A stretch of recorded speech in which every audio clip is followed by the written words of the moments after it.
Hello, hello. Good morning.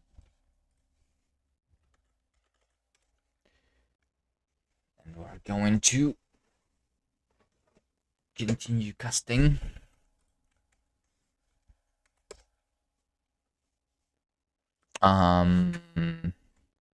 We have the parser, which can parse some things, but I'm pretty sure it's not correct yet. We need to finish and test and fix the remaining parts of it. But one of the things that we have done is we parsed JSON with it.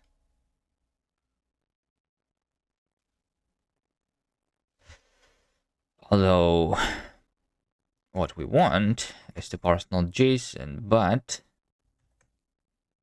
we want to parse Kast. And before I do anything, here's what I want. You know how like I'm waiting multiple seconds here before anything starts happening? That's because I'm compiling it every time from scratch before running. So what if we say compile? That is just going to do this thing.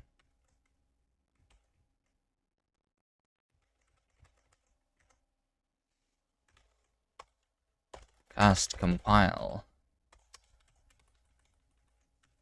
Here's all my options that I give it.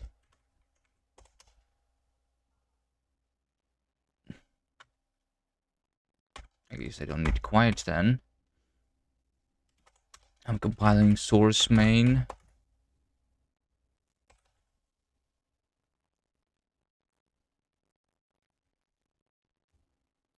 And then when I actually run the self-cast, I'm going to instead do something else, which is going to be just node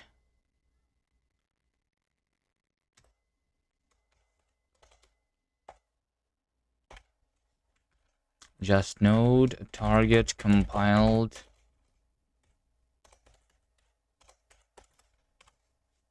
like that.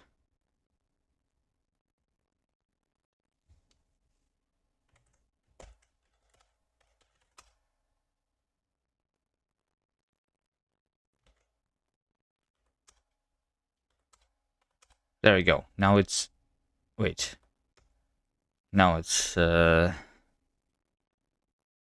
just compile first. Yeah, because I did Control C, so it didn't compile fully. Got it. There we go. We compile. I want to compile. Hello, plus.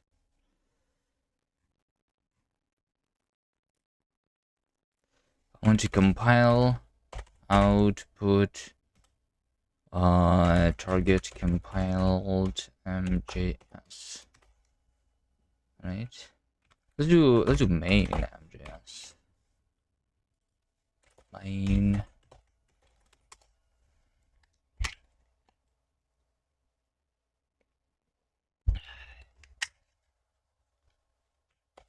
Right. Now we do the self-cast.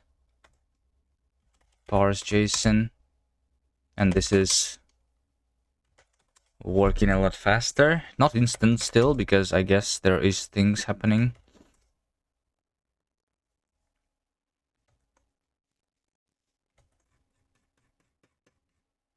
Somewhere. I guess it's the parser. That is not instant still. But yeah, and also I think we can do something like flock. We can lock from shell scripts.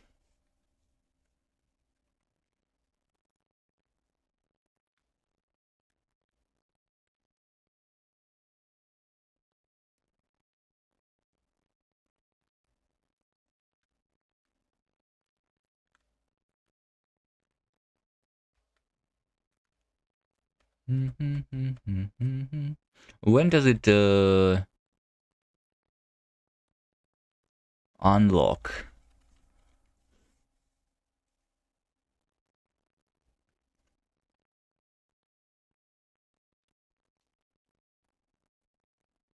Or what is number?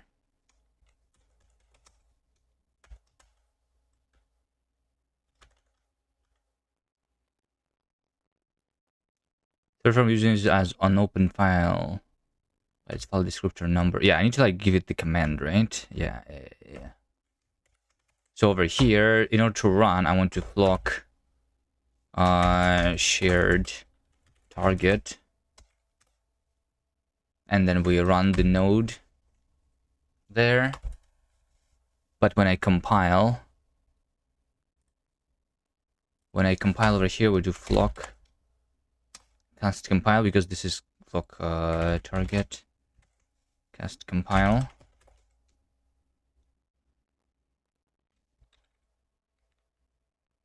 Flock exclusive.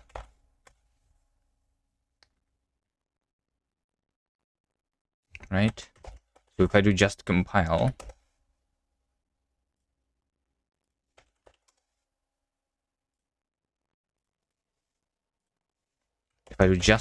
here and I do on the right self cast, it's going to wait for the compilation to finish. And then it's going to do it. Alright.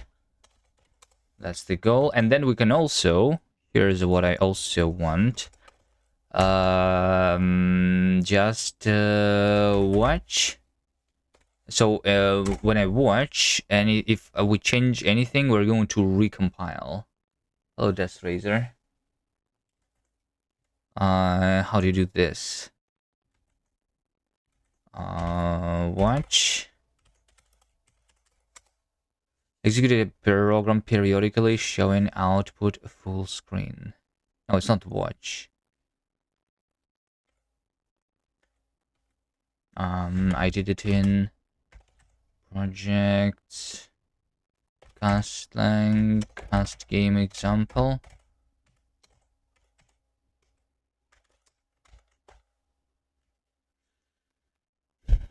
I guess.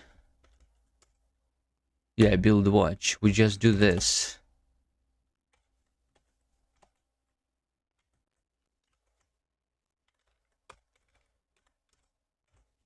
Just compile. Let's call it build.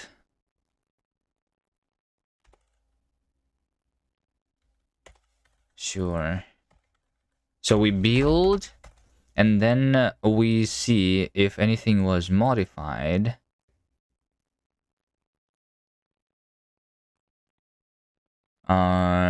Then we also build.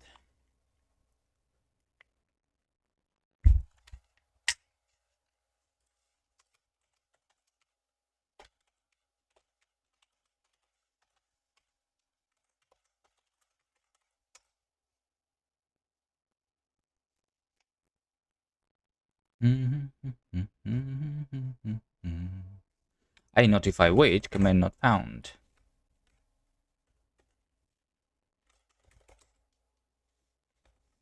Wait, I notify tools.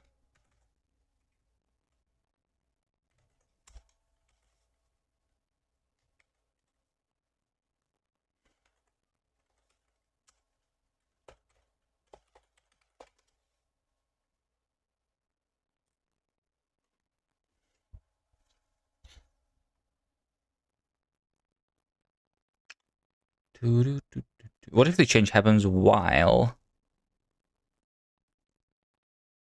I am doing the first build though? Or in between the builds?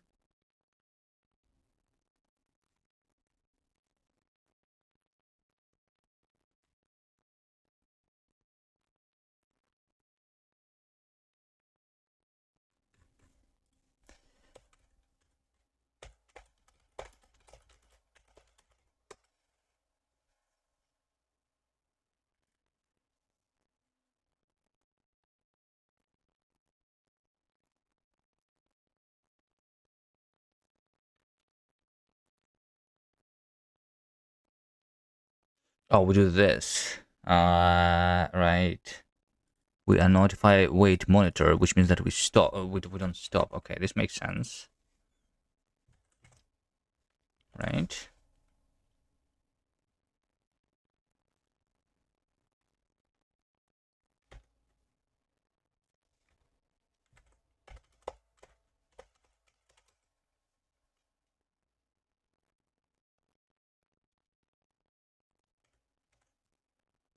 So we don't do a while.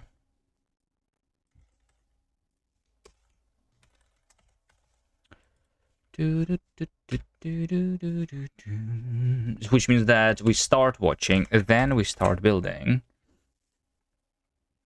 And then if the change detected, modify, create, delete, moved to dot. What's this vertical bar? This is piping into the while read. So I cannot start this here.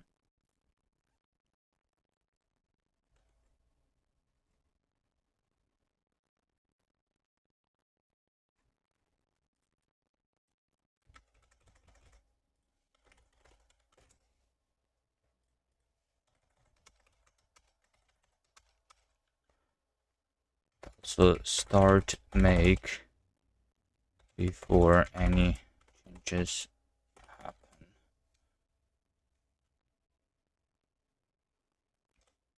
But after we start watching for changes.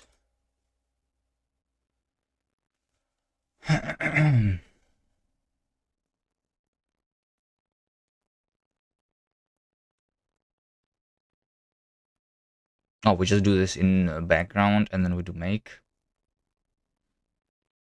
And we wait. Okay. Sure. Sounds okay. Let's just not make. We just do instead just build.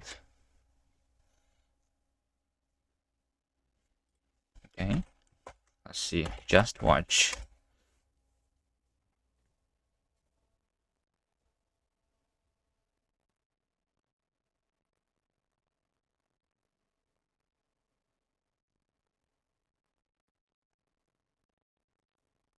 Change detected?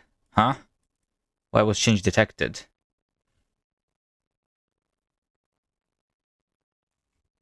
I didn't modify anything.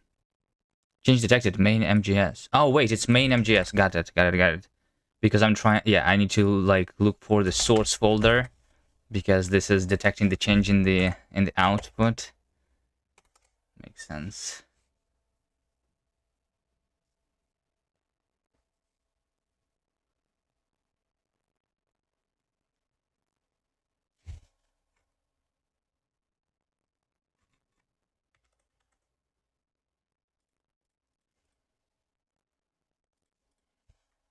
Hello?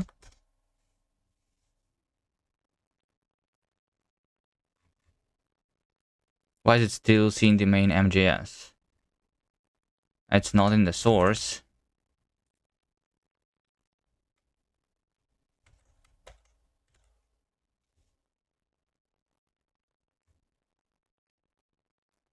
Oh, it's like the old script.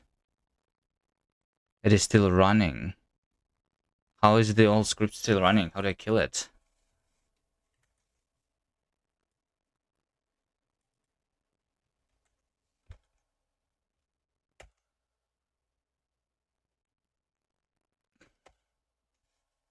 Let's do here.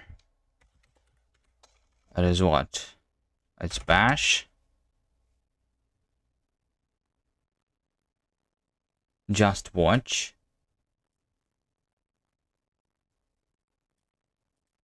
Which is being run 3 times currently. That sounds wrong.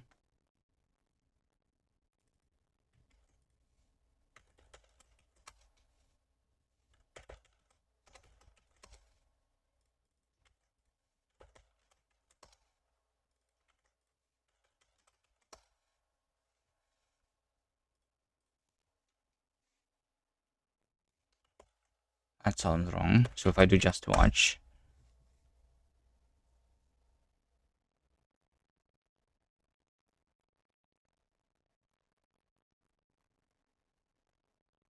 And then I control C. Watch was terminated. Right? Yeah, it's... No, it's not terminated. It still is having the watch there. Recipe watch was terminated, but the bash process is still alive.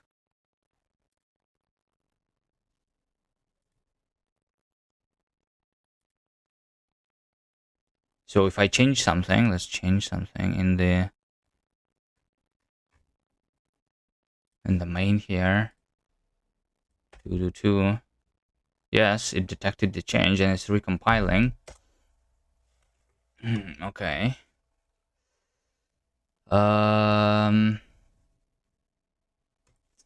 Just file Control C keeps bash process.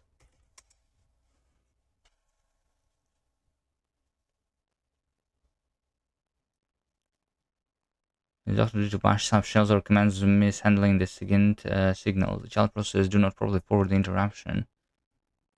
Don't hang.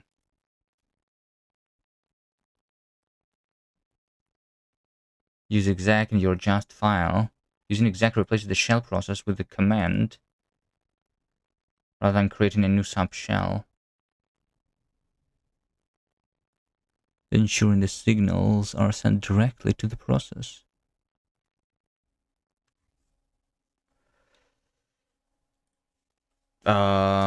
Shebang.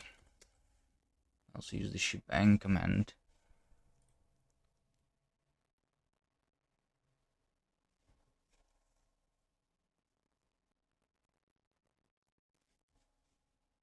If the just file launches a background task with the ampersand tab, bash waits for them to terminate after Control C. Keeping the prompt busy. Is that what I'm doing? Is that why?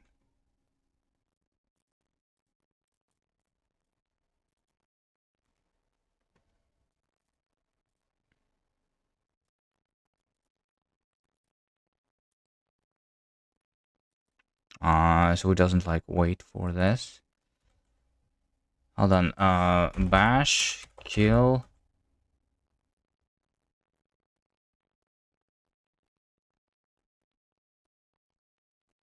background process on Control C.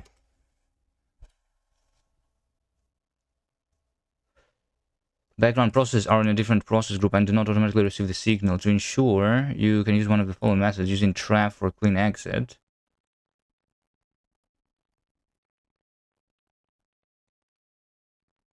Trap begin and run the cleanup function. List the PIDs of the background started by the current shell. Is that what I do? Trap.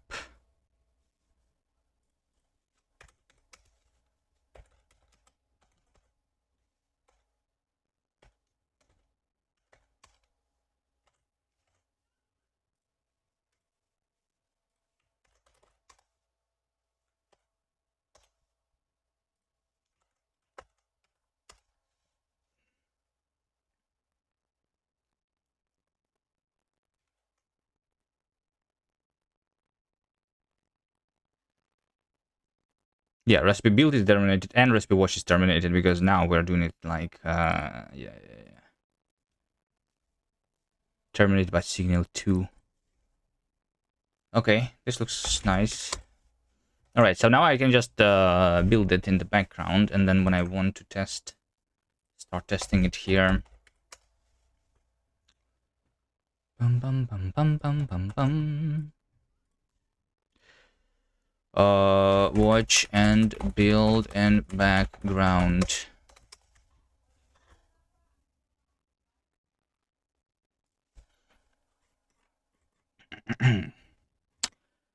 Okay, let's see. Let's see.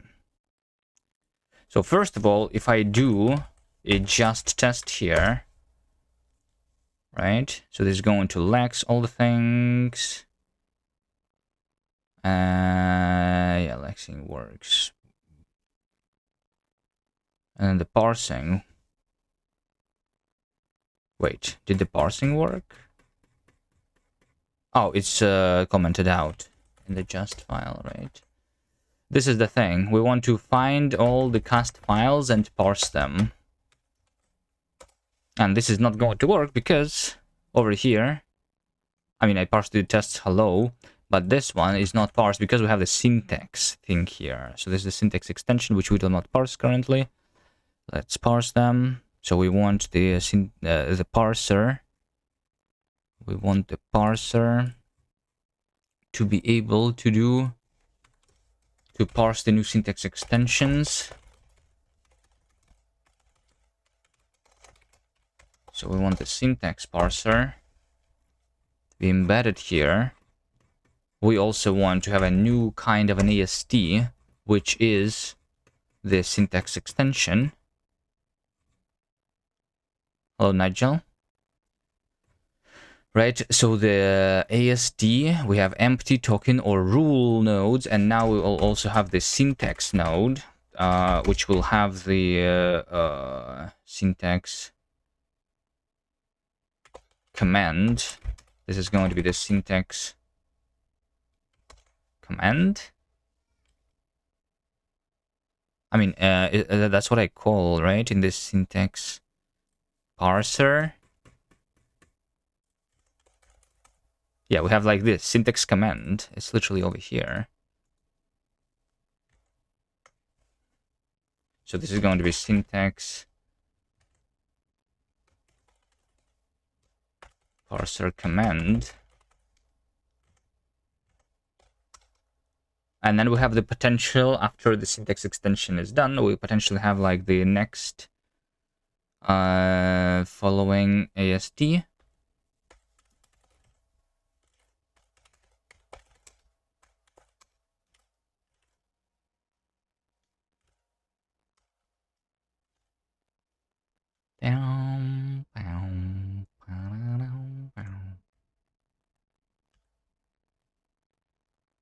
We just called value after, which is the other AST. I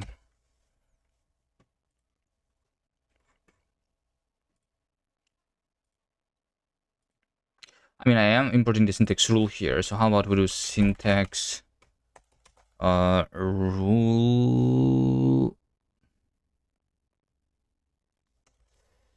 I mean, it's syntax parser command. I don't want to depend on the parser here, though, right? For the definition of the AST. Syntax rule command. So syntax parser command. Syntax command is going to be in the syntax rule. Syntax rule. I mean, it's not like the syntax. We want like to have a different thing. You know what? We're going to have this type duplicate. This is very small, so it doesn't really matter. I'm going to keep this one here, and I'm going to have in the AST the syntax command. I'm just going to inline it here. I think even syntax command. There we go. Syntax command is either from scratch or a rule. I like this. And the value after is an optional AST. Right? Okay. So in the thing, in the parser, if we want to try or extend minimal, we have the potentially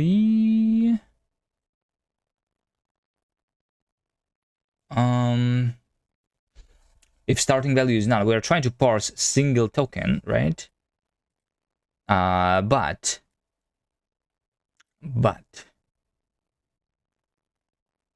if this is if this if the peak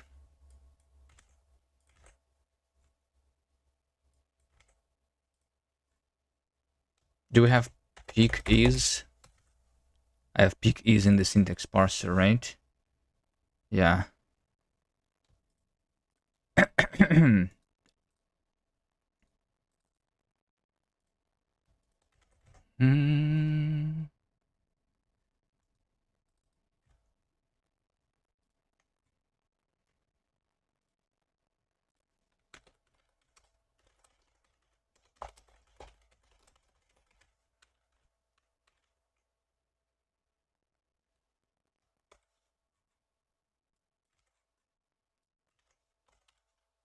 Basically, we say that if peak raw is equal to syntax, then hello sun, hello sun.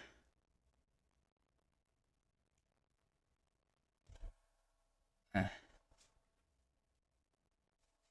better, I suppose. Peak. Yeah, if we have the syntax, then we're going to token stream advance. And then after that, we can parse. So we'll do syntax parser. Syntax parser. This thing has what? This has just the parse syntax rule from the token stream, which parses it until and including the... No, it doesn't actually read the semicolon. Parse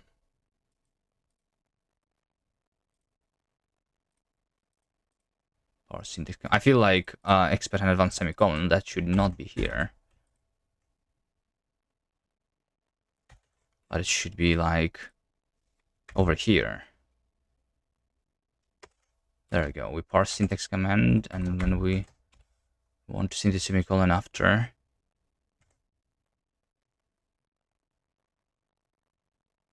Two-step. I did the laxer. I already kind of did the parser. We just need to like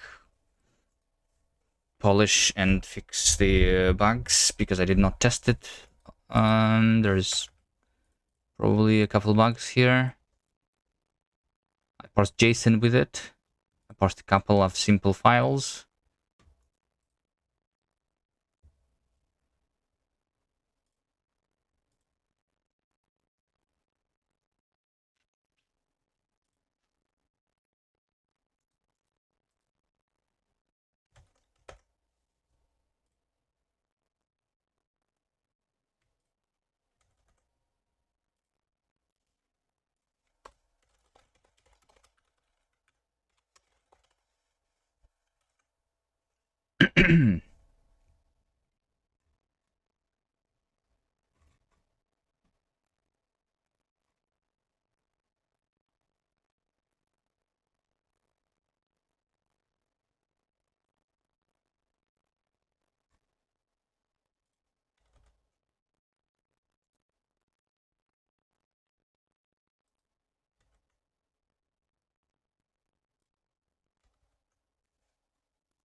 Right, over here we do syntax parser, parse command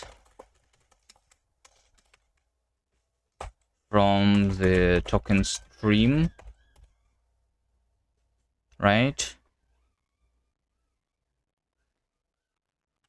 So we are going to return the syntax node with command.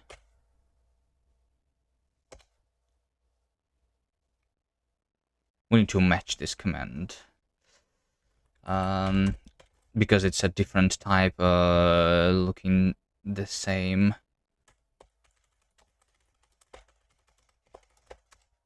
If it is from scratch, it is from scratch. If it is a rule, then it is a rule. What do you say you're enjoying so far compared to other languages? Yeah, I think it's cool. I like it. Like there is bad parts of it, which I can ignore because I know that I'm going to change them later. The worst part is the LSP being slow, I guess, and buggy and everything. But yeah, I guess like I can imagine how this is good when it's all working properly. But yeah.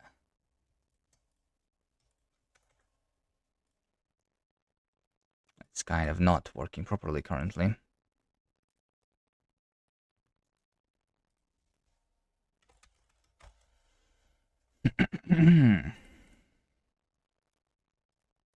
Of course I enjoy it. That's my own language. I think even if it was horrible, you would enjoy that. Probably.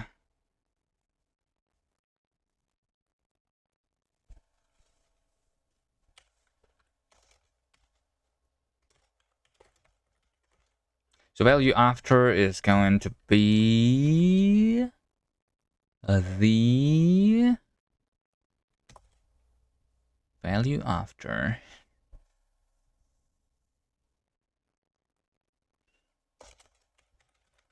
Let value after is match. Try parse priority filter. Priority filter after this thing is like, no, it's not any. Let's just use the same one, I suppose, right? Yeah. Maybe. Page progress. AST. Some AST. Progress. None.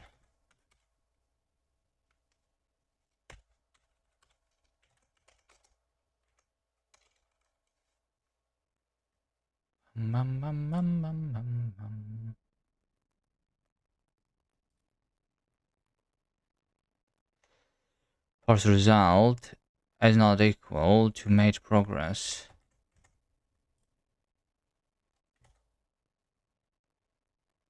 Or syntax.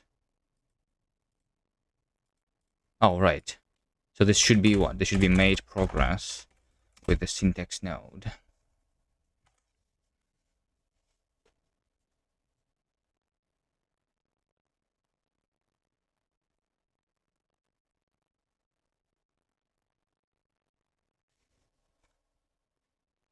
AST is not syntax or none.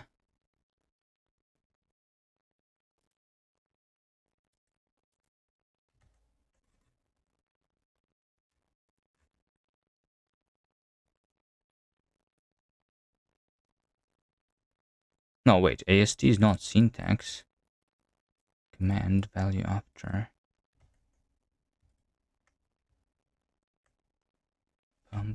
AST. Making YouTube video is hard. Help.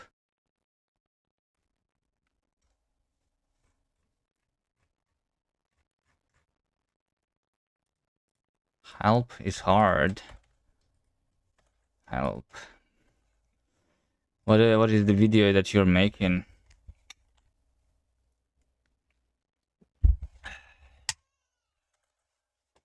About your game? Planned to video? Yeah. Makes sense. No, that's hard.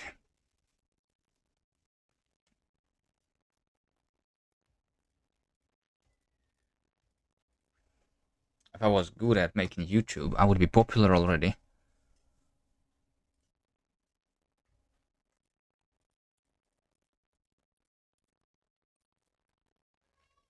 Good morning, T2. Hello, hello. Welcome.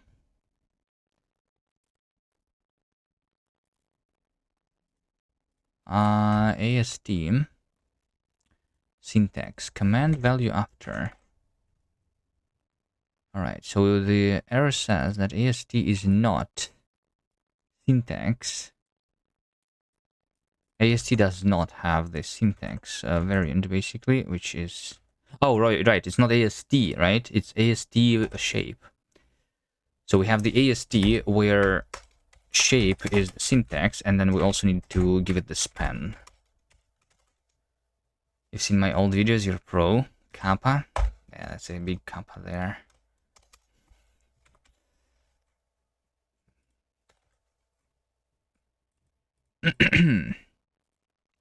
So what is the span here? It is this over here. We start with the syntax, of course, right? So we start with the syntax. Pick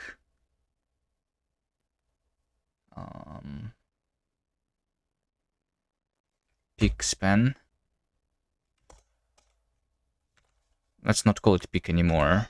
Let's instead say let start syntax token span is pick span, like this. So span is going to be start is syntax token span start.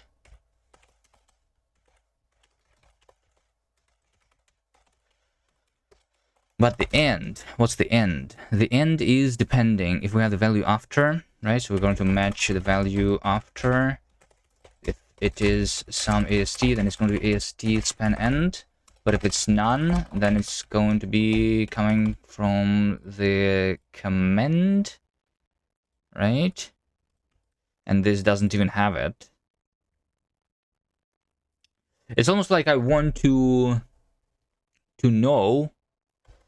You know what? We need something like the token stream should be able to tell me the previous token that we saw.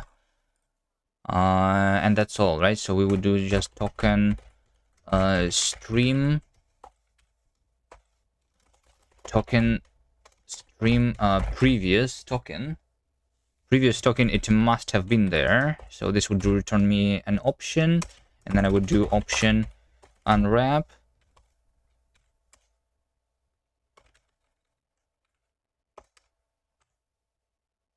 And then after that, I get the span of that token and the end. That's my end, right? Yeah.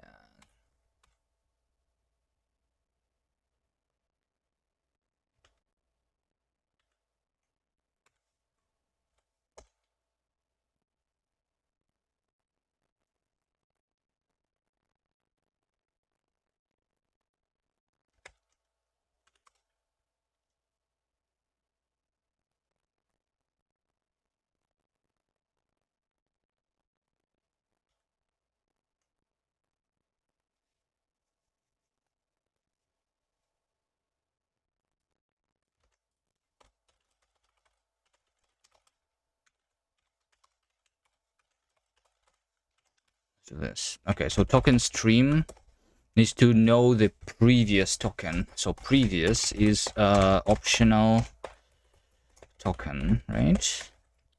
So whenever I advance, so first of all, I say that previous is none. Is there also some cool way to programmatically get the type from the type?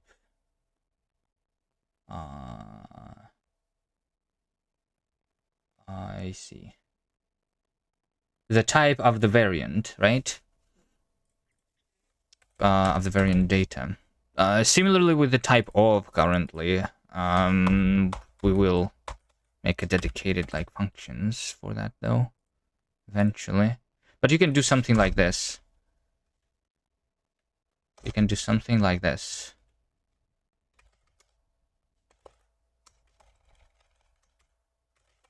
Yeah, with a match and stuff. Let me see here. Playground test, right? You want to have the type foo, which is a new type, for example, right? With variant A. A is int, 32B is string, right? Or you have like B, and like it doesn't matter. The other variants don't matter, right? So how do you do this? You want the type of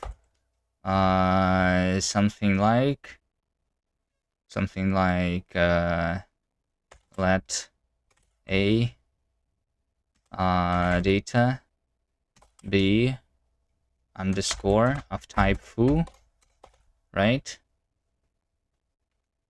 And then just do data like this. Const type of a, right? I think this should work. There we go. Like, because I don't do the exhaustiveness matching, I guess this will not work eventually when we like check for exhaustiveness. Yeah. But I guess you can do like something like later you will just have like to do let else panic, I suppose. Or you could do, yeah, you can also just do a match. I don't have a let else currently for some reason. I think there was some syntax conflicts for that.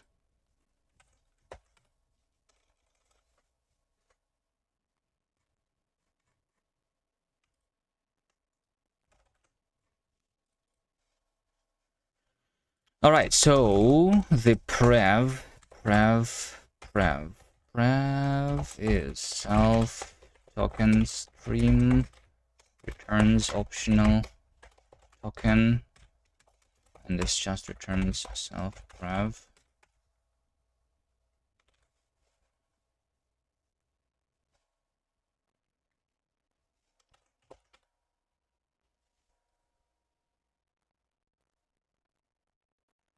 Okay, so this is compiling currently.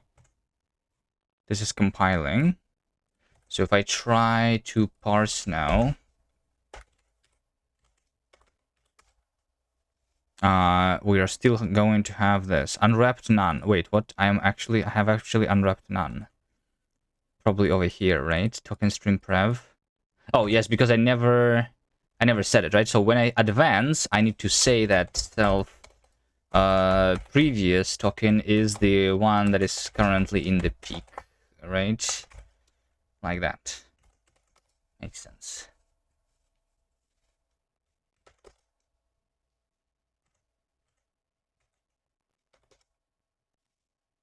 Hello? Oh, it's because it's not compiled.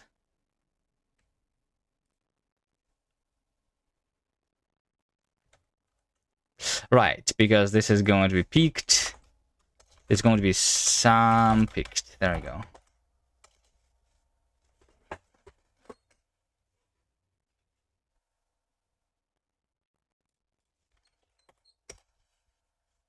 This is going to fail with a different error because I'm not printing the syntax nodes yet, right? Pattern match not exhaustive over here. Because when I'm printing, we want to be able to print the syntax node, right? This has a command and value after, right?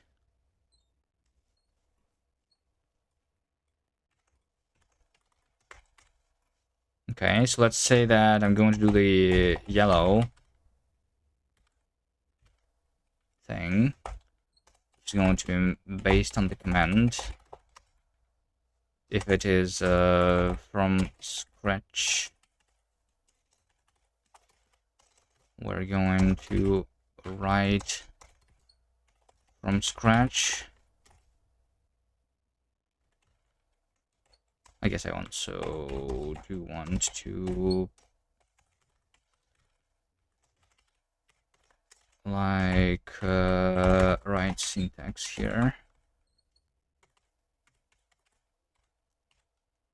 And if it is the rule, then it's going to be write string escape rule name.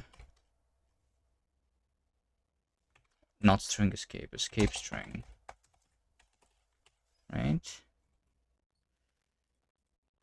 Dun, dun, dun, dun, dun. Okay.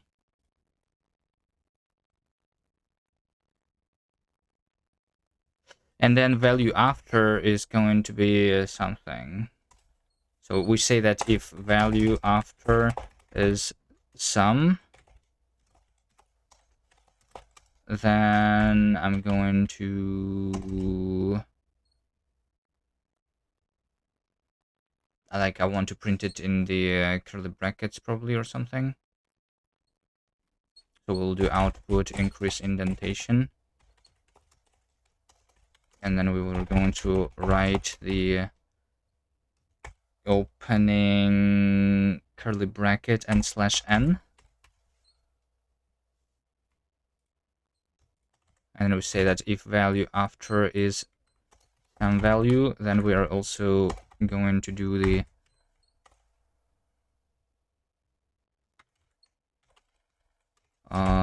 new line decrease indentation, write this, and also the value itself is going to be print value.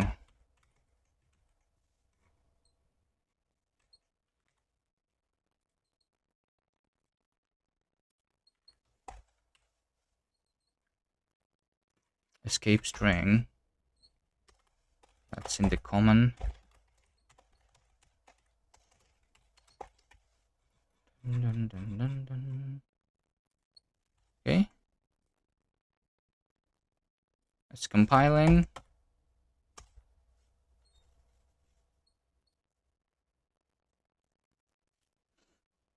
Okay, so I have parsed more stuff. Now I cannot parse the parser. I have an error over here which says impulse syntax value is pattern. Why not? Because it cannot finish parsing opening bracket underscore. But why does it try to do that? Oh, right. Because this over here, we have the actual syntax extension, but it's not used to parse, right? Yeah. This over here has to be parsed because of that. So in the parser, when we see the syntax extension, this command that we use, it is used to fix the actual rule set which we use to parse the syntax. Yes. Yes.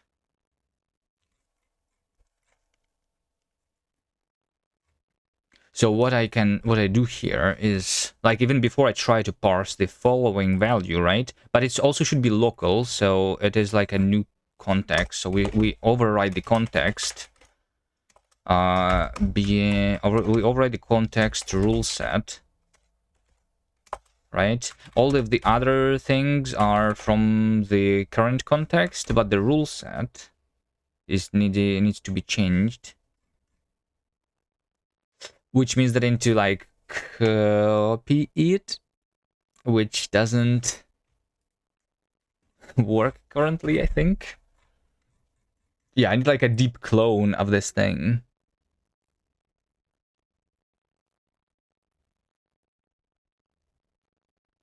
Or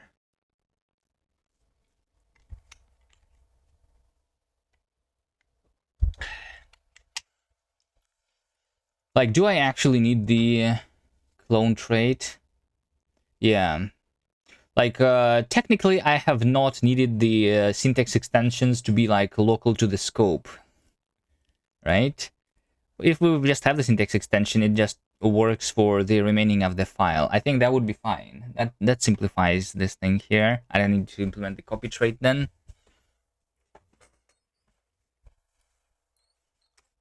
Right?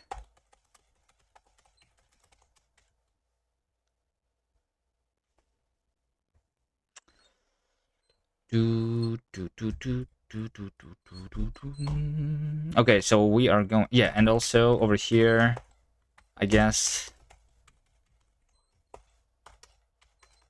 Okay, so if it is a rule, then we need to do syntax rule set add rule. But if it is from scratch, then we just do that context rule set is equal to I guess the context is mutable. Yeah, whatever. Syntax rule set new. Something like this.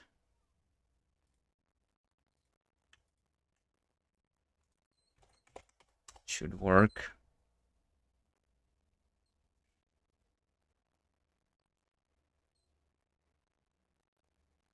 Conflicting syntax rules, comma and comma. Of course, right? Because we have the comma defined in the Kast syntax, because I'm trying to parse this with the Kast syntax, so we need to actually say syntax from scratch here.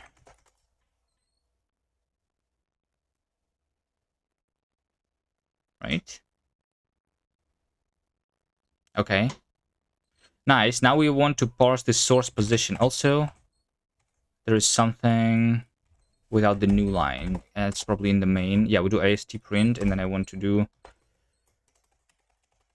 output right /n, I suppose.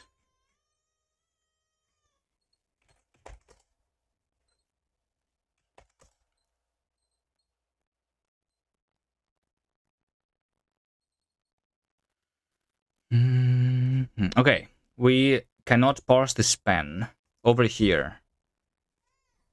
Over here. Impl span as module. So why is that? Why is that? That is actually the reason for that is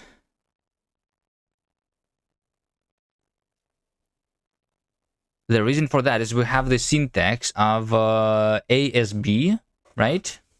So this is one of the things that is not done yet. If we have in code something like you know, ASB, then this is the dedicated syntax thing, which technically has like higher priority than the impl syntax. So like it's trying to like parse this as its own thing. Module is a keyword, so it needs to like stop this, right?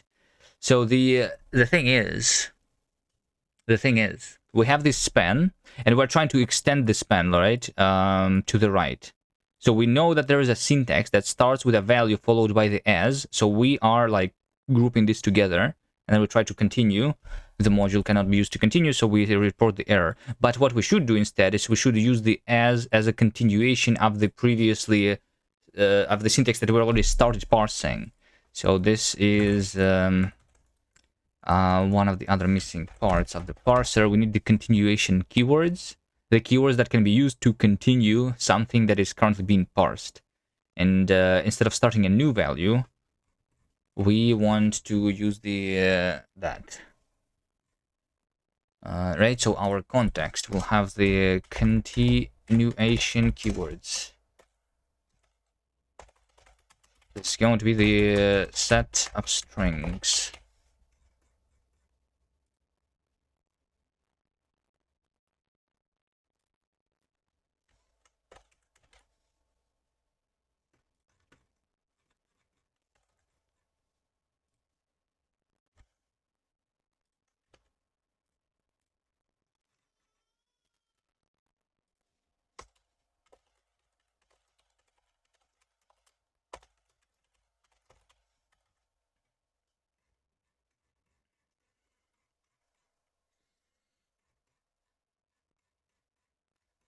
So whenever I try to parse a single rule node,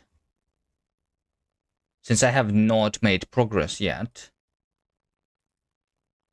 if I have not made progress yet, then the keyword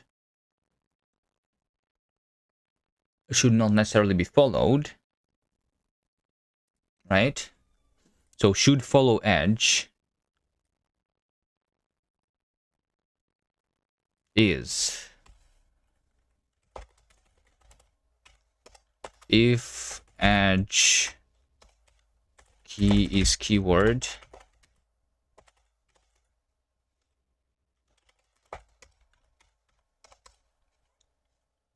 So yeah, we need to like match the priority of the maximum rule, but also if it's a keyword and if the keyword is in the continuation keywords when I have not made progress yet. So yeah, if not made progress and keyword and context continuation keywords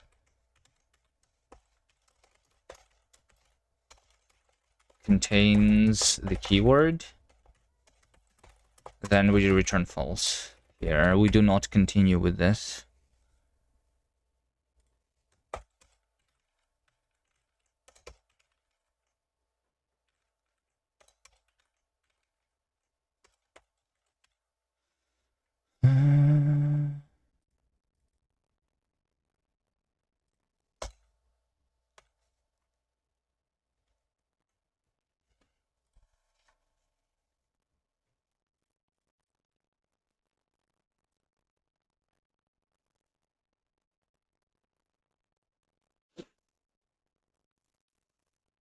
And then the continuation keywords are once we when we are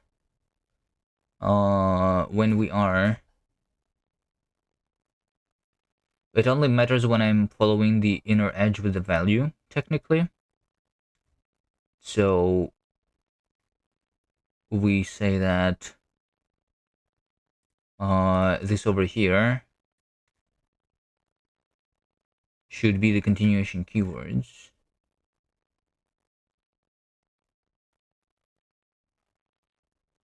which is the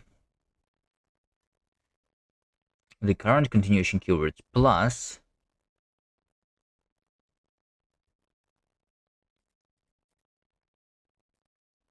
any keywords after the edge target node, right? So here also we want the clone trait. Well, we don't want the clone trait, but I need to like, I mean, technically, we just need the persistent data structure, which I already do. The sets, the maps, they are implemented using the trips. Right? This map is implemented using the trip, which is a persistent data structure, so I don't need to. It's immutable, basically.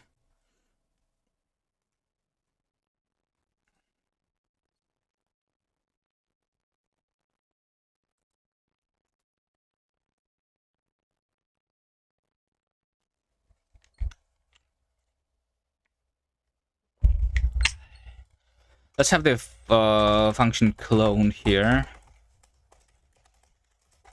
Ord set t into ord set t.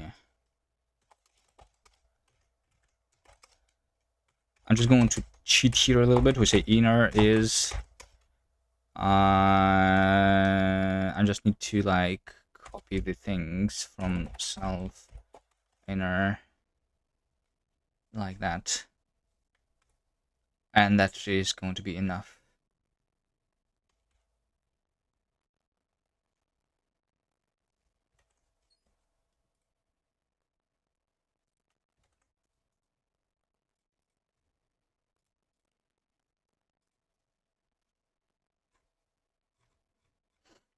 So over here, when I'm going to this, should it be like in the context continuous keywords, or it could also be over here?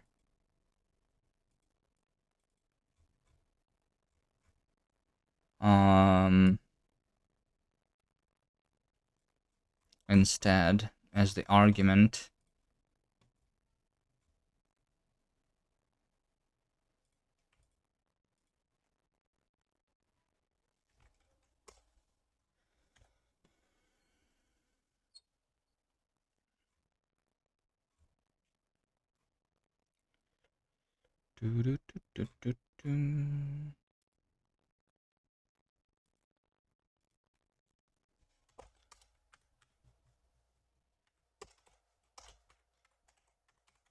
Let's just say here with context being context and continuation keywords is, this is the new continuation keywords, right? Keywords is like ord set. We want to clone the context continuation keywords, and then we go over edge next. This is going to be a map. I need to iterate over them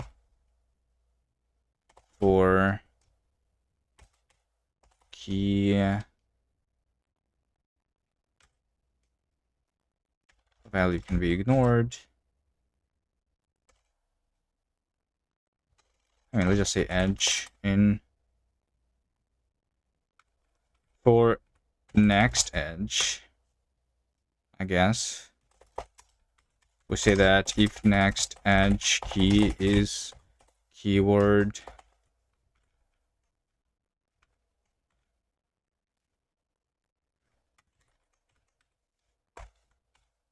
is keyword, then we say that keywords ord set add keyword, right?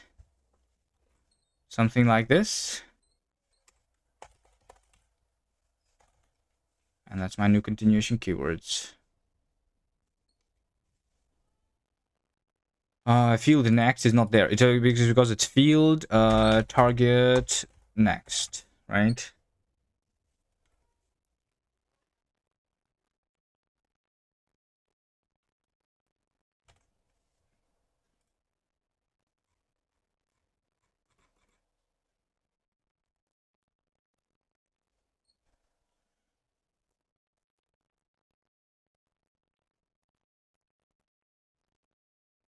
Oh, is it like detecting all of the changes and then like rebuilds for all of them? I see.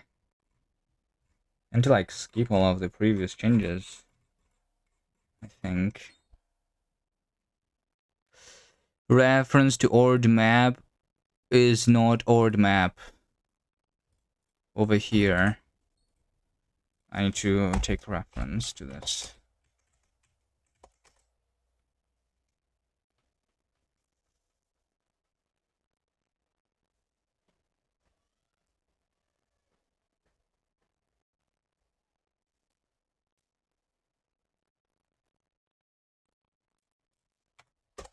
Alright.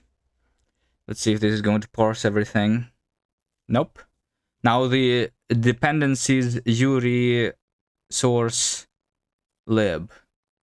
This is not being parsed. Okay, why not this? I've parsed a lot of code here, but not this.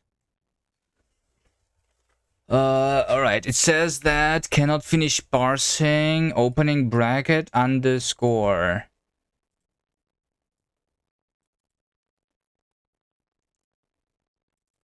Opening bracket underscore, but why does it need to do that?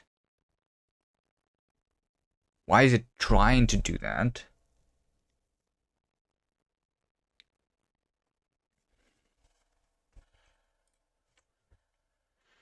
Because this has higher priority, so it doesn't really matter. Right?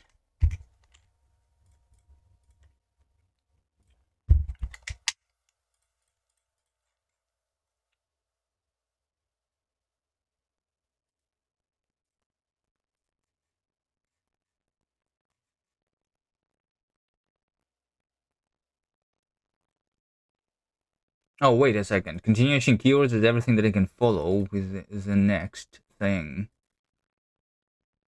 But in this case, I'm doing that.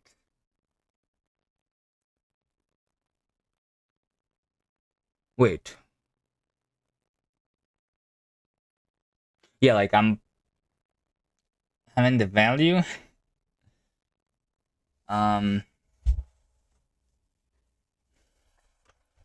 In this case, the value might be the first one, right? So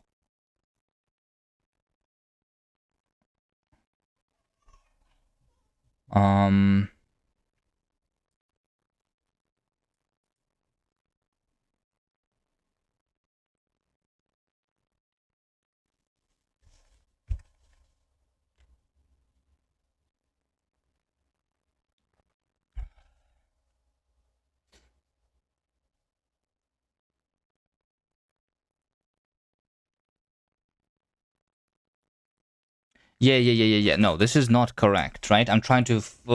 yes, this is not correct. The continuation... It means that I will not be able to parse that there. This is a little bit difficult here.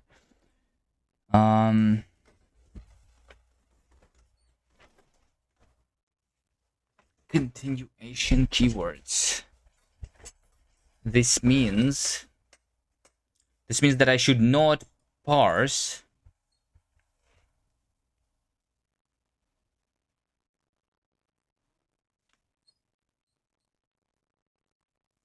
I should not start parsing the new syntax nodes starting with his continuation keywords. So they are only used for continuing. They are not using to start a new syntax node. That's the idea here.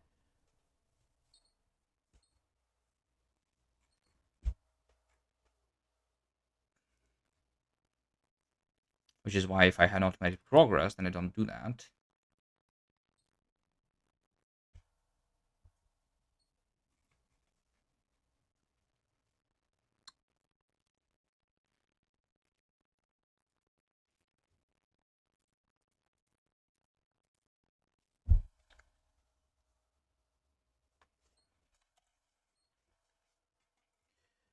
If we look at this code, it's interesting that all the other code is parsed. Or what have I parsed so far? What is this file? Oh, this is just the syntax. I see. Syntax and a couple of simple tests like this. Okay. So this is the first like real code actually. Okay.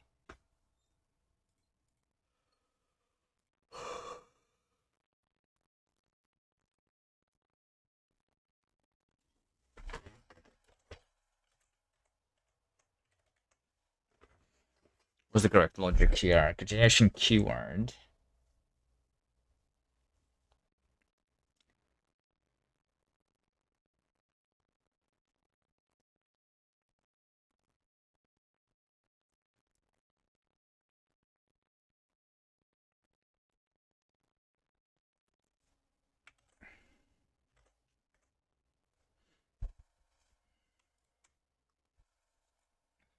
Can I have a simpler test over here, right? Can I just say const who is x t like this?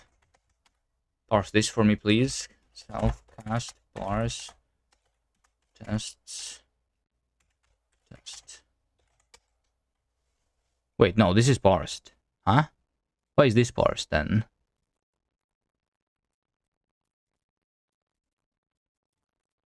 Okay, this is parsed correctly even.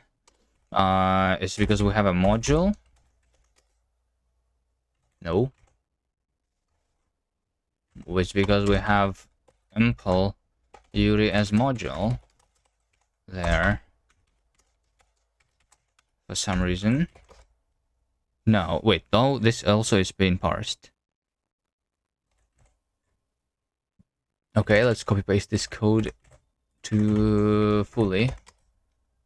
Then it doesn't work. It doesn't work like for this one specifically, right? So it did parse the first one. So if I only have a single thing, then it works. Is it even parsed correctly? Let's see, we have a module where we have the Yuri is new type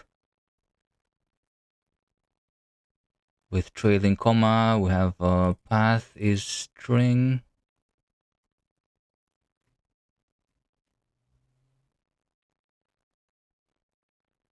Impl as module, Yuri.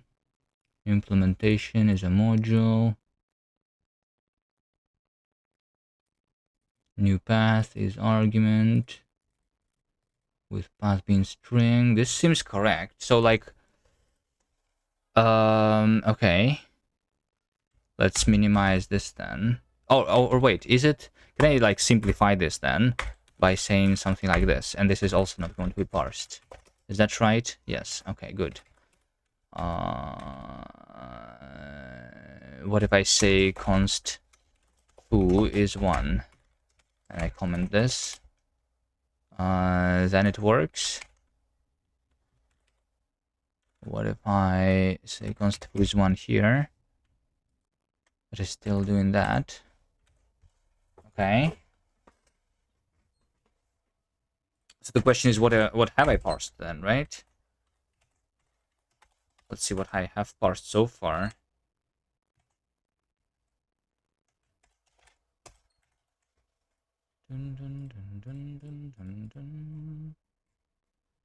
Let's do minimum level debug.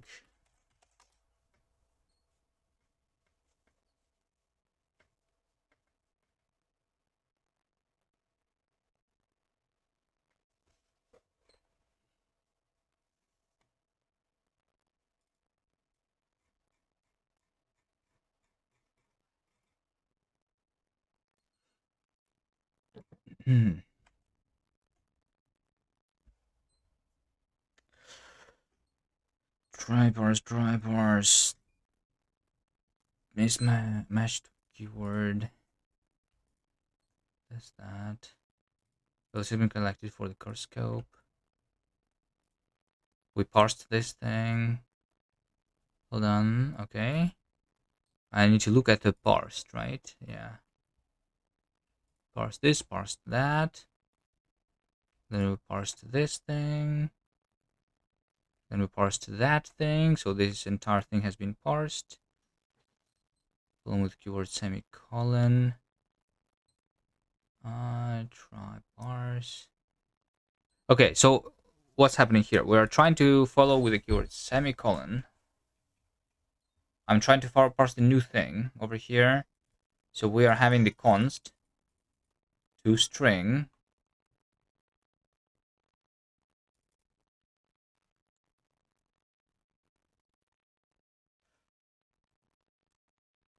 So I'm following with value. I'm following with value the const. So const is being followed with value. And then it's followed with the keyword equal. So we parse this part. Then I'm trying to parse the inner node.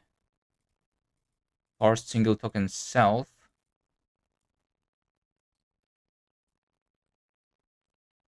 Made progress. Try parse done. Following with value. And then we cannot finish this. Because self could not continue. I feel like because it still is in the continuation keywords, for some reason, I feel like in this case it should not be there though. Yeah, maybe my code is correct. Maybe my cloning is not correct. That might be the case. That is probably the case, actually, right? Just the fact that I was cloning it incorrectly, parser, right? Because I'm doing ord set clone here. And this is just doing that. But the inner of the ord map is just this trip T. Let me see. When I do the trip T...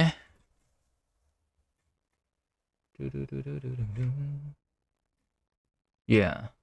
Like this one, this is the one that is immutable underneath.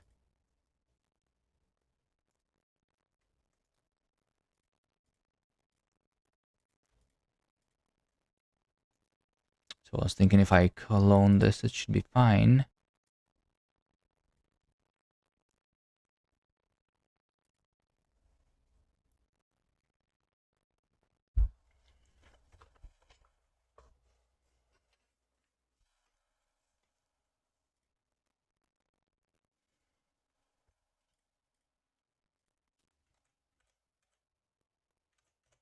I mean, I'm assuming that, like, let's add more debug logs here, right? Specifically, when I'm not following because it's in the continuation over here, right? I'm going to say log debug not following keyword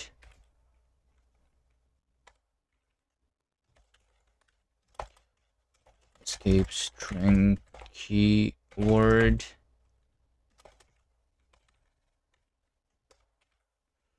because it is a continuation keyword.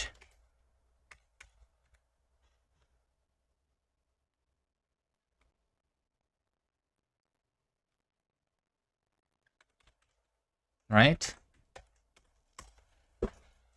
Let's see if this fixes it.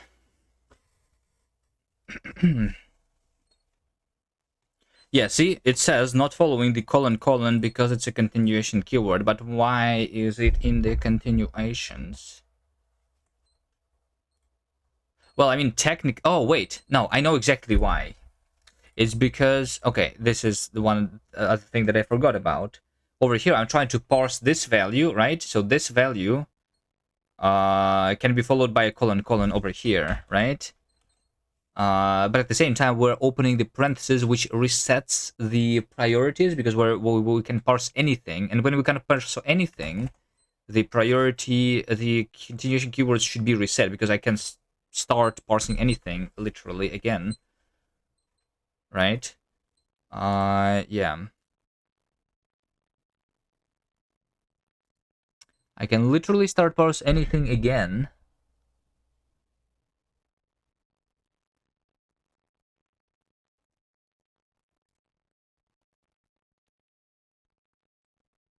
Which means that if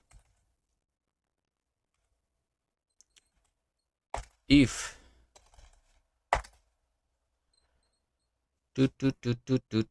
if where is it stored? In the edge? Probably stored in the edge. Right, we have the maximum value priority. This is going to be the any priority filter. So if edge maximum value priority is any, then we are going to instead just say ord set new. We reset the keywords.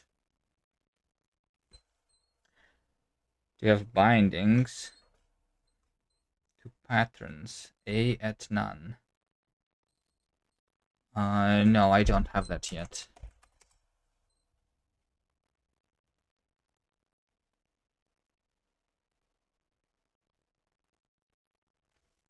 It's going to use the as keyword probably. All right, I have parsed this code now. Okay, hold on. Is my parser correct now? Who knows? It's probably not still. Let's try to parse all of the code. Okay, in the source span over here, this is not parsed. Why not?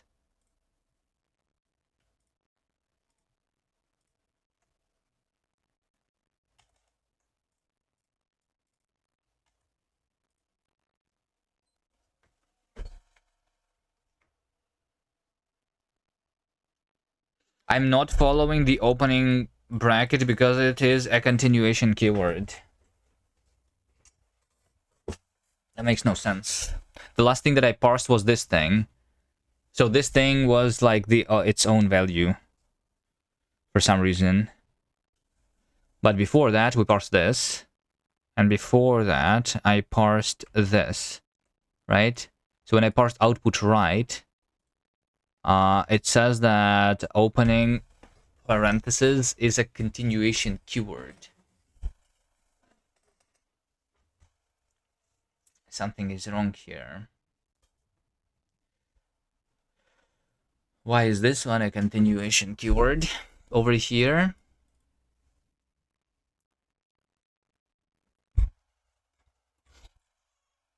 So we have two functions following each other. Let's go for the test. I probably can just do this, I'm assuming. Yep. Same error. Does it matter that this is this thing? Yes, it does matter. Somehow it matters what is inside the parentheses. Why would that matter?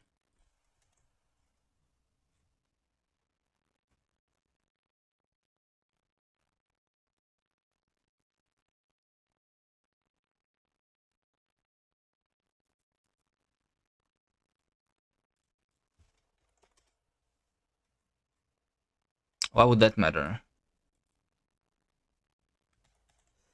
Do, do, do, do, do, do.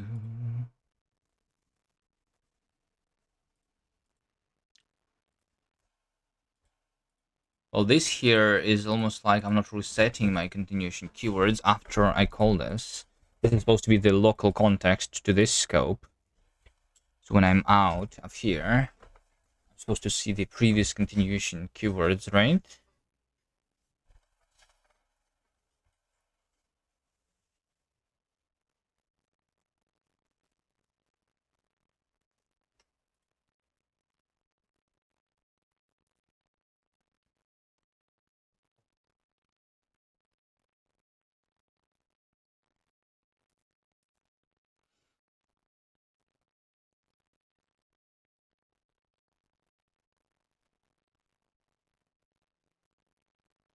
Well, I mean, I did get into any priority there, right? Because this is what we have in the here, right? Which means that after we finish parsing this closing bracket,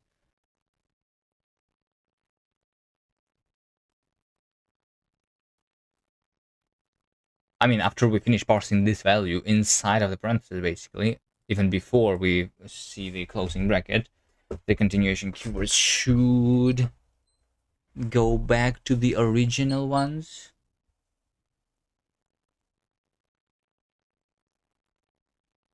Oh, but at the same time, hold on. But at the same time, we say output right.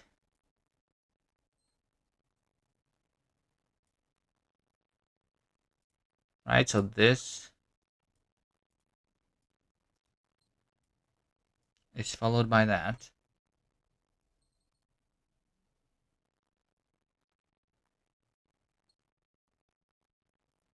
No, but why does it matter what's inside then? Something is buggy here.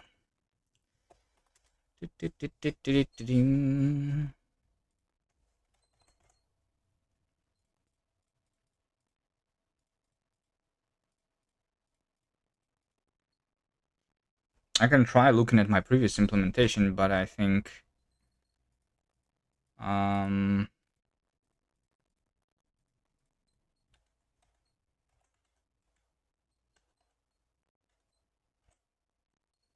might be better to do it from scratch.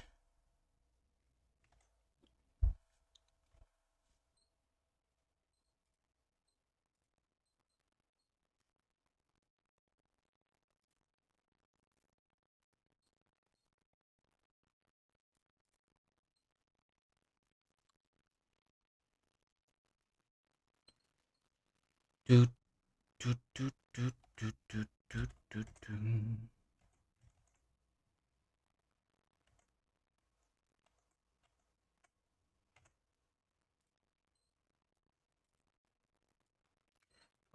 What if I just have one here? Then it works. Wait, so what doesn't work is that if we use the pipe keyword, right? Yes. I guess the dot would also maybe a dot b. Does a dot b works? Yeah, it's the pipe that doesn't work because pipe has a syntax which like follows by the opening parenthesis here. Right. Is my context system buggy? Then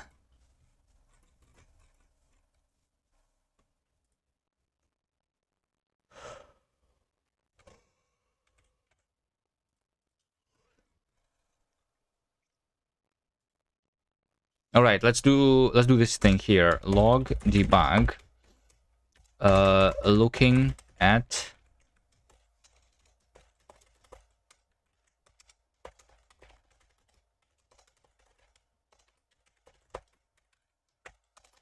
at token print peak.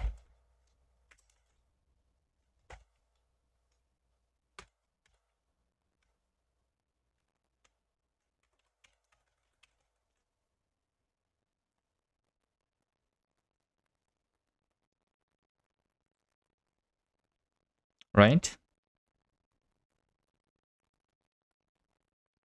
And I want to know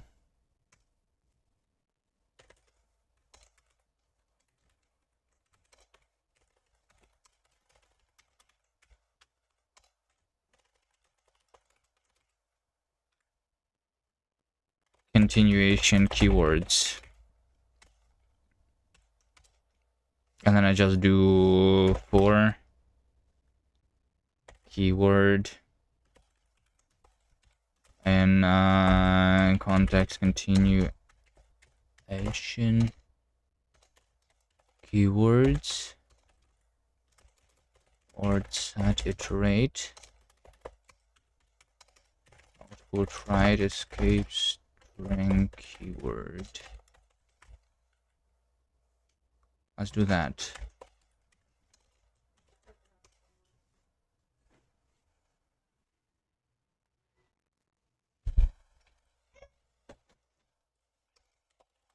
Iterate over the word set.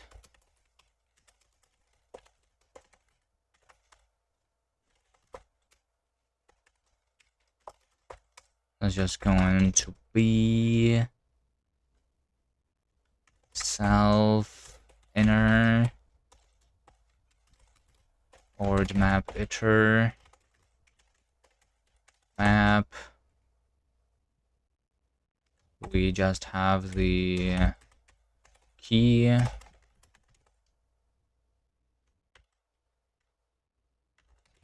value can be ignored because it's unit, and in this case we just return the value. That's what I want.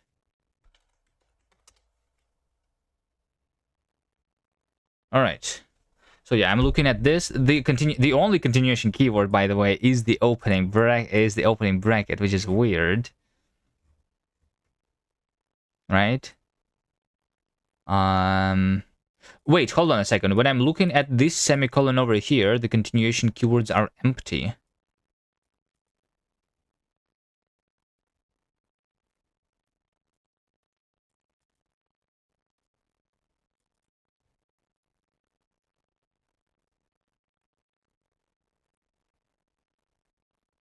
Right. I'm looking at output. The continuation keywords are the opening. Wait, what? Hold on a second. This is weird. I'm looking at this semicolon multiple times. First, I'm looking at because I have just like followed with this, but I have not finished parsing it yet, right? So I'm looking at semicolon. I cannot continue. It's not because it's a continuation keyword, but I'm just like not continue. So I'm collecting all of this into the single syntax node. So I have parsed this thing, made progress. I'm looking at semicolon. This is where we have the continuation keywords being the opening bracket. Okay. I see. I understand. I understand.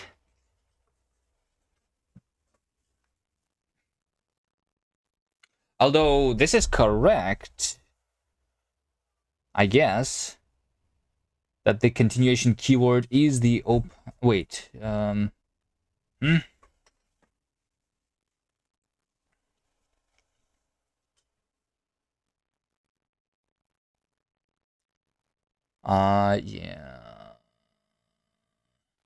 Okay. Right, because I could continue this with an opening bracket. It is in the continuation keywords, but then I don't like, but I cannot continue this with an opening bracket. So yeah, it doesn't matter. All right, something. I think the continuation keyword should not be added if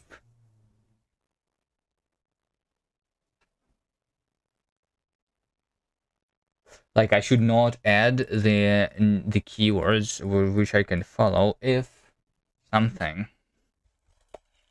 Actually, let me take a look at my previous implementation. This is not very easy. Continuation keywords.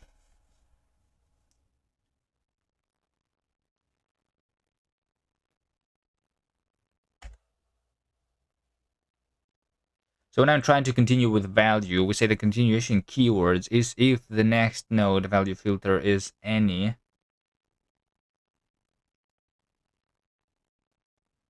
Oh, it is just the next keywords.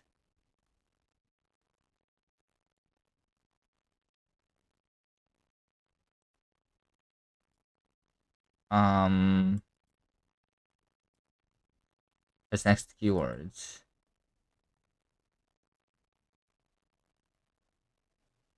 Otherwise, it's a union of the continuation keywords and the next keyword. Wait, what? This is literally the same code.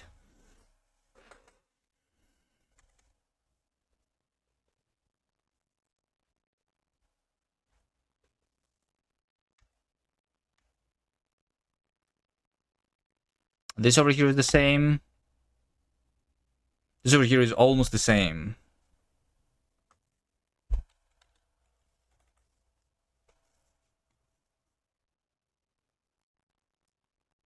There's probably some difference in the other logics then.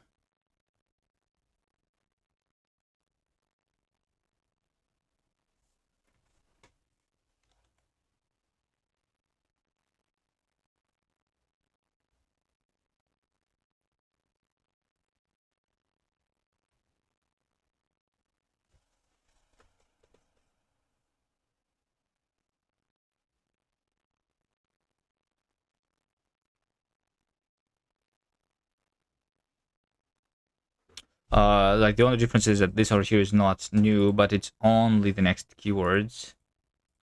So it's not, it's like this over here is like not cloned, but a new one. But we still have these things in the continuations.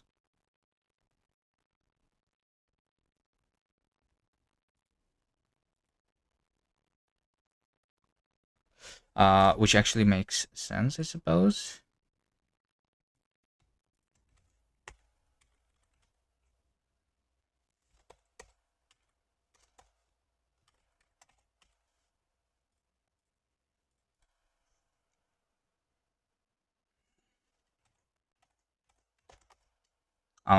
But I don't think it's going to change things.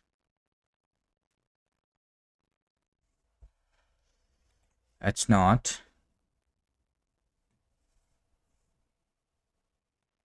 Right, so let's see again.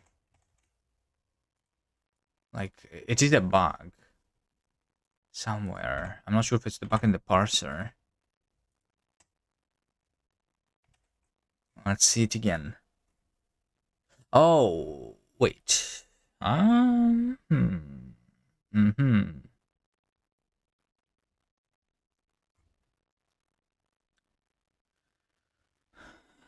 Right.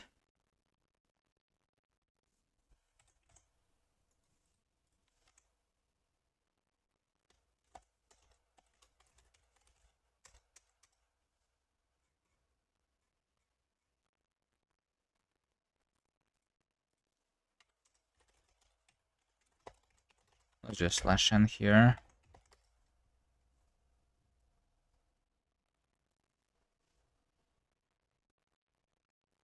No, let's do a space and slash n here. Continuation keywords like this, like that.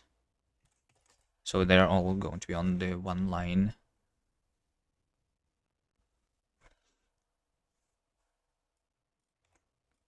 And I don't do the slash n in the end then.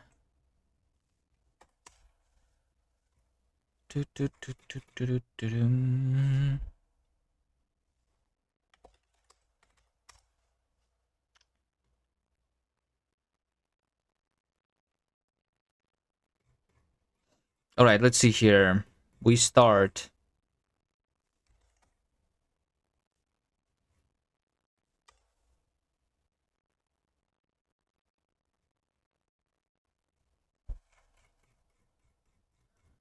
We start over here. Why am I parsing it twice, by the way? Oh, because I'm parsing the rules. That makes sense.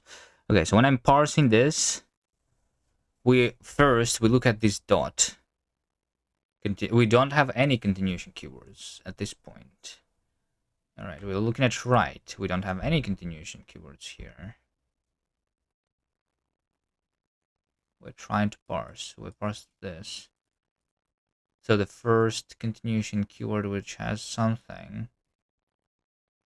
is when we can continue with the closing bracket over here. Right, because I can close this bracket here. But instead of closing the bracket, we have the pipe.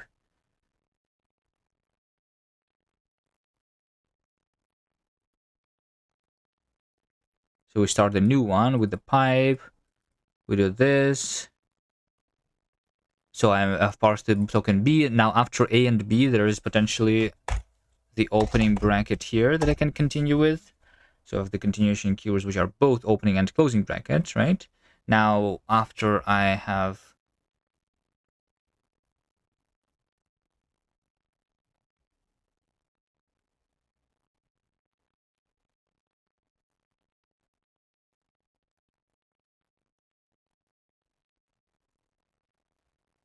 done that,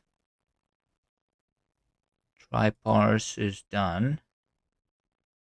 This is what I finished parsing the B, so I followed A into B.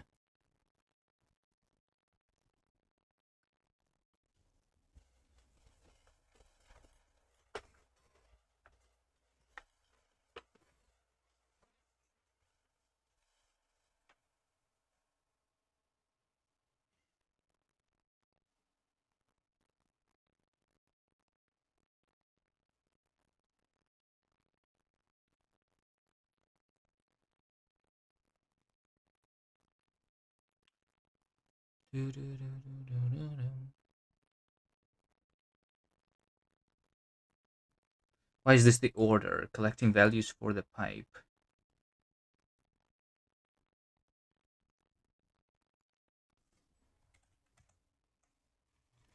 Collecting values happens when I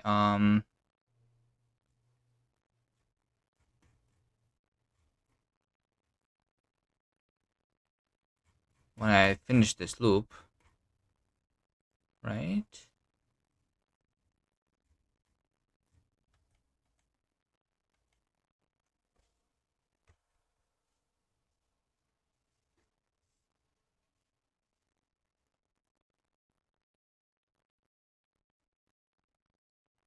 Like, it's weird. Over here, the continuation keywords are just closing. Over here, we have both opening and closing bracket. And over here, we once again have opening and closing bracket.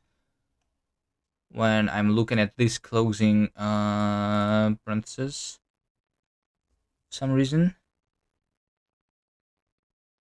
Well, I mean, the reason we have this is a continuation bracket is because we have, okay.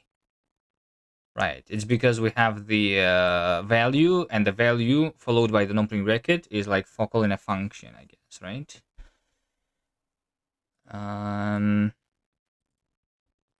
Okay.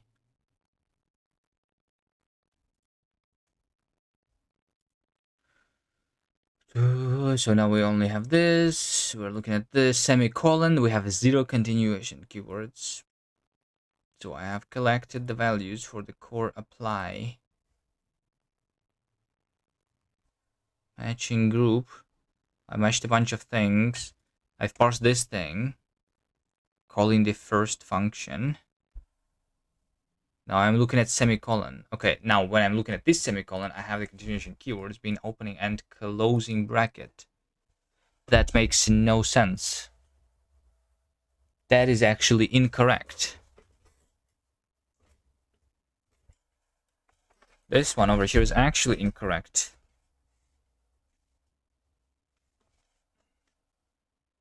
Why though?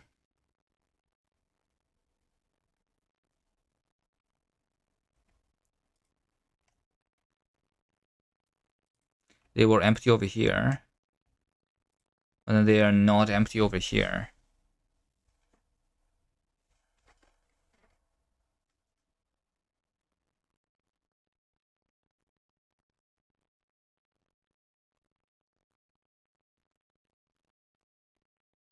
Because this is in the parent thing, right? But why is the closing one there? That makes no sense. Yeah, the only one that does make sense here is the closing bracket.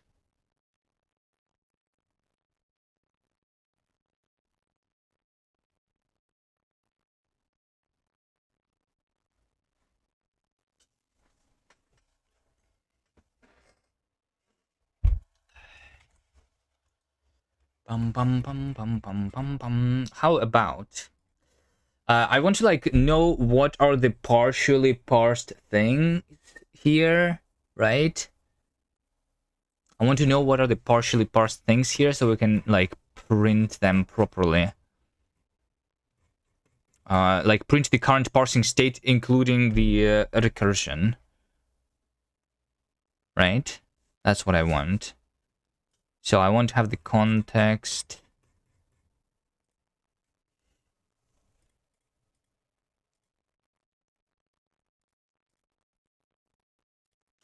Let's have another context.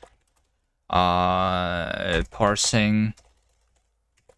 one, parsing rule context, right?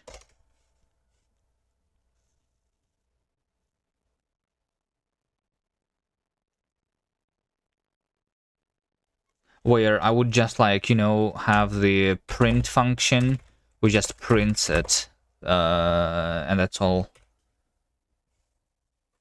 So first of all, when I'm not parsing anything, right, on the top level, I just say that parsing rule context is just I don't print anything.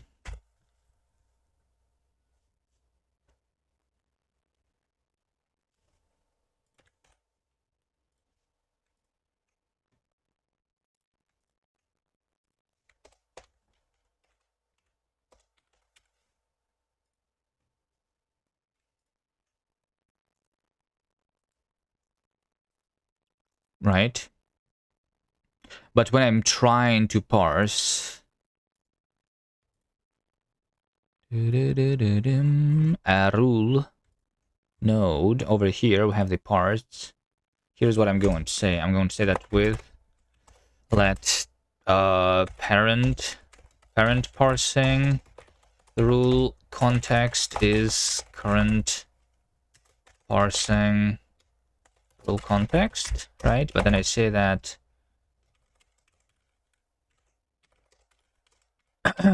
parsing rule context is a new one. If I want to print here,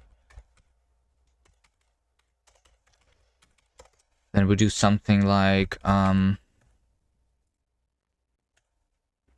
so first we print the parent one, right? We say parent parsing rule context print, and then we say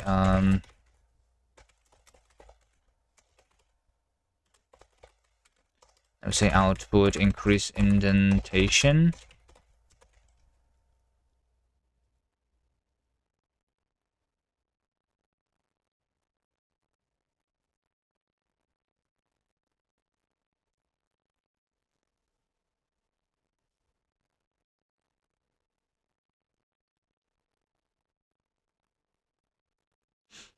Alright, let's print the parent in the indentation.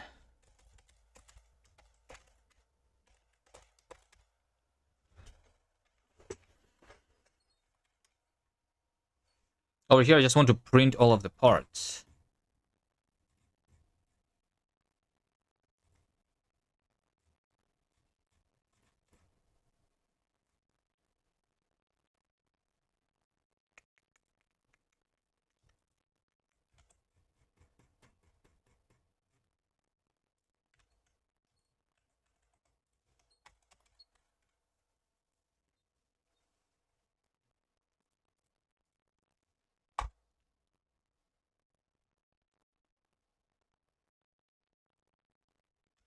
Right? I'm going to like print parsing this thing.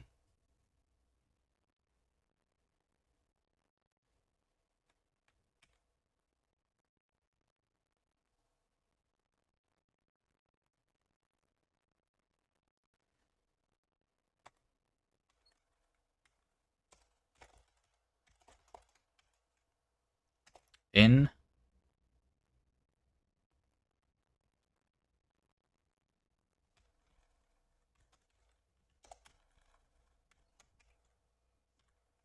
/n increase indentation, print the parent one, and /n decrease indentation.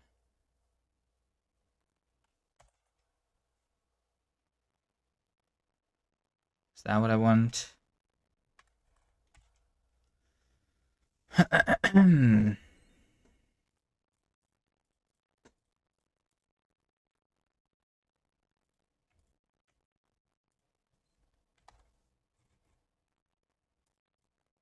No, it's called parsing rule CTX, not context.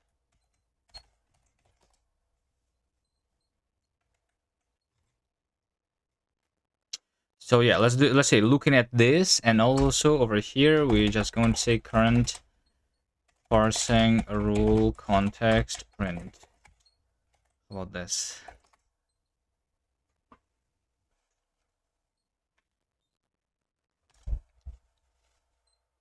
Do I have errors? I do have errors. Field print is not there. Output. Right.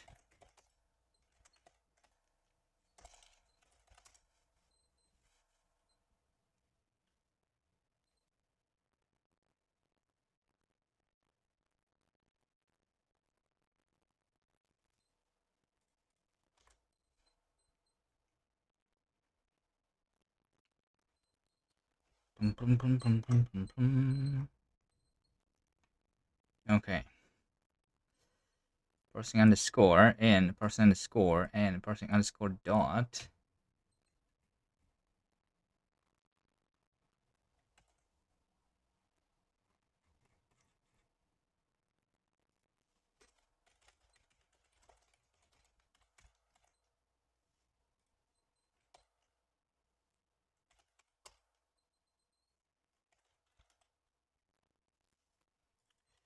I don't like this watcher anymore. It is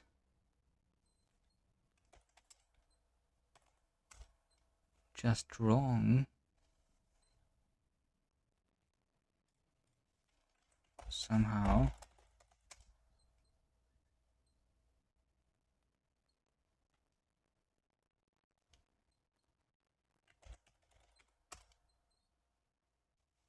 Alright, let's take a look here.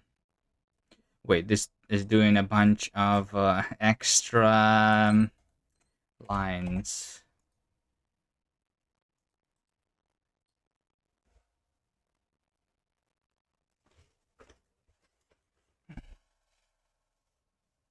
Alright, anyway. Maybe it's okay. Maybe it's okay.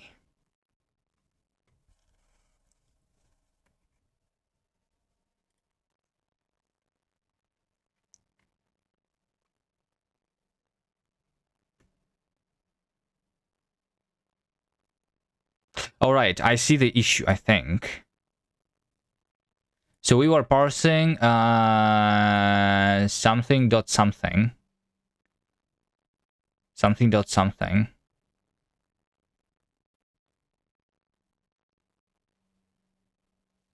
In something dot something, we have something.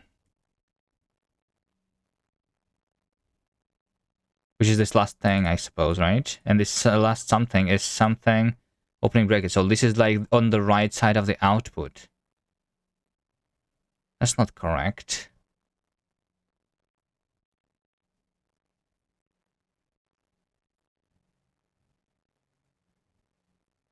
This something is really wrong about this output. Oh no. I thought it was working all good.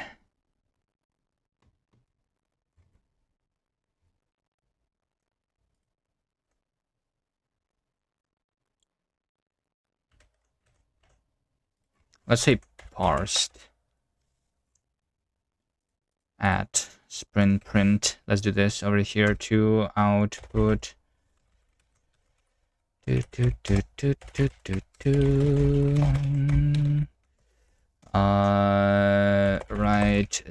/n ast print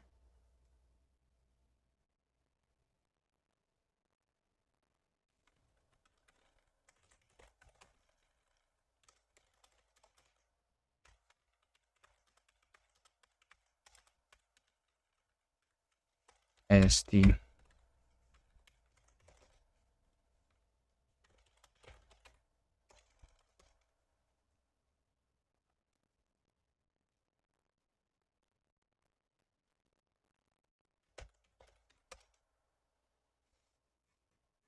Okay, what have I parsed here? Right, so this thing is me applying the function f, which is output.write, and the argument of the function is a piped into b. That's correct.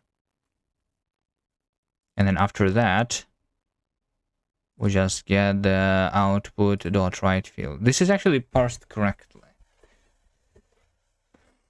What? Why is this output wrong then?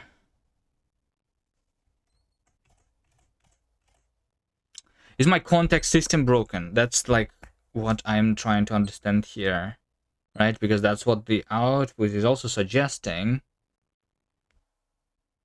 What if I try? Okay, how about this? How about we do this in the interpreter? Kast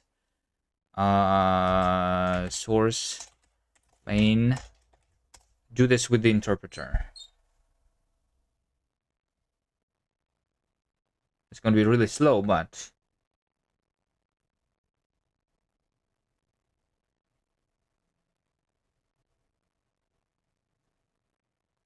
we cannot do the interpreter because there is a bug.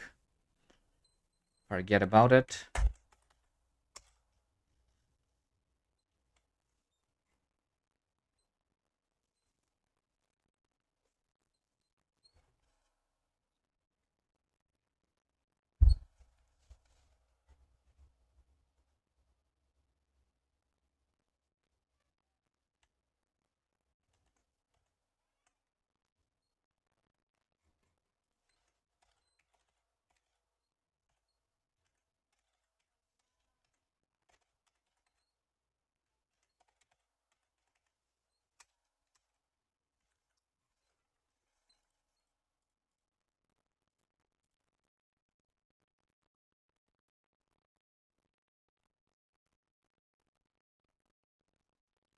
Have an epic suggestion: remove indenting of match arms instead of a match.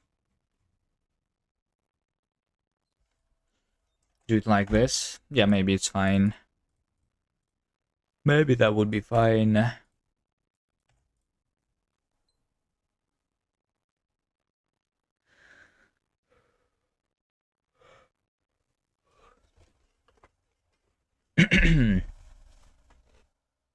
I think I considered that, but I don't remember why did I not do that.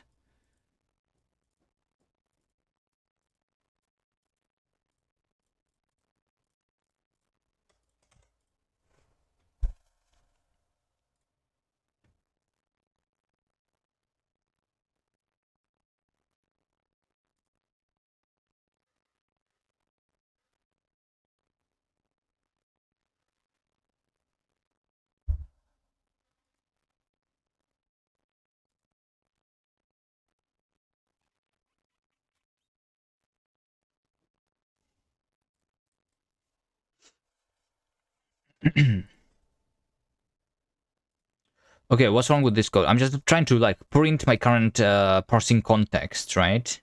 Like I'm parsing these things while parsing those things. Right.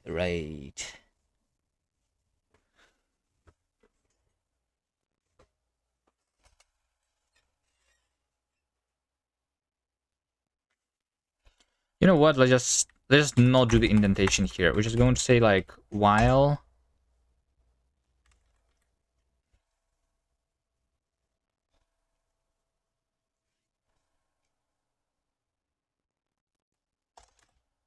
I'm printing this thing. There we go. I'm just going to do a /n over here.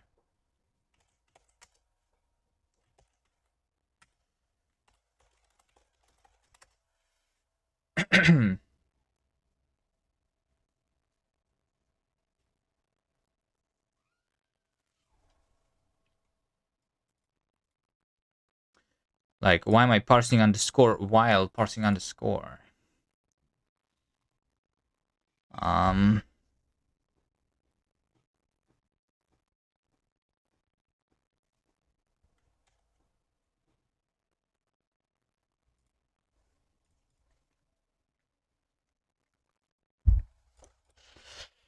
What about if I make a simple test?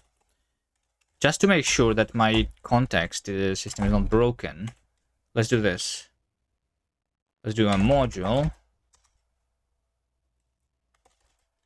The function that goes like recursively, right? Because that's what we're doing, recursive stuff. We have the depth. We go into depth +1.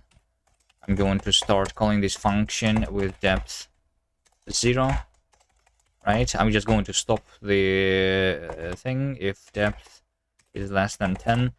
Then I'm going to go deeper. Only then, right? And we have the context print. That's what I'm doing, right? So over here, I'm going to say that with context being print is function that doesn't print anything. But over here, we say that with context being print the function. So parent context is current context. Parent context print, and then stdio print to string depth. This is like going to just, yeah, and then I like do it once. If the depth is equal to 10, basically, I'm going to say current context print. Just print it once like this. Right? This is function cannot be a type. Line 4.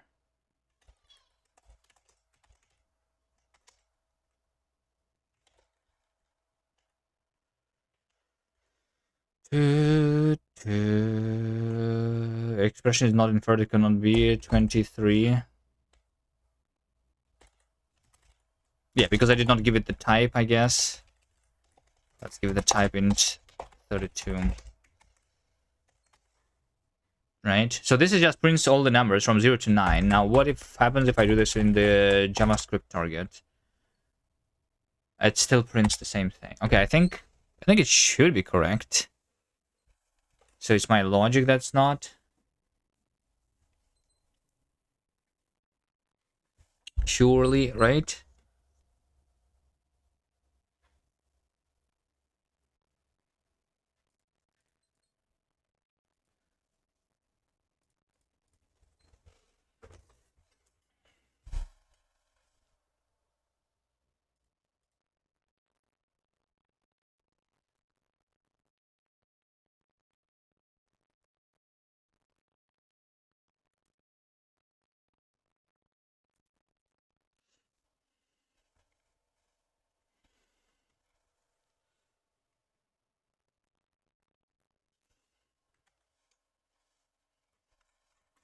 Let's take a look at the beginning then of the logs, right? Over here, we're trying to parse the test. I'm looking at a dot at line 1 over here. We know that I'm just parsing. I have only parsed a single value.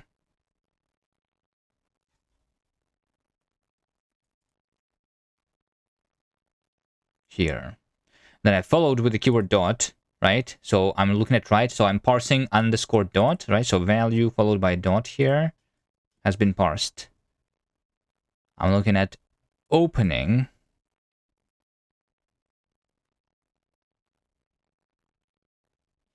Is Kast finally finished? Hello, Raymarch. No, I'm debugging things. I'm only introducing new bugs to the buggy Kast. I'm trying to finish the parser to match the original parser that I used to parse the code that is parsing the parser, but it's not working. Okay. So I'm debugging. And now I'm debugging. How am I debugging? Because I made some debug output, and debug output looks wrong. This over here looks correct, though. Wait, is it looking correct?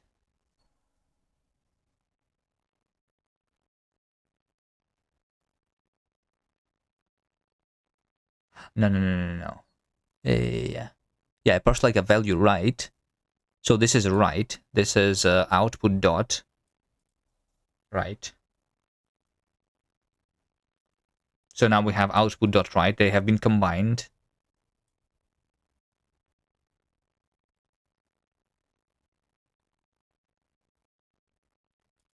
But what does this say, parsing underscore? This makes no sense over here. Over here, this pair makes no sense. How about, hold on, I have an idea. I have an idea. Because this over here, when I have a value, this is AST. I don't want to print the full AST, but how about I print like at span print AST span, like this. Right? So I know exactly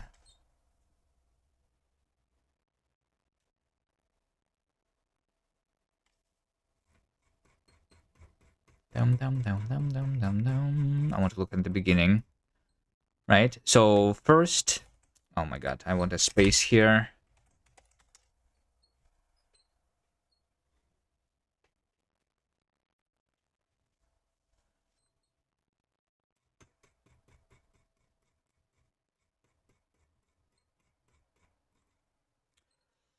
So I'm parsing this. This is what I have parsed. And then we are parsing this, this. And we're parsing this, that. And then I'm parsing this value. So this over here is wrong. This is very wrong. This is very wrong.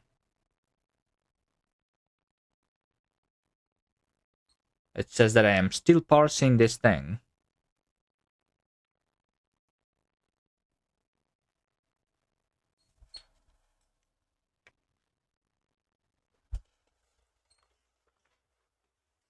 Even although I have parsed it already. I feel like these two bugs are connected. The way that I'm printing the things. So like in the very end, it will say that I am parsing like output.write. But that's not correct. I have already parsed this. Then I have write. Then I have output write like this. This is all wrong. It's like we are keeping the old context for some reason.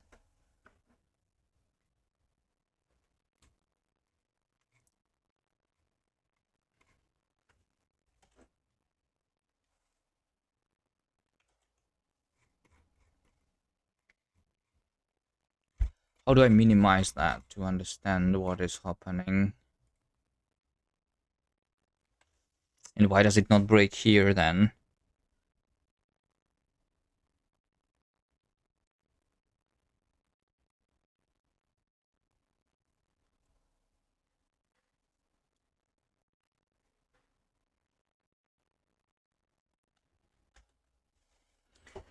Kast is finished. What are these rumors? Yeah, more like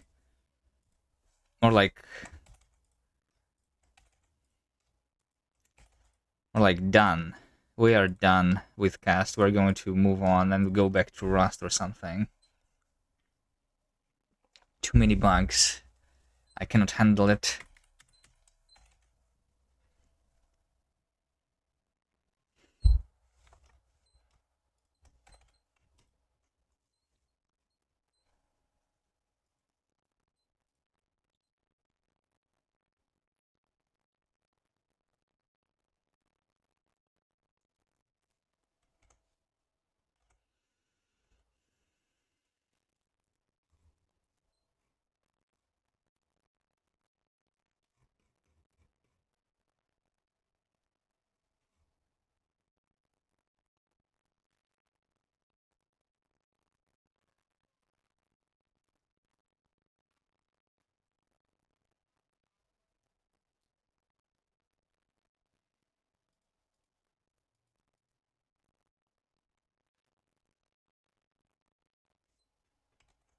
So what should have happened in the beginning? You know what? Let's make the simpler test, I guess. Let's do just output right. And that's all, right? This is going to be parsed successfully, but I'm wondering why is my context reported incorrectly.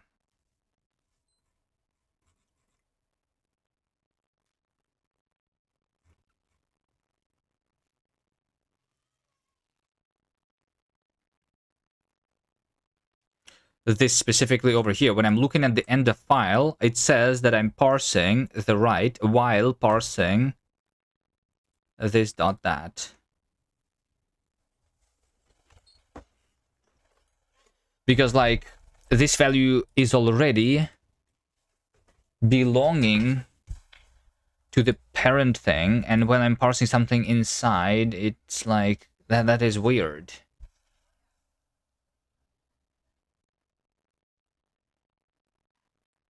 Like over here, try parse is done.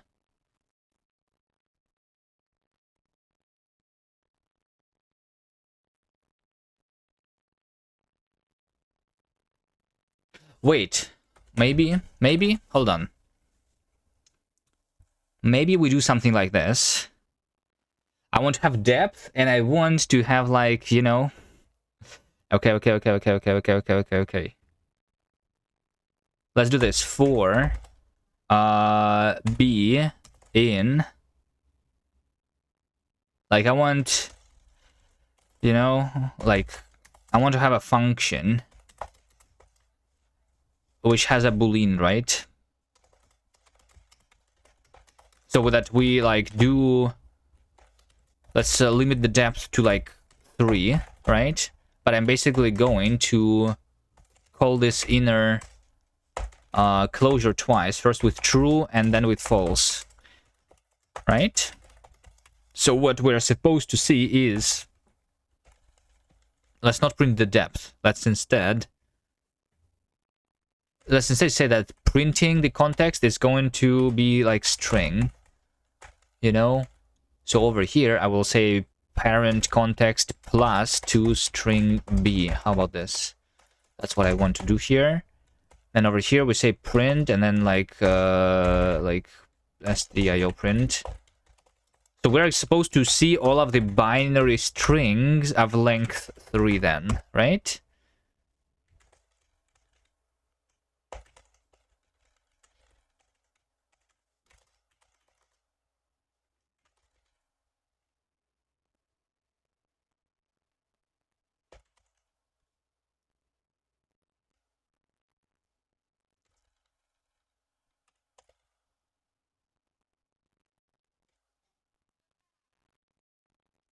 Wait, what? What's the issue?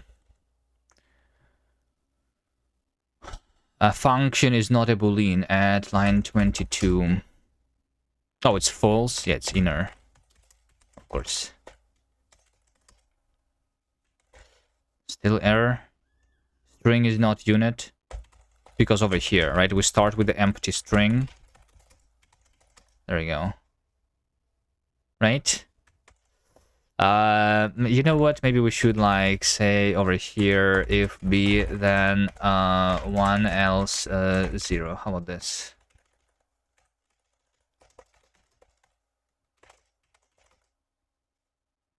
right? Like, this is obviously not correct. This is obviously not correct. Okay, so now I can debug this. It is a bug in my language then, not in the parser. Okay, what if I do this through the interpreter though? Then it's correct, right? So it's the JavaScript transpiler specifically that is doing something wrong. Okay. All right. It's basically keeping the old context around instead of getting rid of it. Right? So the question is, how do I transpile the inject context, right? That's the question. But I'm just assigning to the context variable the thing, and this context variable, oh, I'm assigning it to the context variable, right? But the context variable is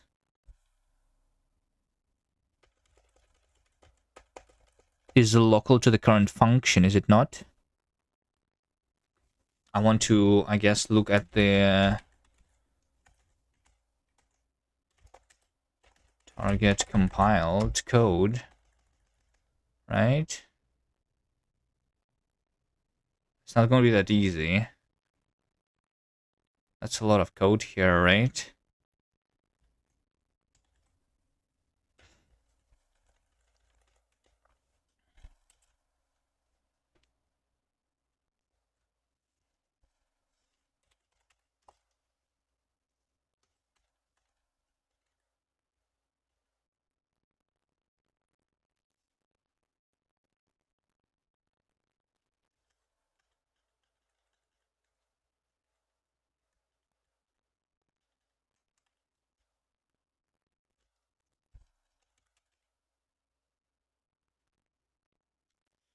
So I'm calling this function. This is the function which we actually write, right? So this is the transpiling. This is my parent context. Parent context is this temp, which is this variable, which is the context. Okay. And the context is the argument to this function. This is the important part, that the context is the argument to this function.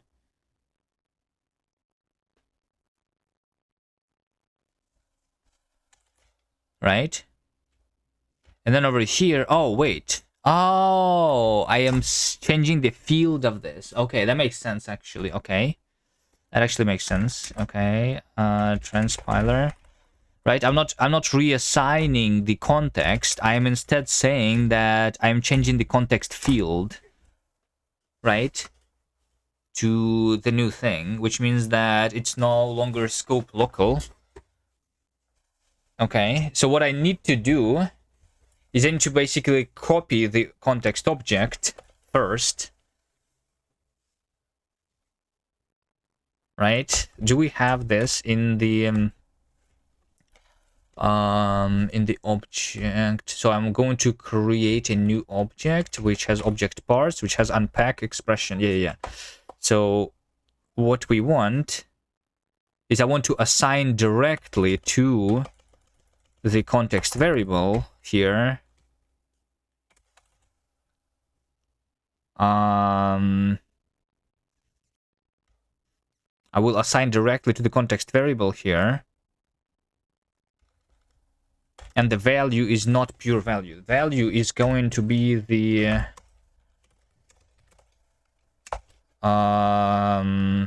we are going to have the object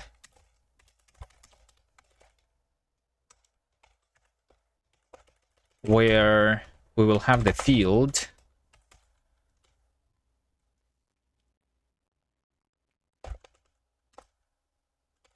this is the field name that I want.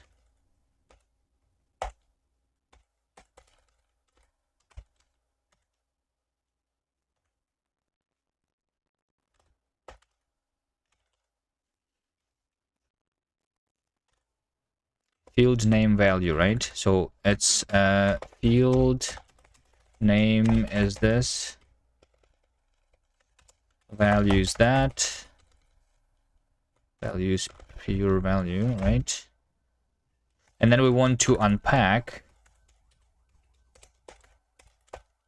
And I want to unpack the current context. So literally just this.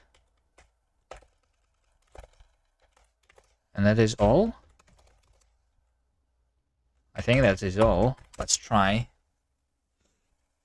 Look at this. I fixed it. Easy. Just the advent of code, maybe?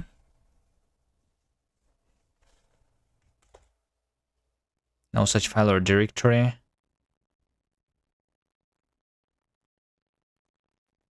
Wait. Wasn't my advent of code solution still working?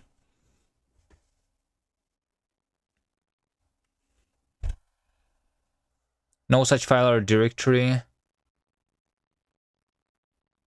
I'm trying to change directory to the empty directory. Is that what I'm trying to do? Yeah, the destination is empty, and that is not a directory, I guess, right? Let's open the... Let me open the custom VS Code. Here.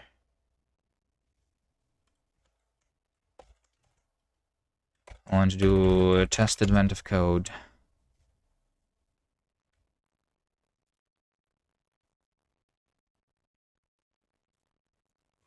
Right, I'm just changing the directory in the advent of code solutions, like over here, right? std-parse, dir name. Some of this is not working. Is the dir name not working again? I thought I fixed it.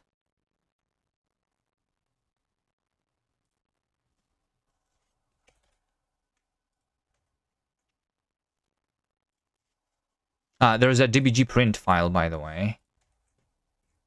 Is it being printed even? Yeah, this is the file, right? Main KS. And then we cannot change directory for some reason. Path. Dir name. We do substring of path last index of slash. dbg print slash index.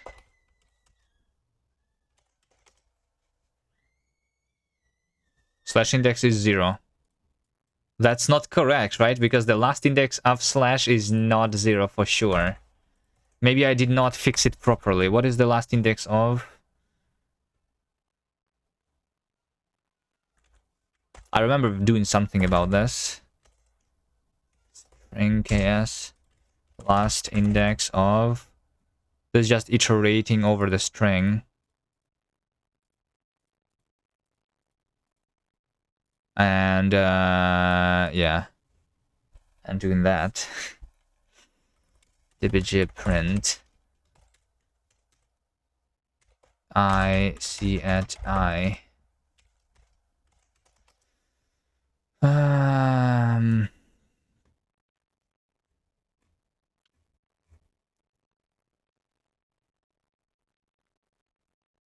Wait, what? This is also wrong. Oh, I see. It's because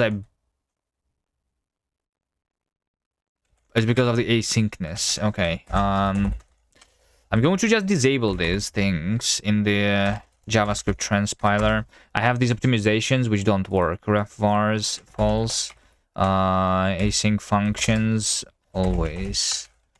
Otherwise, it doesn't work. There we go. Okay. I'm going to debug those things at some other time.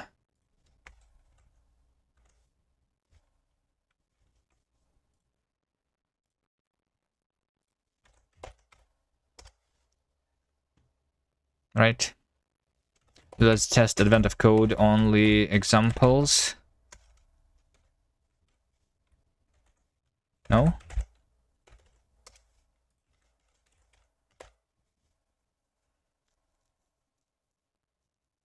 I don't give the arguments. Args.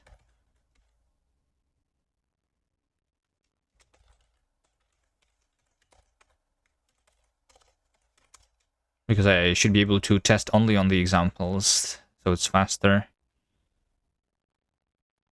Just to make sure. Advent of code is like the best test that I have so far.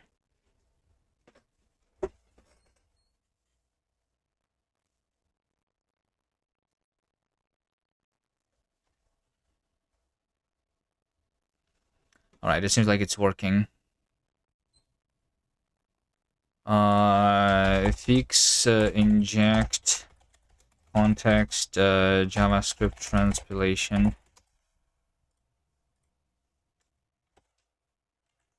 Alright, finally. Finally. And that is why, like, my parser was doing the wrong things, too. Okay. Let's now update. And see that this code is being parsed correctly. Please.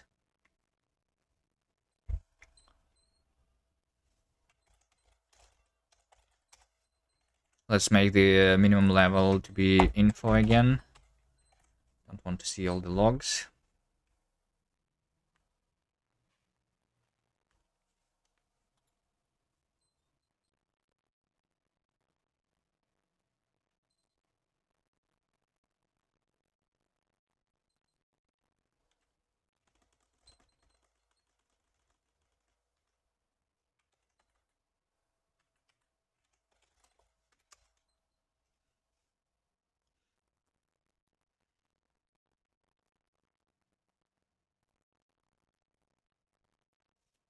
All right, it actually, yeah, see, it actually like formatted this, parsed the code successfully. Now, okay, great. Great. So now what? Now we just keep parsing all of the code, right? So we find all of the Kast sources and try to parse everything. See if something is not being parsed for some reason.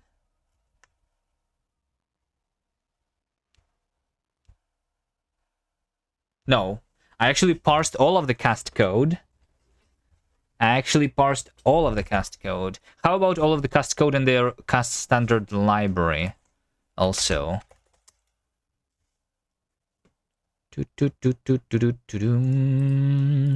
How about all of this in the Kast standard library, which means...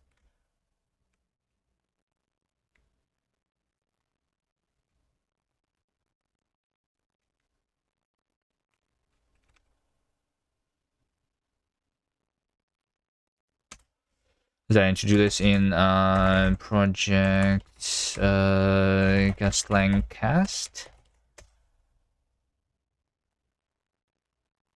The search pattern contains a path separation and will not lead to any... If you want to search for all files inside of this directory, use a match all pattern.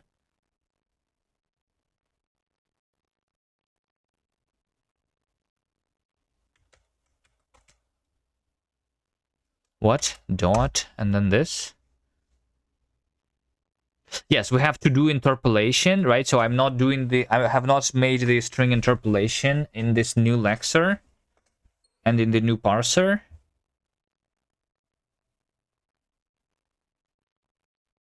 That's correct. Okay, let's implement the interpolation. But let's also first say progress. I mean, we can parse all Kast in this repository.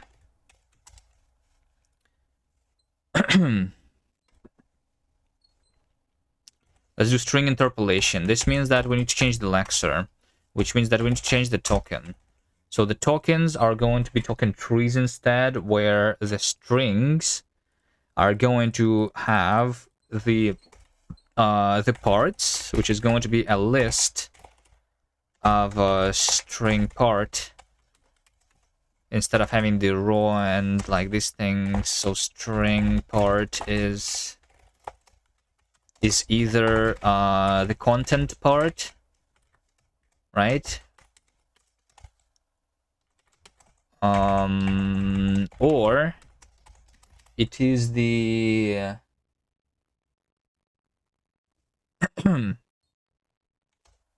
it's either the content part or it is the interpolated part. And if it is the interpolated part, then we just have the tokens inside. So the lexer just lexes the things inside there. So this is going to be an array list of tokens.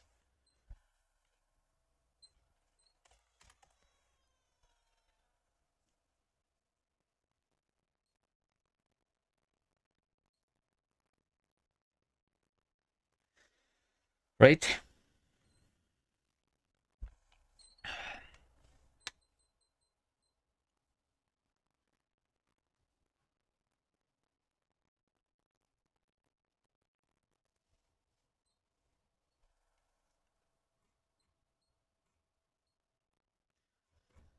String should still have the raw full raw string, I guess.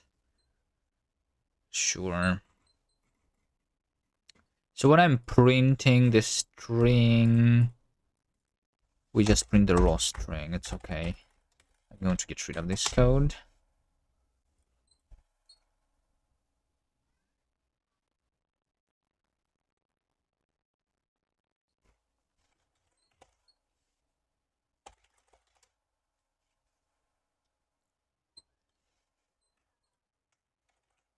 Right, so when I'm reading the string here, this is supposed to give me the string, so we don't have the contents anymore. This is going to be different. The reading the string. So yeah, so we have the to do interpolation. It's over here.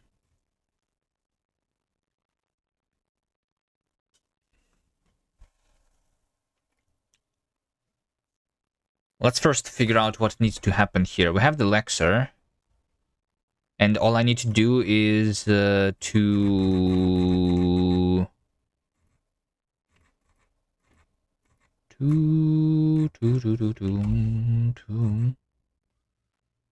lexer. We just have lexer next. I hardly know her. Hello, Chitspo. Hello, hello.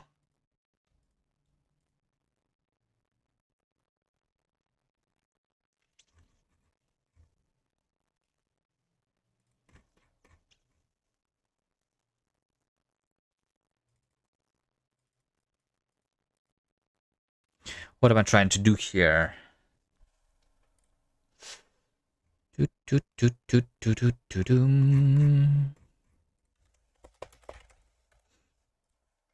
So when we want to interpolate a string, the syntax for this is like this. We have this string, you know, hello, hello, and over here we have we do the backslash, and then in the parentheses we want to have like user name, for example, right? So this would be the 3 tokens inside of this parentheses. That's what we want to get.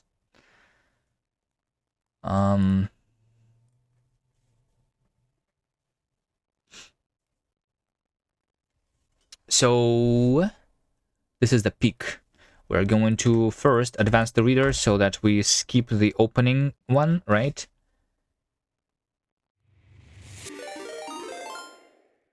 Oh, Jitspo is coming with a raid. Hello, thanks you for the raid. Welcome, raiders.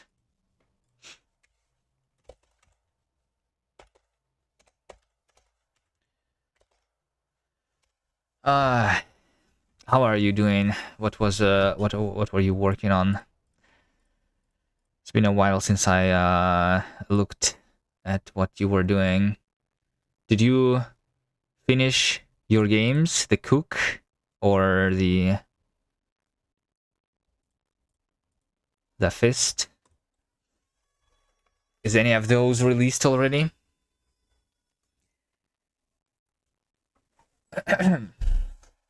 Finished up a level for Quake mapping gem that hopefully you will bring over to Cook later. I see. Nice.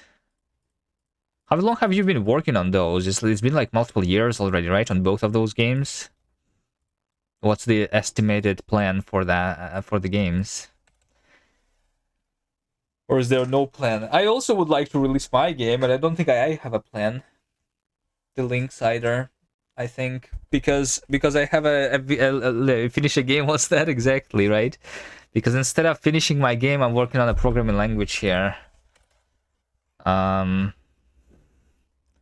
no reason. Because it's just fun, I guess. I did use it to make a small game for a game jam not a couple of days, like a week ago or something. We had the D2 gem.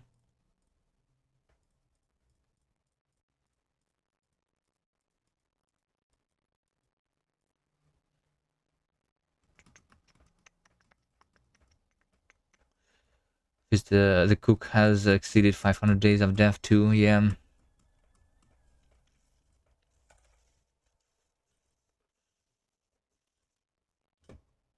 So yeah, I'm working on a programming language, and I am rewriting the programming language in itself. This is what my programming language looks like. I am working on the parser. I have parsed some things, but I have not implemented in this rewrite the string interpolation, so that's what I'm working on.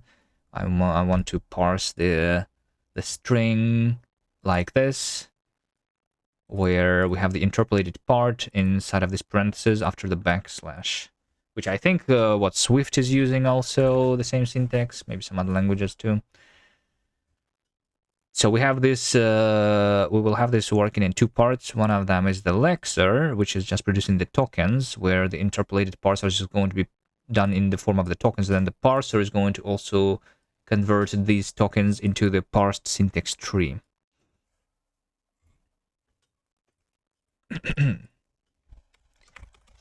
So I need to do something like this. While peak is not... do we have peak is in this? No, we do not. Reader peak. Reader peak is optional. Peak is... How about I have the peak is, which is a function that is going to go into the reader. I like that. Wait, no. I cannot do that because this pick is the picking of the tokens, but I want to pick the reader. Let's just do the loop here. So I'm going to say that peak. Let's see. We need to see the character, right? The character in front.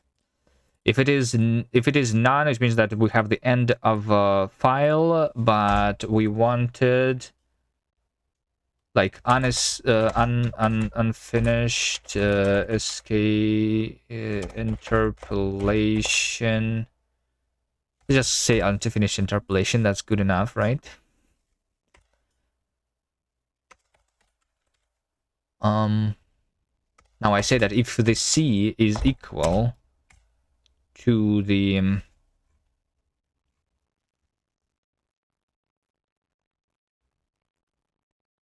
how did I even have this here?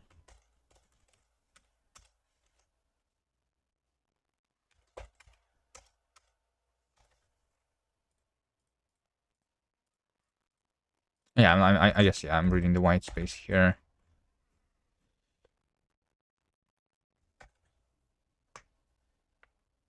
Interpolation or interpretation. This is just the lexer, so yeah, it is just interpolation. It's a string which is interpolated. So we are parsing it into a structured object. Interpretation is going to happen later, after parsing. We will have the compiler and interpreter, yes. But right now I'm just working on the parser.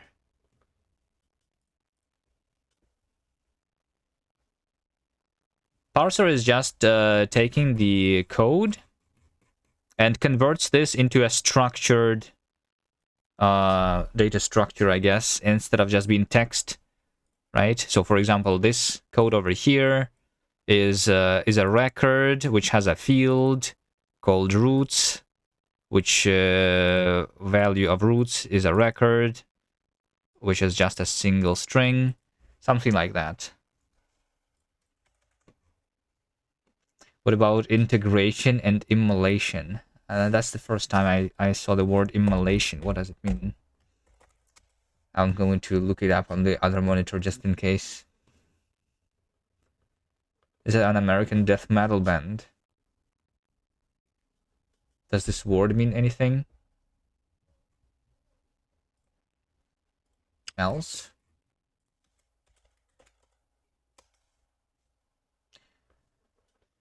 Immolation is the act of killing or offering someone or something as a sacrifice, often by fire.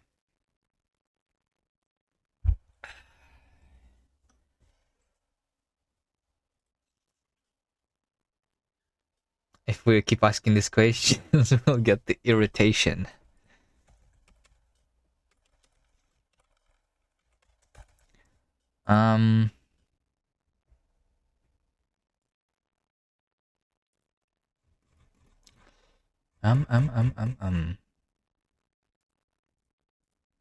If C is equal...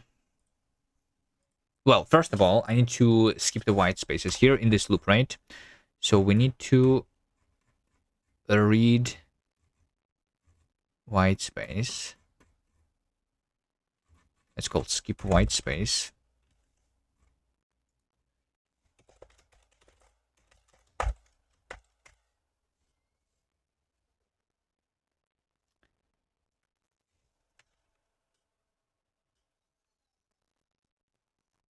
Skip white space. This takes the Lexer as argument. And that's it, right? Right, so when I'm skipping the white space, then I'm seeing the next character. If the next character is the closing bracket, then it means that the interpolation is closed now. So we are going to... I'm going to continue this loop. I'm going to continue not this loop, but that loop.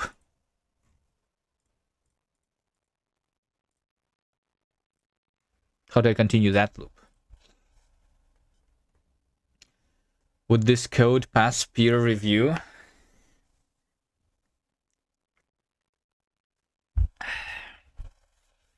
Do you want to review this code and see how bad it is? I would like this code to be nicer, yes. But I'm trying to make it work first.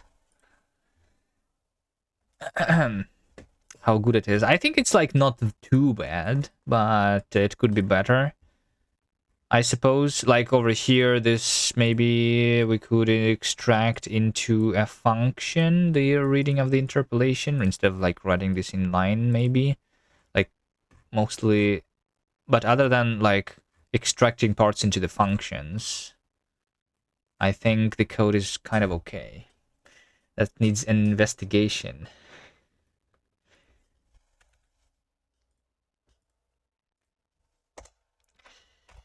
Interesting observation, Jitspo.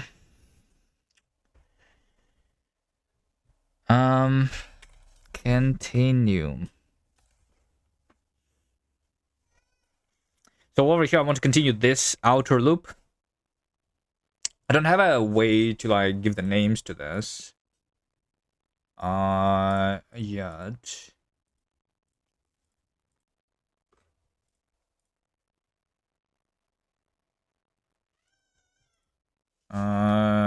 I want to look into the syntax. I think I can like do something because we have the standard loop block, loop body, and that's what I want to unwind into, right? And I'll say continue.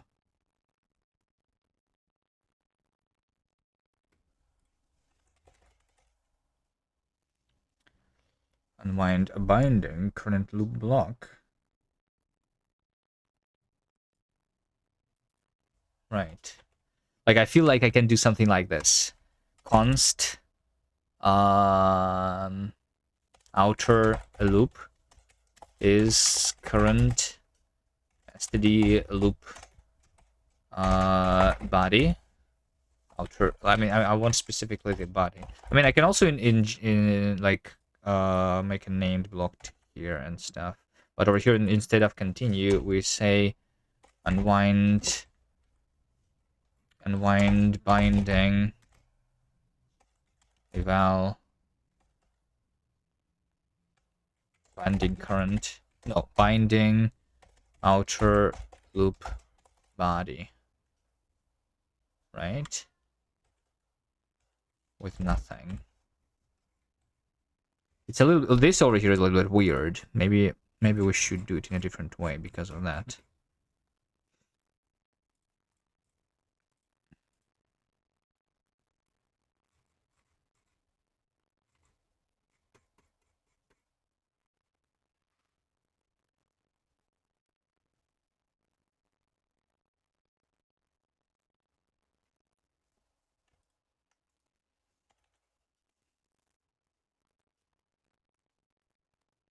Like what I would like instead is to name this as the like outer loop or something, similar to how you can do that in Rust, and then you continue that outer loop directly.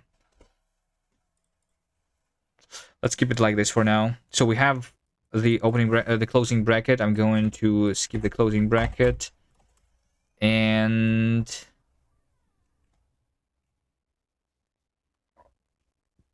this also means that I don't add the character. So adding character means that we have the contents.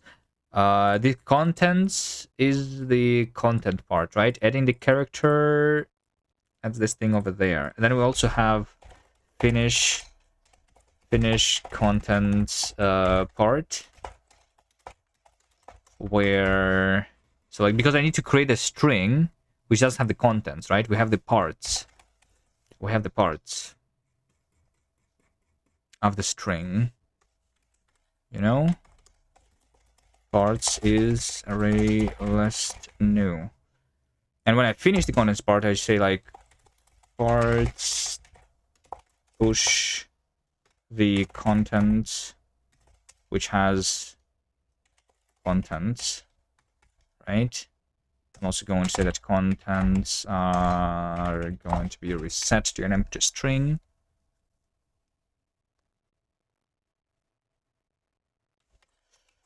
It's called pushback.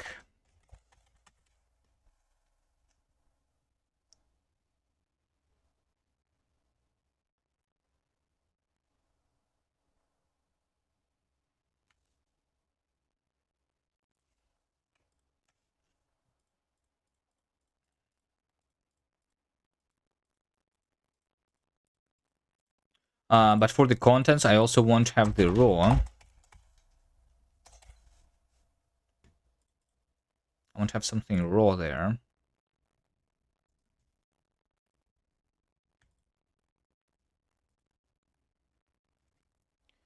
Contents. Raw contents is not... or content. It's not string part. Wait, hold on. String part in the token. String part. Oh, it's like, yeah, I need to call this... I mean, this is the content part, which has contents. A little weird naming, maybe. But I think that it does make sense. But it's content. And so the contents of the content part of the string is this, right? Yeah. Okay, now this type checks. So what's the raw, though? The raw, I need to...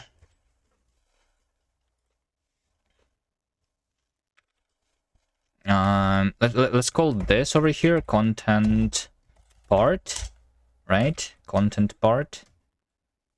Finish content part. This one is going to have the contents. And it's also going to have the start index.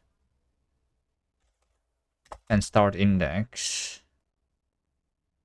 is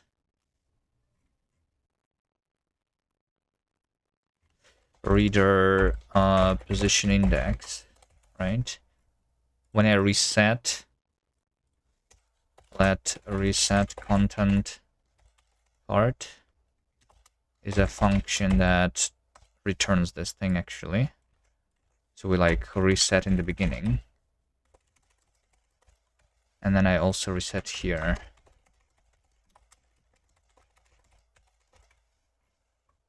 After I finish the content part, I also reset it.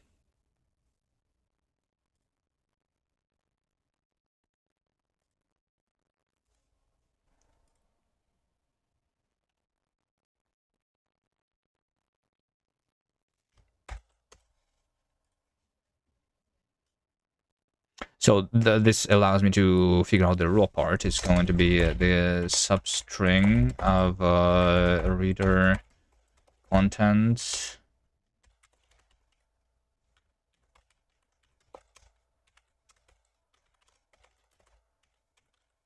from start with length n minus start.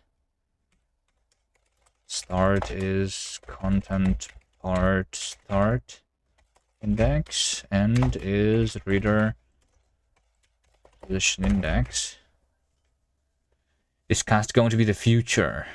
Yes, of course. Well, I mean, I'm not, so I'm making the language for myself, but I could see other people liking it, but that's not my goal. It is the future for me, all right?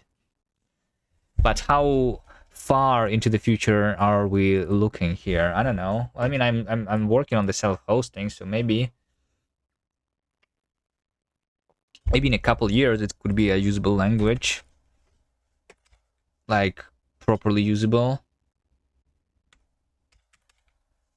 I have obviously used it for things already, but I don't think it's very nice for at this point because of all the bugs and other issues.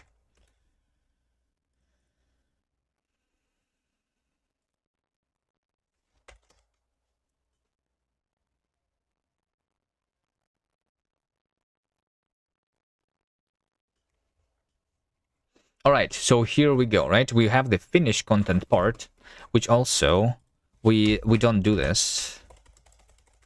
If content part contents length is 0, then we just return. I don't want the empty content part, right? I mean, it doesn't really matter, but yeah, I don't want this. And over here, before I'm returning this string, before I am seeing the delimiter, I'm going to also finish content part, right?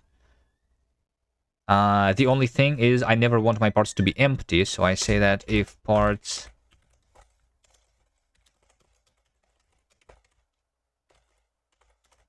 is empty, then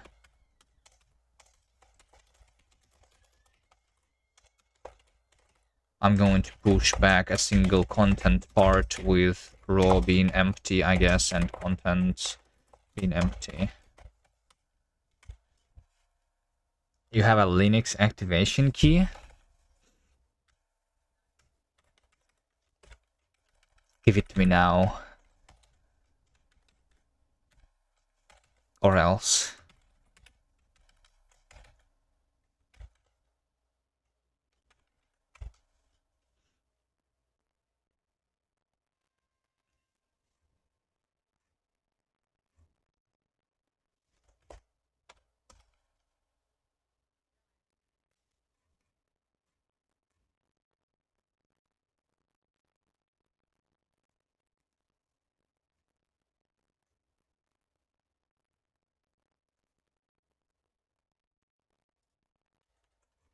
Content part plus equal to string C. Like, now this is not correct, right? So when I'm adding the character, content part contents plus equal to string C. Right. Anything else? Any other bugs? This over here. Array list pushback parts.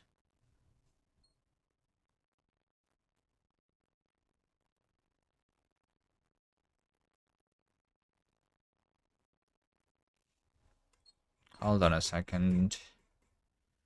Parts pushback.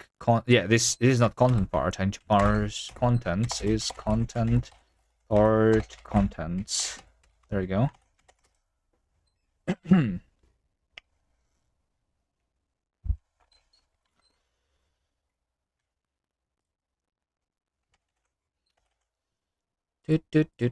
So this is the parser now, because yes, but let's finish with the lexer first. Let's finish with the lexer first.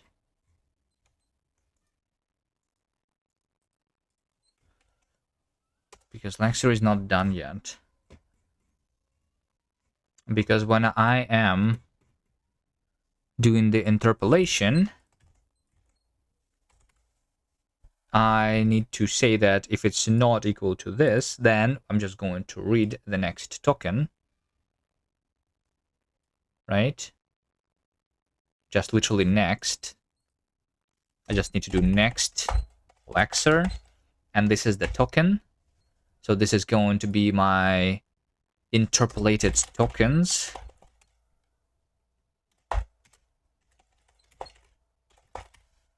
Right, I'm saying just tokens.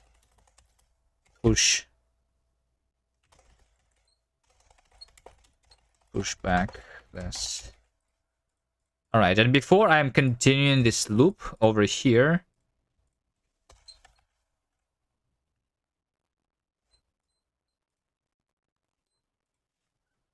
this doesn't work. Do I have the loops as like, yeah. I guess this over here is unreachable, is what I want to say.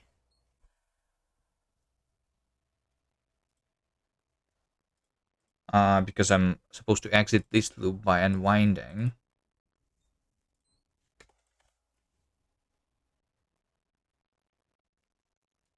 Can I use the add loop? Is this also...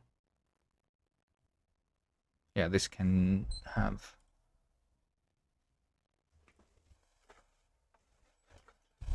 any type. Alright. So I say unwind like that, but I need to add to the parts, right? So I need to say parts over here.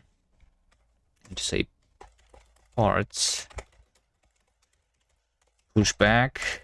I'm adding the new part, which is interpolated with the tokens inside, right? And these are the tokens that are inside of the interpolated part. Okay. Let's see here. Can I do Kast target JS stop on error false? Because I don't want to fix the errors in the parser yet. So can I do this? Lex tests test.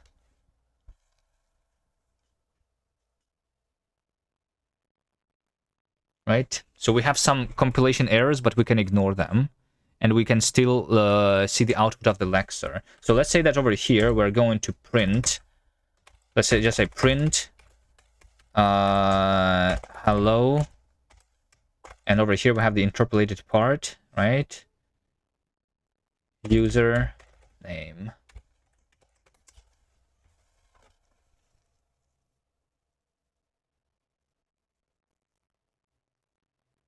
Right? So we did parse this. I kind of want the tokens to be printed now better, right? These string tokens. This one has the parts. And when I'm saying print the token, can I print the token better?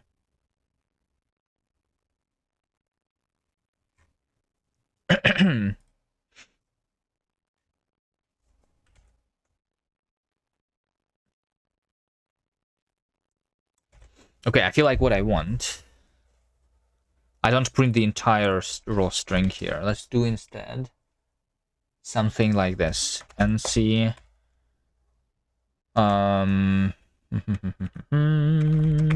Here's what I'm going to... I'm going to write the delimiter twice, right? The opening and closing delimiter. Then we have the parts. I'm going to skip the raw. I just need the parts. Right? So we say parts iterate. Right?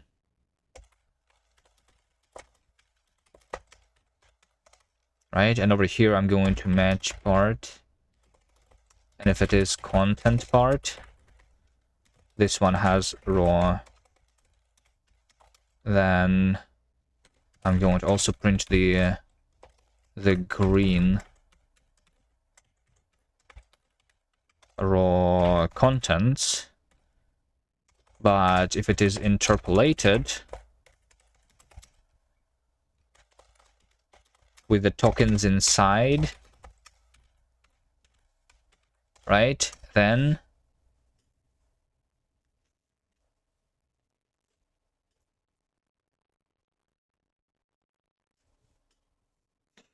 I'm just going to print those tokens like separately. How about that? How about that? We are going to say this part is a reference. I need to like that. Tokens. Iterate for token in there. We like token shape needs to be printed. Right? Token shape print. Token shape followed by a space,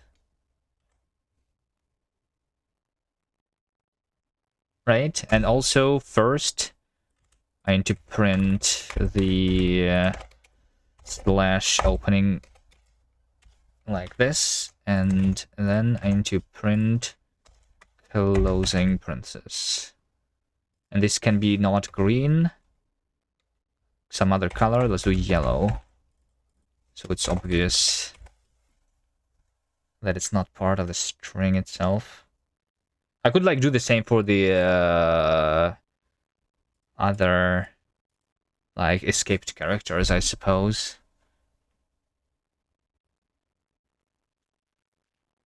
I'm printing this token shape. First is true. If first, then first is false. Otherwise, I want to just write... I mean, I'm going to just write a space there. Okay. Let's see how this looks.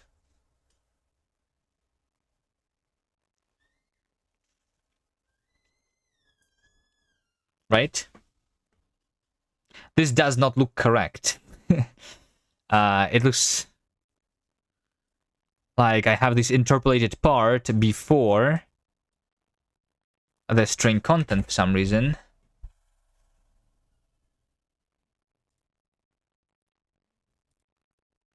Which is weird.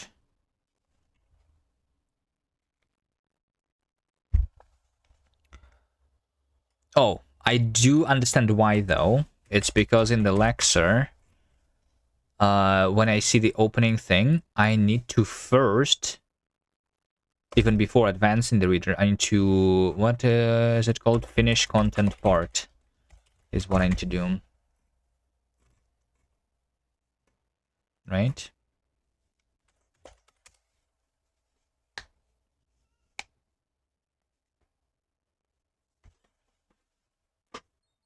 There we go. I still see this slash though, for some reason. Why do I see this slash? That's wrong. I know why it's wrong though. It's wrong because this over here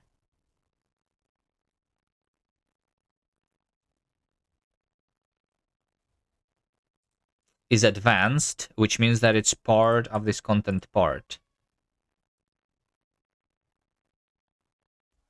I do have the peak 2 though, right?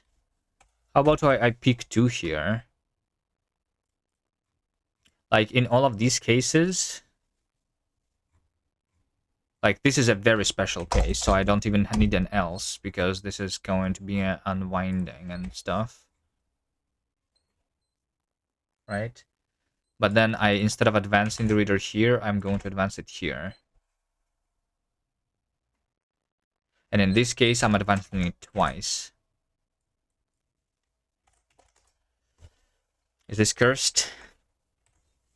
Or is this okay? I don't know. Wait. Add char C. Yes, because let C be equal to this needs to happen over here.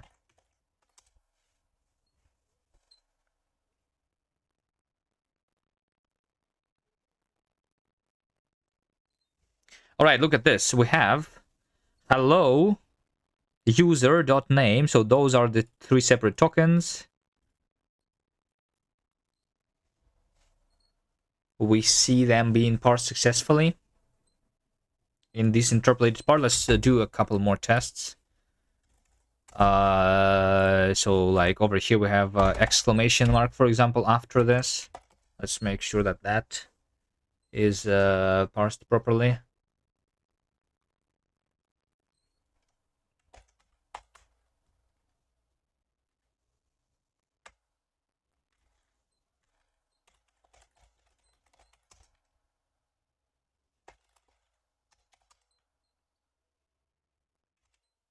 Just build stop on errors false. Build args.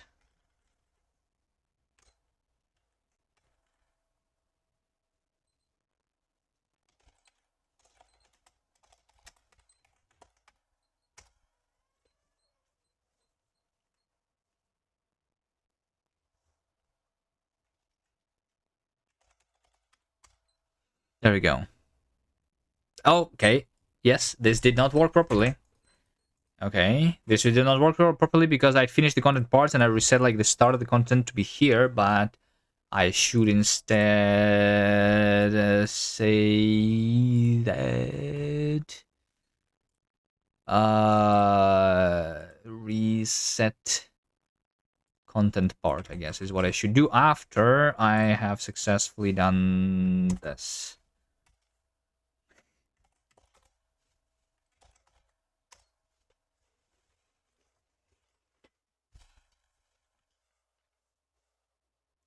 What about some unit tests for lexing cases? Yes. I agree with that. That's a good idea. The question is how do we want to write tests? I feel like ideally I write tests in the like in this file directly. If we talk about unit tests specifically, we would want to have something like, tests, or like test, and this is just some code that is running, like assert that 2 is equal to 2, something like that. So the test lives near this code. We could make the tests to be outside. Like, for example, I can just like run this code. This is my output, and I can assert that this is the output, right?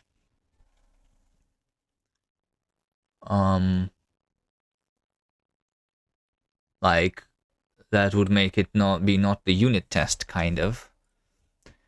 But maybe that's even better to test, like make this more machine readable, basically, like so that I output the output of the lexer. We could make it like a JSON, for example, output, right? Yeah, I think in general integration is better, because then like I can test this implementation and compare it to the original implementation, right? Which is written in camel. If I make them output the same output, basically, right? Yeah. I want to first finish the parser, and then, like, I'm not going to get into further progress on the self-hosting yet. Like, I'm not going to do the compiler and, like, interpreter yet. I want to do these things like integration tests, maybe, like, improve some of this code.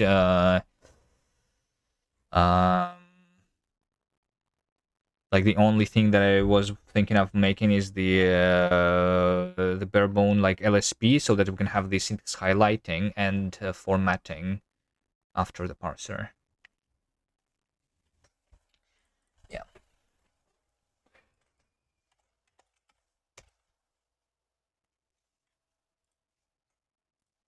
But I mean, in general, like, because I'm just using the language all the time, do I even need tests? I'm just testing it all the time, right?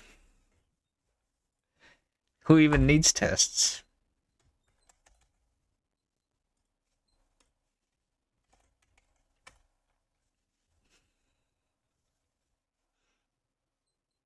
Is that not how you test your code? Is that not how you test your game, Athano? When you're working on a game, how many tests do you have? I thought you just let the user, the gamers game your game, and that's how you know if there's bugs in it, right? I'll go check. Wait, you actually have tests? There's an actual number? What's there to check? Oh no. I thought I was the real developer. He's doing it right.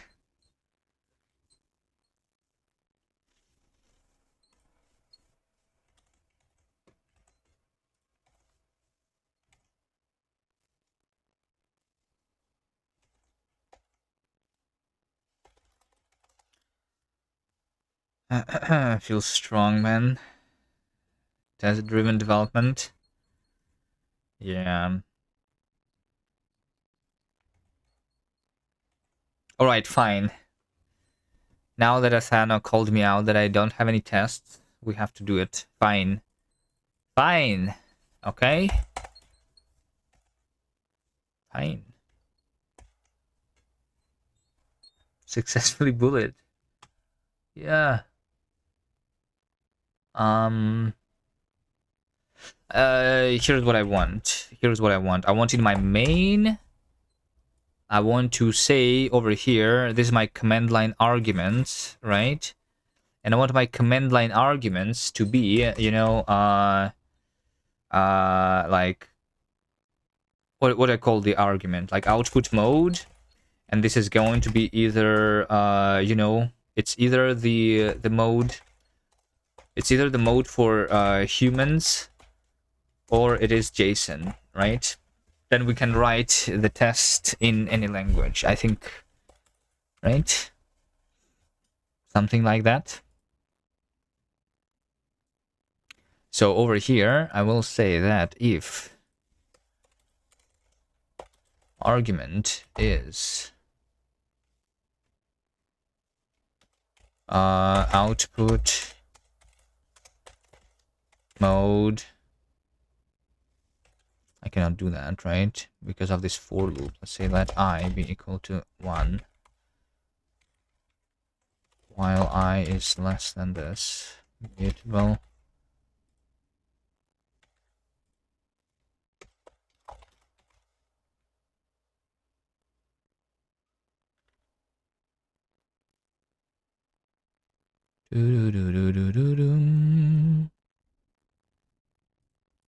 if we have output mode, then continue. App is equal to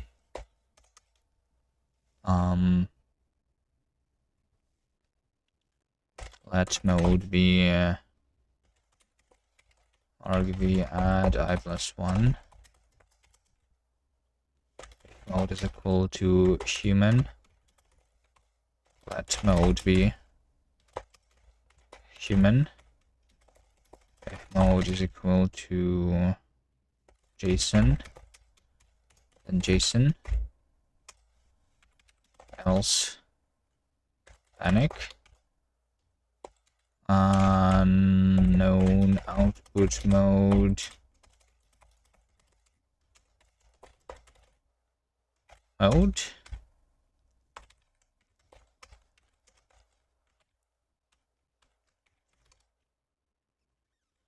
output mode is mode. Output mode by default is human. Right?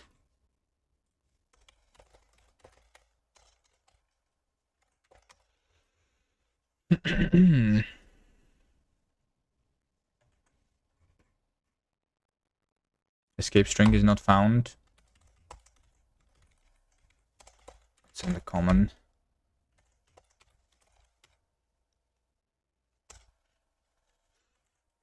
Okay, so the idea is that if we want to test the lexer specifically here, for example here, right? If our, yeah, so we have like tokenize. I'm going to have, so there's multiple things. We don't use this NC with mode, writing, lexing. I just have this token lexer next. This is a bunch of tokens that we have, right? I can construct the JSON here. Yeah, how about this? Let tokens is array list new, right? So over here I just say tokens. No, let's do JSON. Let's do JSON tokens.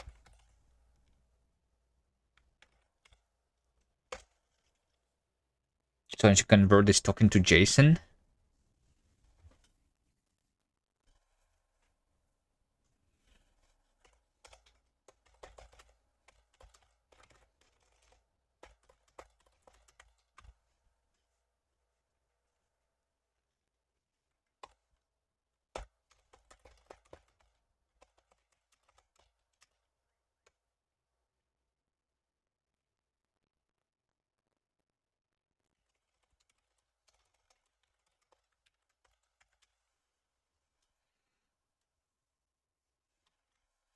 And I would say JSON is an array of JSON tokens. And then I want to say like JSON print JSON. Right? I guess I also, yeah, I kind of like want to match args output mode here, right?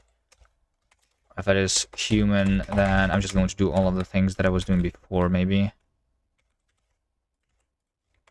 Do I want to have two separate implementations here or merged somehow?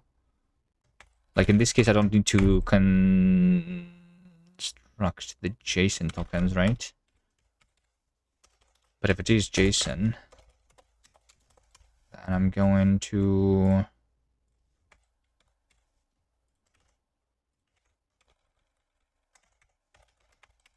just create the lexer. I have 450 tests so far, but I have a lot of blind spots. Oh no.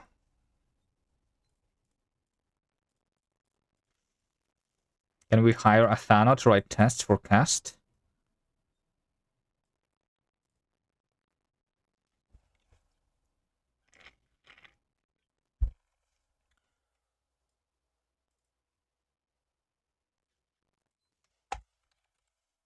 They're quite expensive, and I have quite zero money.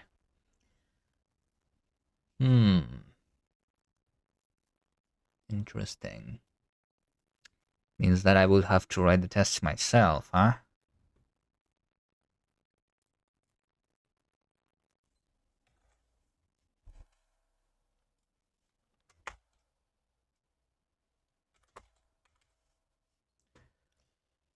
All right, let's just write this function token to JSON, which means that tokens actually depend on JSON.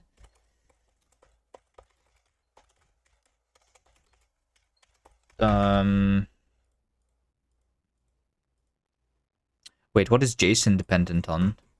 Like JSON depends on like a bunch of things on the ASDs. It's like the other way around. You know what? How about talking to JSON? We can because otherwise I have like the dependency loop.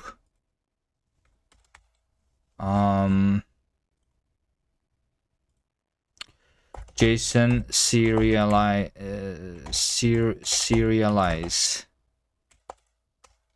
Let's do serialize. So this will define all of the serializations.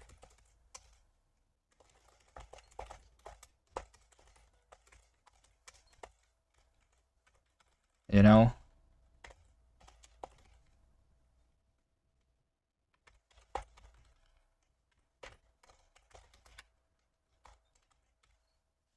Did you get any game on the spring sale? No, I have not bought the games in a while.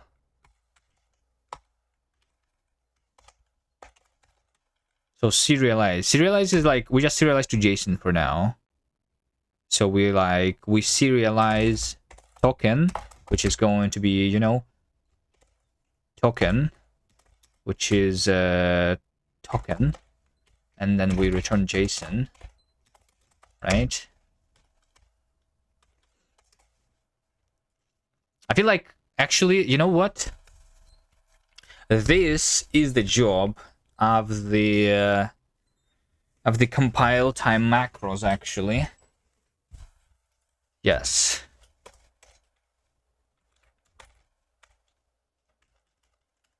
Let's just do serialize as JSON. This is going to be a generic type T.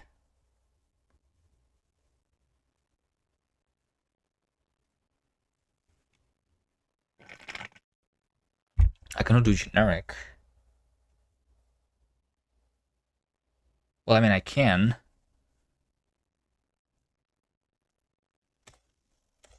Let's see here. We have value of type T. This is going to return JSON, right? I guess we will have the trait to JSON.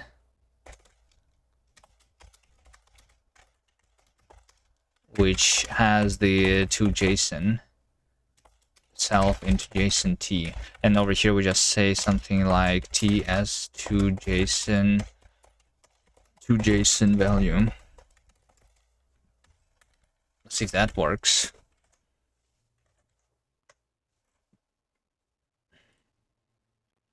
So I don't say token to JSON, I say serialize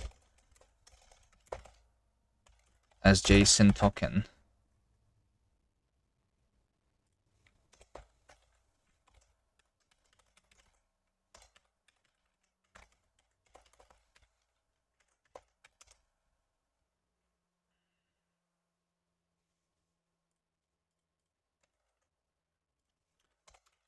Colon. And then I need to like implement like token as to JSON.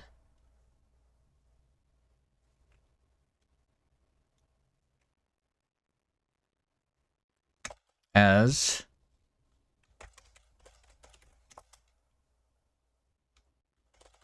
token into, let's just say null here. Let's just start with this. Is this going to work? If my tokens are going to be nulls,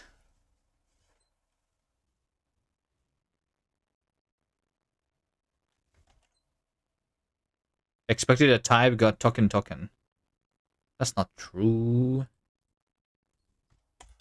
Restart language server.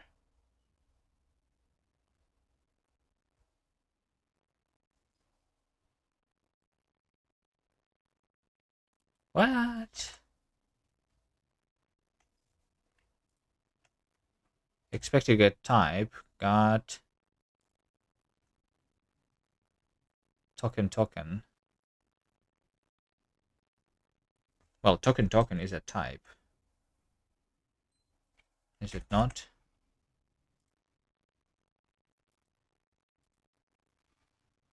This is weird, actually.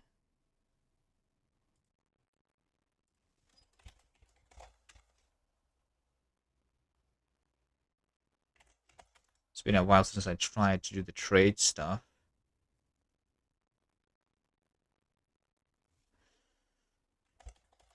Self-cast output mode JSON. Yeah, we have no cast implementation found of the token. Oh, it's token T. That's right. That's right. It's not talking as JSON, it's talking T. That's the reason. It's just the error is pointing in the wrong direction, unfortunately.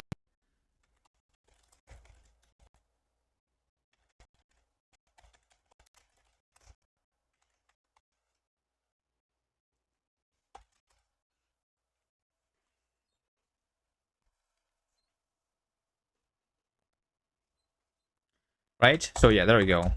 Since we have serialization of a token as nulls, we just have a bunch of nulls as our result.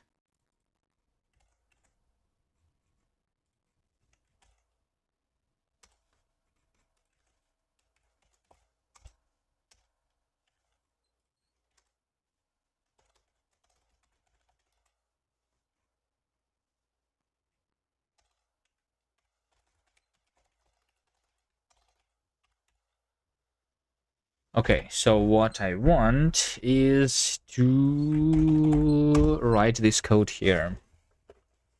So I want to derive this. Where is my derive example? There is my derive example. It's very similar to this.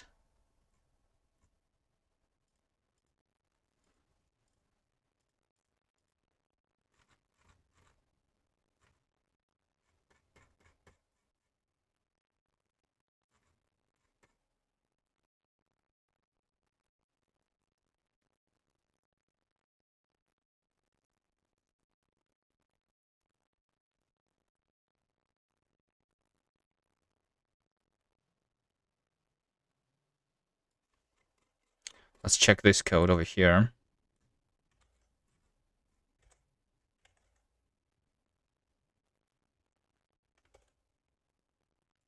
Okay. Let's see. Let's have this. We have const derive to JSON. This is a function that takes the type T and returns AST.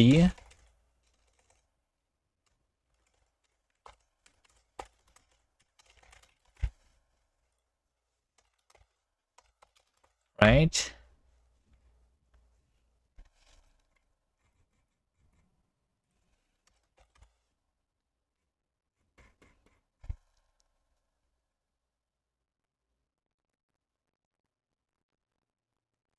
So I just match this. And that is my result. Okay. Let's take a look at this code, right? So if we have Boolean, then this is going to be serialized into JSON as if self, then it's going to be a Boolean true. Otherwise, it's wait, why is this a string? Yeah, because this was I copied the one that is to string, right? So this should be then I mean, this should just be Boolean self. Boolean self. If we have an integer, I need to convert integer to a number, right? Because the JSON just has the number, which is a floating point, int to float self. Let's do this thing here, because I don't think I have it currently, to float 64 as. How do you convert int to a string, you ask? It's easy. You just say parse to string x.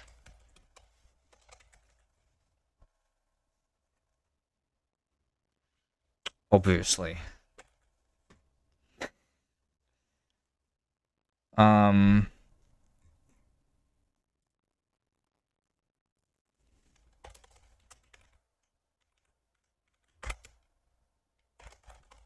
Just say to float 64.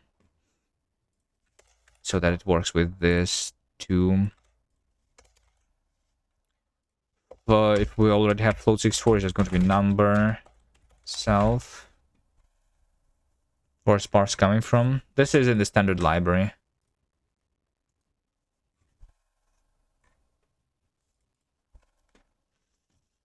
I don't have the casting between the things being implemented natively yet.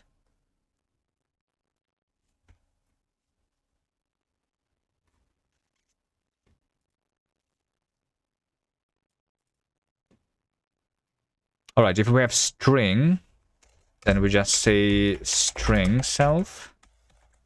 Right, I'm doing the JSON. So here's all of the things that we have.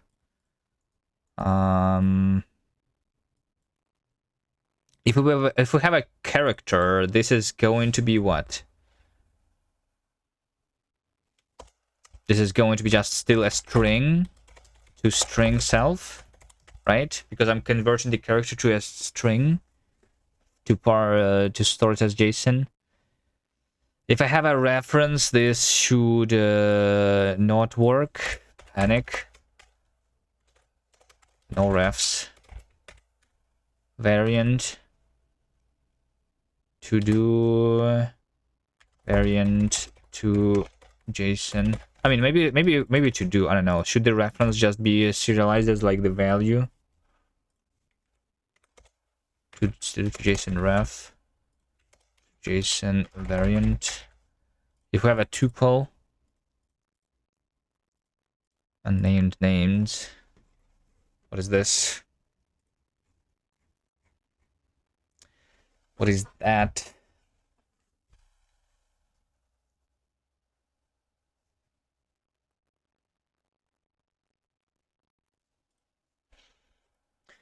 That's a lot of code. Let's try something else here.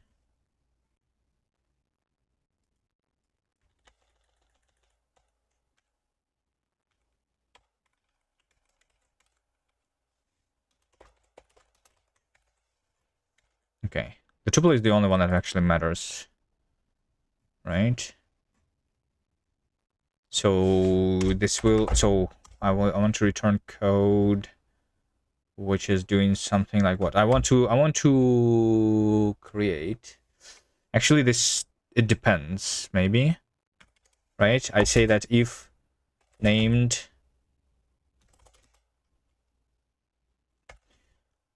You know what I should do? Oh, wait. Named is the singly linked list. Okay. Right. So if I say that name...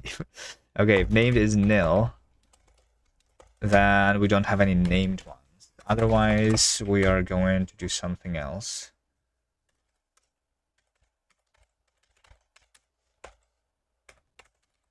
All right. If it's nil, then it's going to be array, basically. Otherwise, it's going to be an object.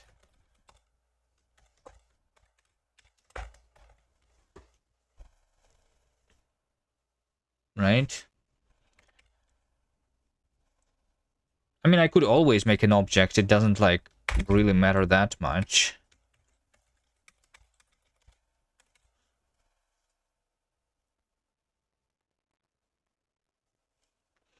We just have object with fields. We say fields is ord map new.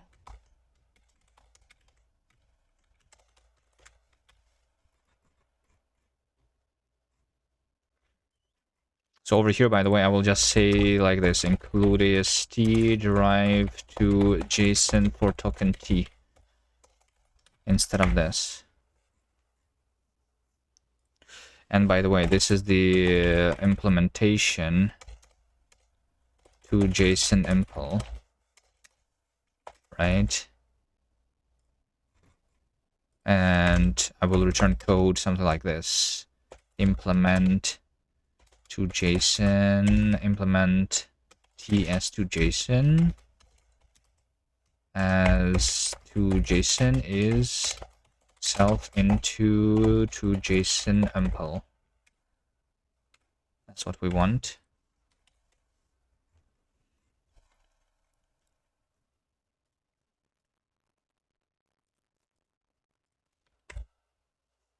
Let's start with this, actually. If I do that, it's going to work, right? This is just going to convert this into an empty object. I don't actually serialize the fields, right?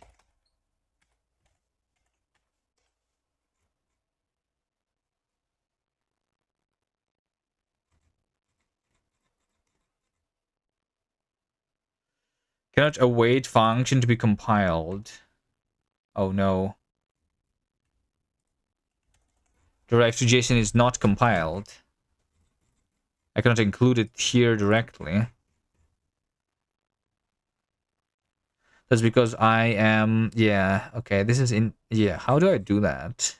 Interesting.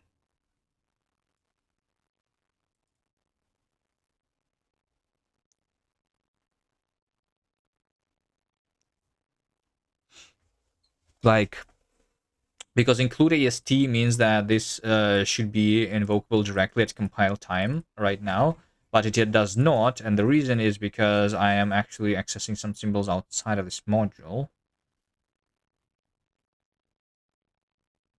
Right, like from these places.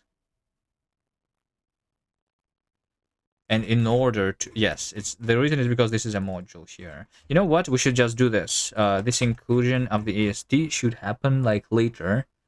What breaks it is the modules, because like it's looking for a symbol, but modules are recursive, so the symbol is potentially defined later after that function is being called at compile time.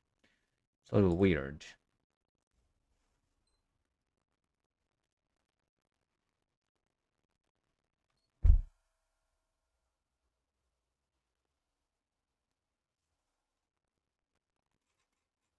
I mean, can I say over here?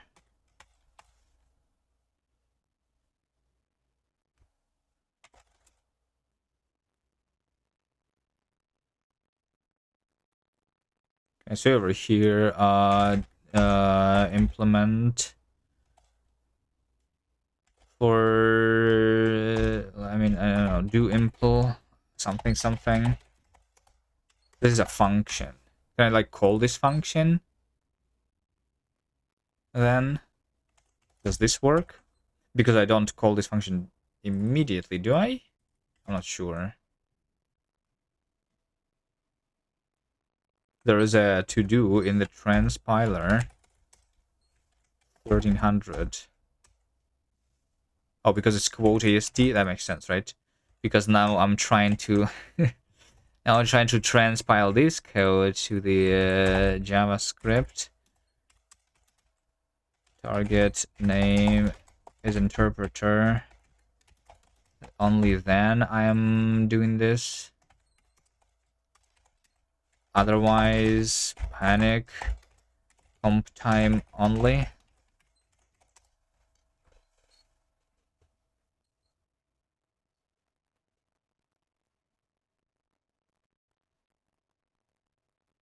All right. So what if I just call this function do impl at some point?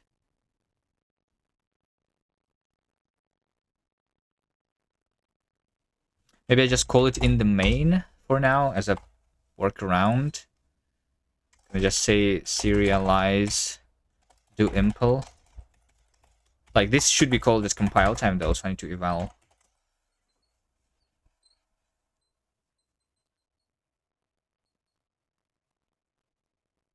Seems like that worked. Now we have or the map is not defined. Wait, what? How is or the map not defined?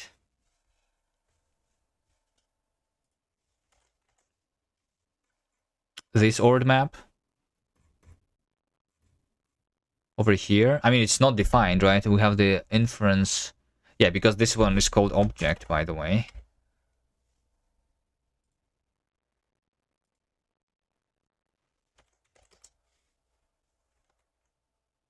I'm ignoring the errors because we decided to do the test before fixing. But yeah, it could not find ORD map in scope.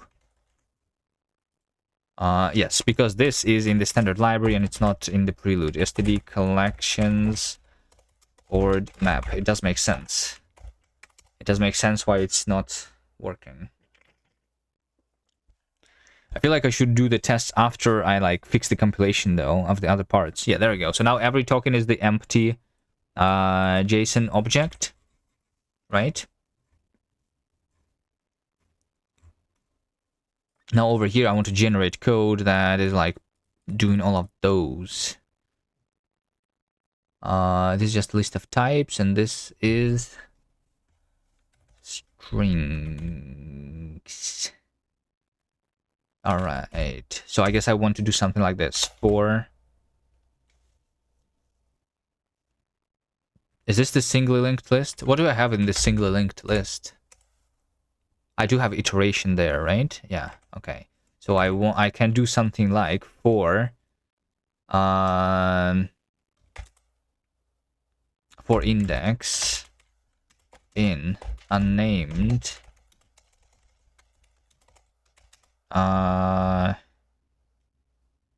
singly linked list iterate enumerate, right? Use std collections list. Why is this done as singly linked list? I don't know, for some reason. So we'll do this thing here, and we just have the index. I want, say, toString index. I want this code to be on the outside. Let fields be fields like that.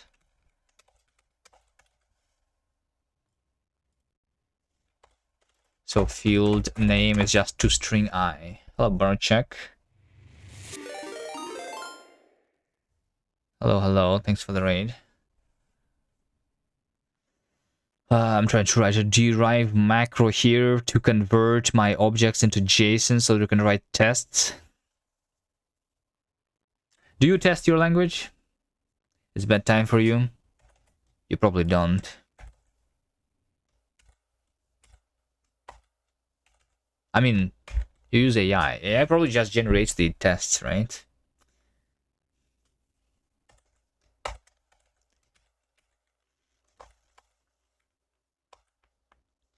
Why did Asano make me do this? I should not listen to Asano next time. Alright. I could work on something useful instead. You know, correctness is good. Yeah.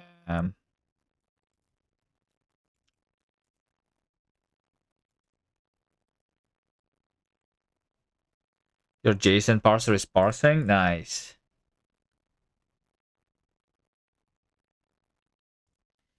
If field name is toString I, what do I want to do? I have something in the std AST maybe, right? I want to have like I want to have identifier. No, I don't want to do the identifier actually. I want to do the string token. I cannot do the string token, can I?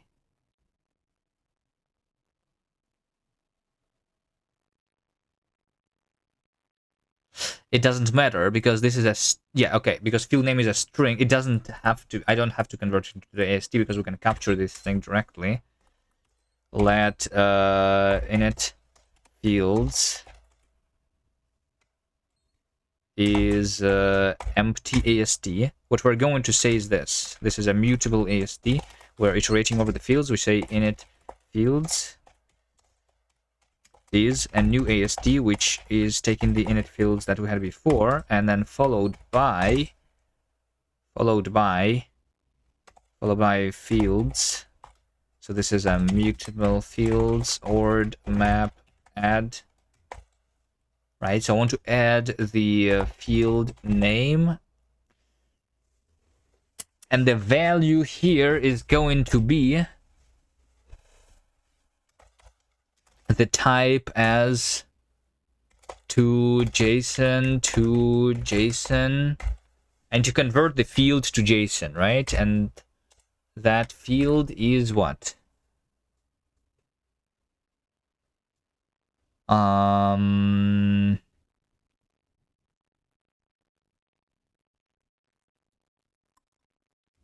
It's a self dot field identifier, and this is going to be std AST number literal. I, right? Yeah, I think so.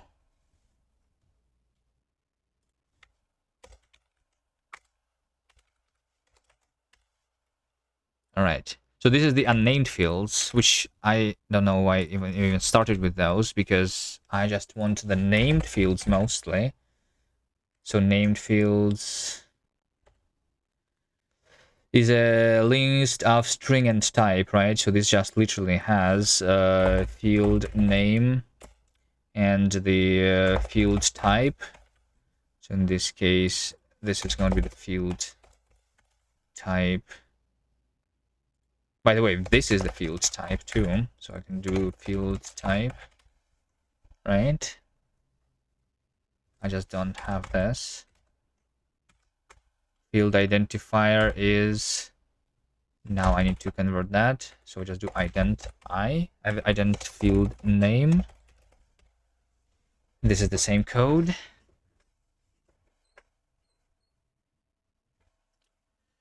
Char UTF-16 length is 2, but string at 2 panics with invalid UTF-8 index.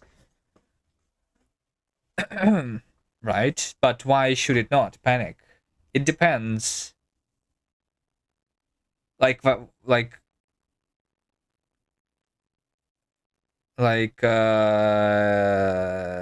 only valid index for this string is 0.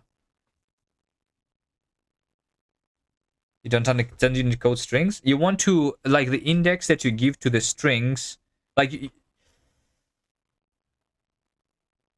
is the character. Like, you see there's only a single character, the emoji that you have, right? So the only valid index is 0. It's just the indices are based on, like, it's not based on the byte offsets, but on the offsets. This H also panics, right? Because you want to not use the UTF-16 length, you want to use the string encoding length, because the encoding depends on the backend, because it panics in the interpreter backend, right? If you try to run that code with the JavaScript backend, it should work.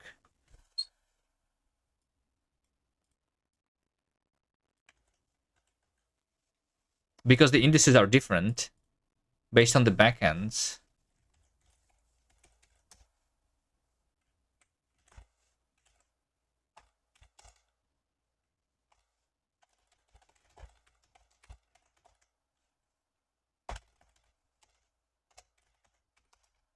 Right? So this obviously fails.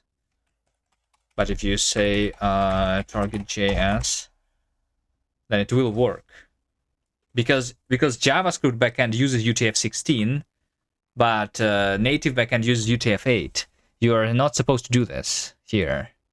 You want to, I guess, do, like, if this is your character, then you want to do char string encoding length of this character, and then this would work on both the JavaScript backend and the interpreter backend, right? Does that make sense?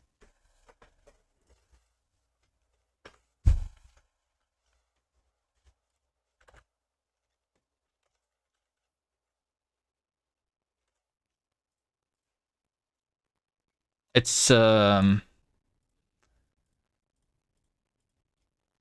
really. I don't know. I feel like it makes sense. It's a different, like, it's almost same as in Rust, but in Rust your strings are always UTF-8. But in for me it depends on the backend. So don't assume that it's UTF-8. Don't assume that it's UTF-16.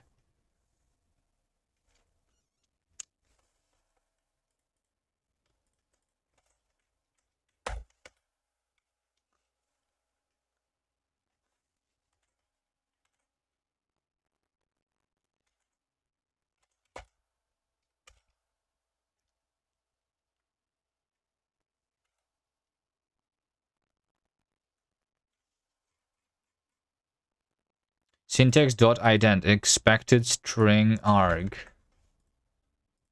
Field name. Is field name not this? Oh, I don't need to enumerate over the named fields. Oh. You could be the first language to invent UTF-1 to 8.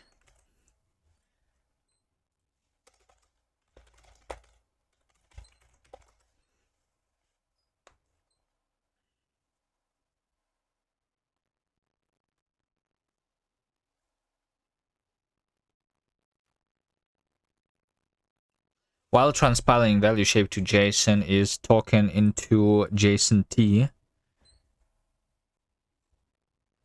I feel like something somewhere. I feel like I'm very close to have this derive macro to work properly.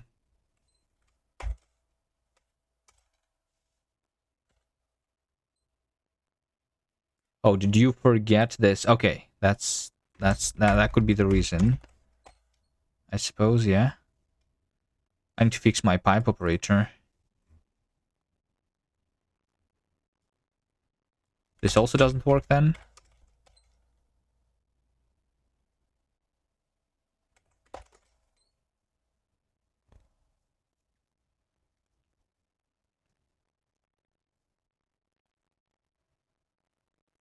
No cast impl found.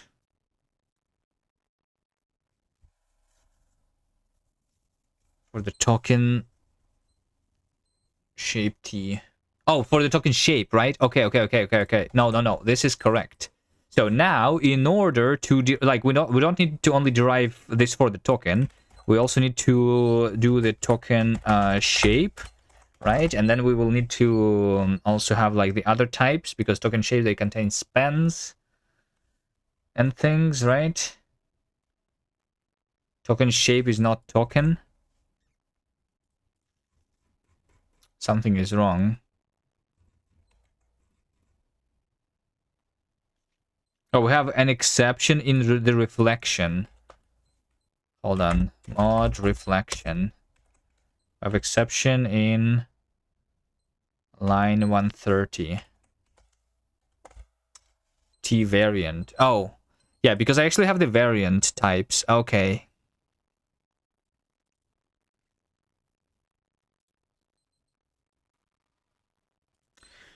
Do I want to implement the reflection on the variant types? Yes, because the token shape is a variant type. That makes sense. That makes sense.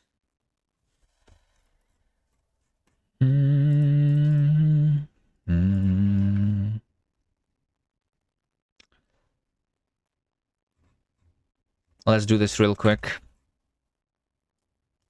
So we have a variant. This is a type variant, which means that I need to construct the variant type, right? Let's look at reflection, std reflection, right? We have the variant, and this should be type info variant, right? And type info variant is a type which has the variants, which is the collections. Let's keep using the single links list, sure. Of so this is just having the name of the variant and the associated data type, which is optional. So optional type of the data, right?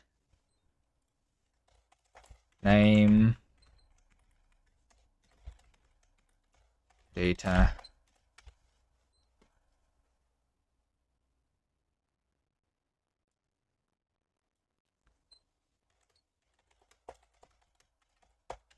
Do I call it variant?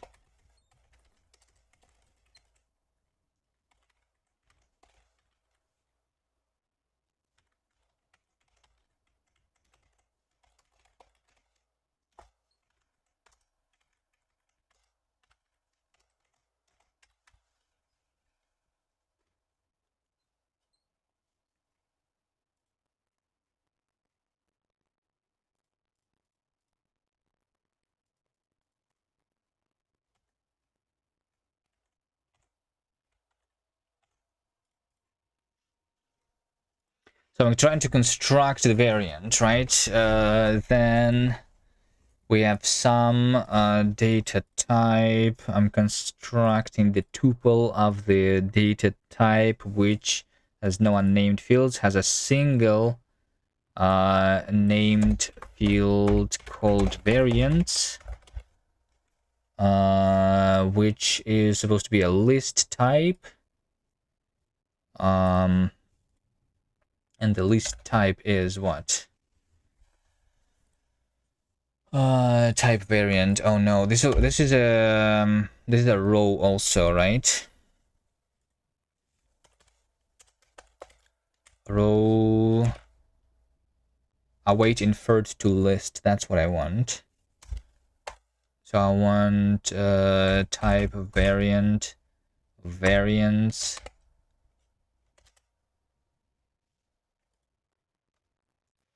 await inferred to list. This is the list of type variant data, which is the data, right? List map function variant data.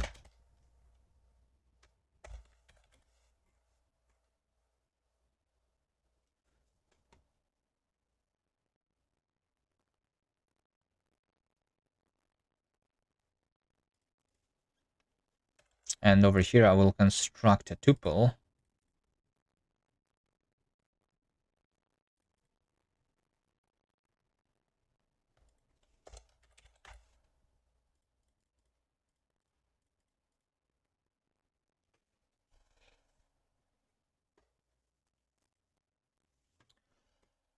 Boom, boom, boom, boom, boom, boom, boom.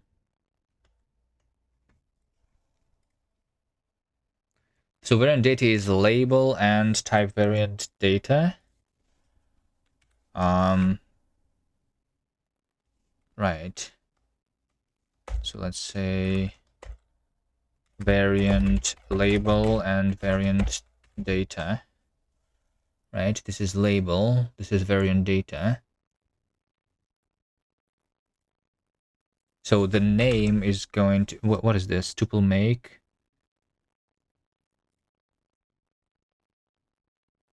Oh, this is unnamed things. Yeah. I like in this case we want the named fields, right? I want the name and the data. Over here I have the unnamed ones. Okay. Right. So over here we have the name, and the value is the string name. Name here would be label get name of the variant label.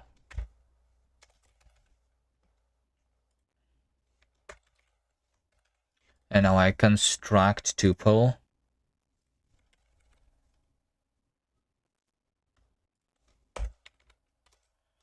The next is going to be data. Data? Data.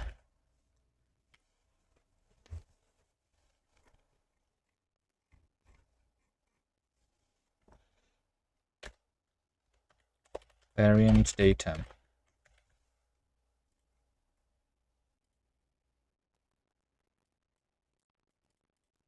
It's going to be empty.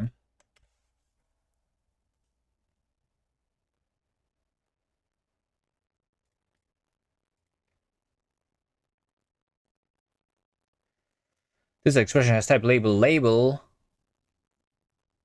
Variant list expression was affected of type label value list. Right, because this variant data is it's going to be a match variant data with, if it is none, then it's going to be construct variant. The variant is the list type.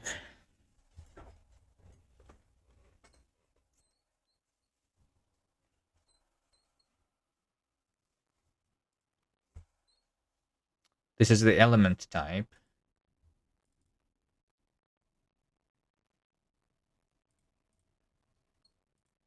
variant type.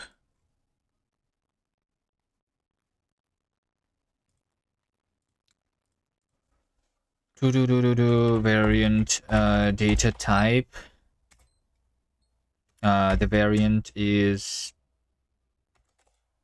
none. Value is none. If we have some data type, then we construct variant span variant data sum, and then some data type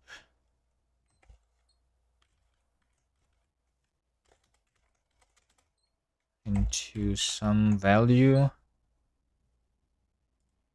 variant data type here.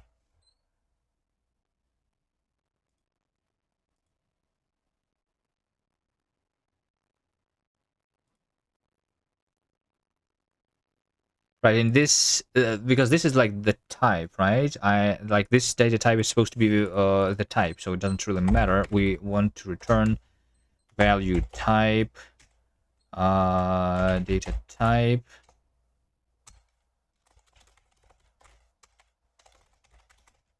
like this, right?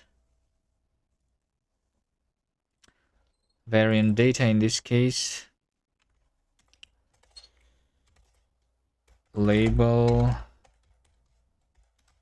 and type variant. No.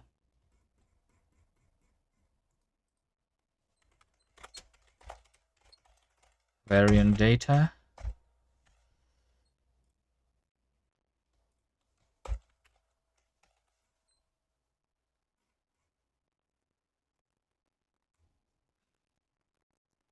This expression has type value tuple, but expression with square of type value tuple.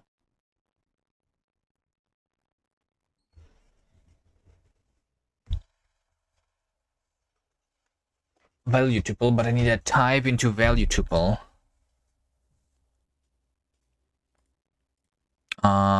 Yes, over here we have function name function. Like in this case, we do know that it's a string.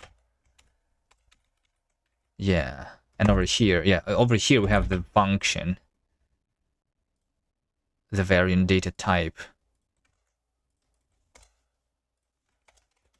and over here I return this thing. Express type variant value. Wait, what? Let variant data type is variant data type x. Wait, inferred type shape expect variant this.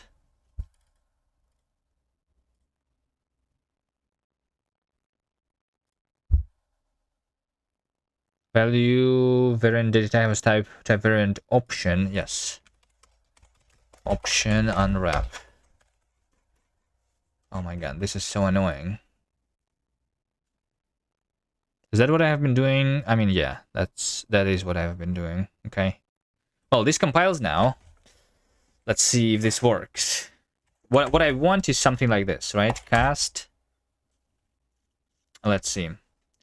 I want std reflection type info of optional string, right? If we have an optional string, then we have this. If it's a variant where we have the two variants, some which has the string, or we have the none which doesn't have any associated data. There you go. So we should be able to do that, to use that to write the thing.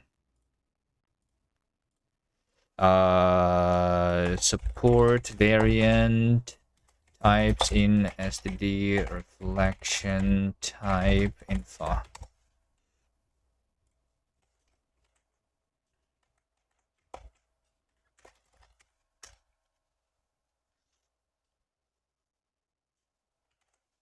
All right, so it's supposed to like just work. Then token shape t This is going to contain, so we have strings. We will have,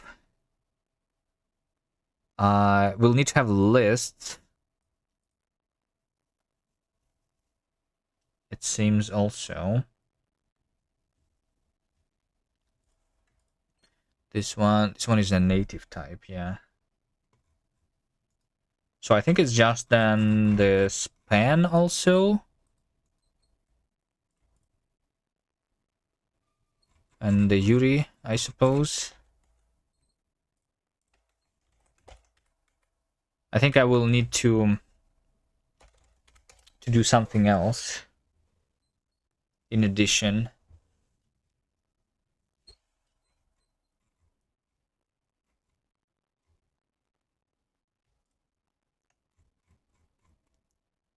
Pattern match non-exhaustive variant. Wait, what do you mean non-exhaustive variant? Like oh, okay. It's because this is variant. Okay, and yeah, and we need to like generate the code here, right? We have variant with variants, right? So I need to generate some code here.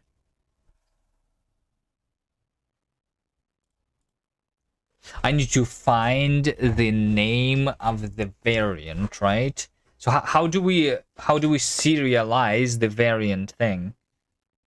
We can do it similarly to how Rust does it, where like for the JSON, it's like, you know, it's like a single object, an object with a single field with variant, right? Like sum, and the value of this is the actual associated data. Or if it's none, then the data is like just undefined. I mean null, I guess, right? Something like this.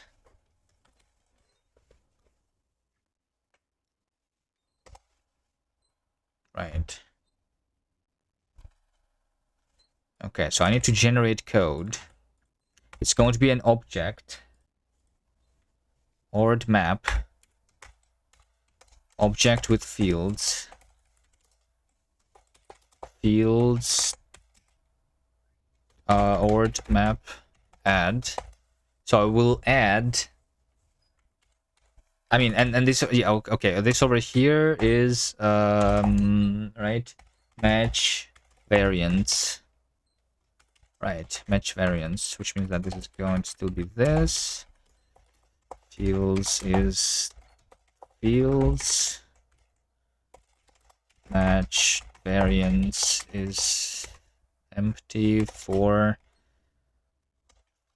name and data in variants as list into iter. Is this compiling? Yes. So do we have an optional type and a string here, right? So we want to generate code like this, match variant. I mean, this over here needs to be like match, right? Match self with match variants. So that's what I want to generate here, all the match arms. So match variants is match variants.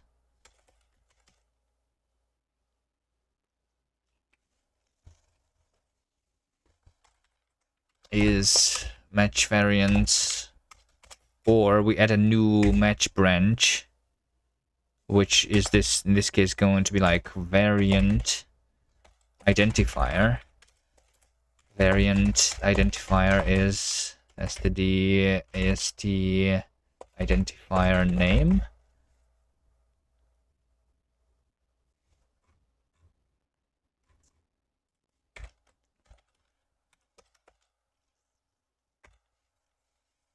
So if we are matching this, and now we need to like, yeah, we also need to match data here first. If we do have data, then we are going to do one thing.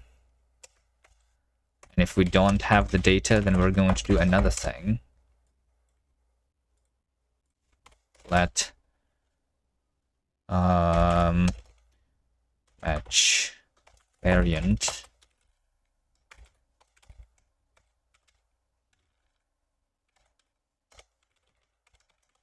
In this case, I just match the variant ident. Match variance is match variant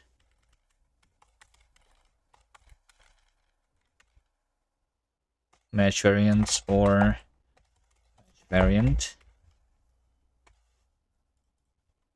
I don't think I can start this with an empty AST though, can I?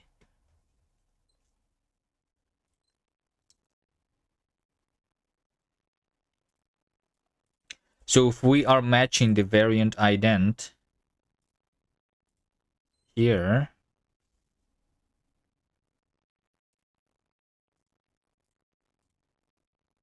if we don't have the data, let's do this. This is simpler.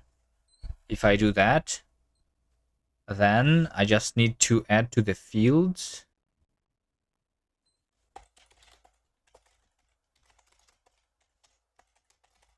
And I'm going to add to the variant name. I'm going to add the null, right?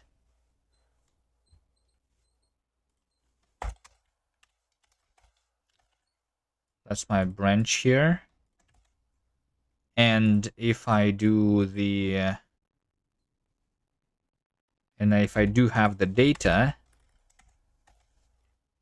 then over here we have variant identifier with the actual data, and over here we do the data. This is data type, right? This is data type here. This is the actual associated data, and we need to convert these data to JSON. So we say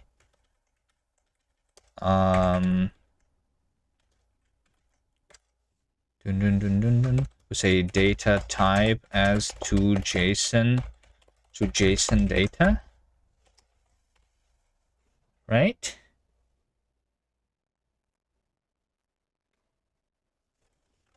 Does this work?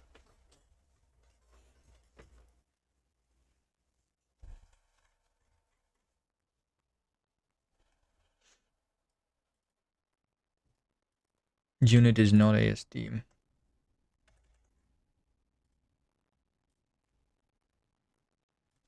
I don't need this semicolon.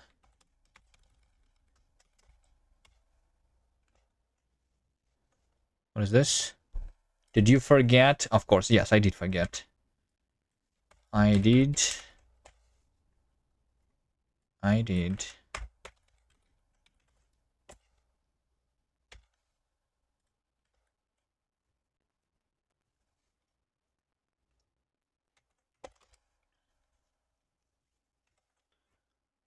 Dun dun dun dun dun. Could not find serialize in scope. I feel like it didn't work. Serialize is not defined. There's some error earlier. Expected end of file got must. Wait, what? Child. Okay, that makes sense. That's another bug in the formatter. That's okay.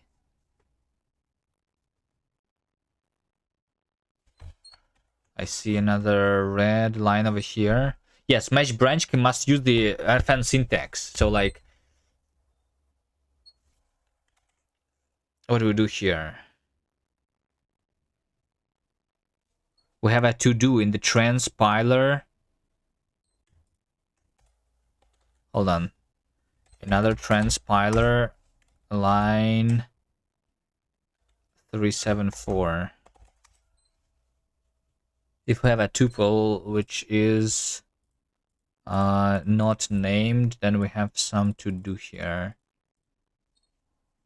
To do type. Right. When I'm converting this type. So the reason this does not work is because I cannot, like, okay, this over here is an error. but this one is ignorable. The one that we don't cannot ignore is the fact that I'm using anonymous types in the definition, like over here, right? This over here is the anonymous type of the associated data to the comment variant.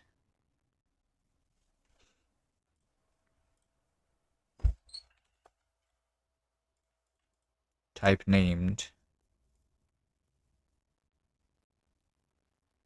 Types create or find. Debug name.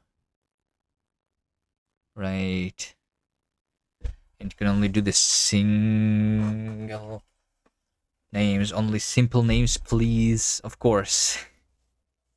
No. Wait a second. But why am I even doing that? Why is that even necessary?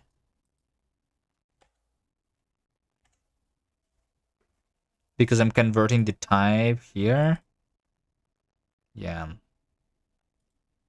Got it. Can I eval this so that this happens at compile time though?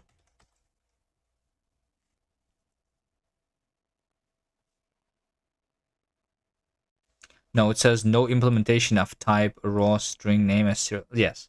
Like, how do I do this then? Right? If this is an anonymous type, I have not implemented the to-JSON serialization for it.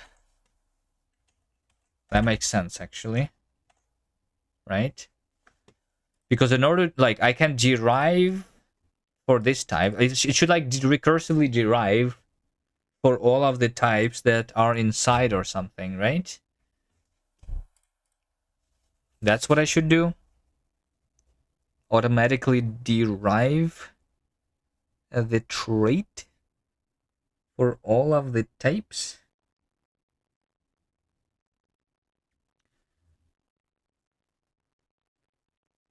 Can I have a map with types as keys though? I don't think I can.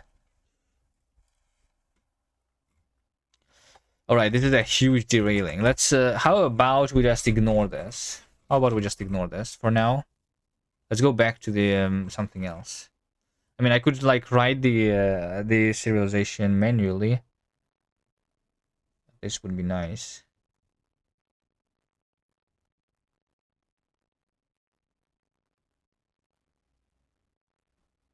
To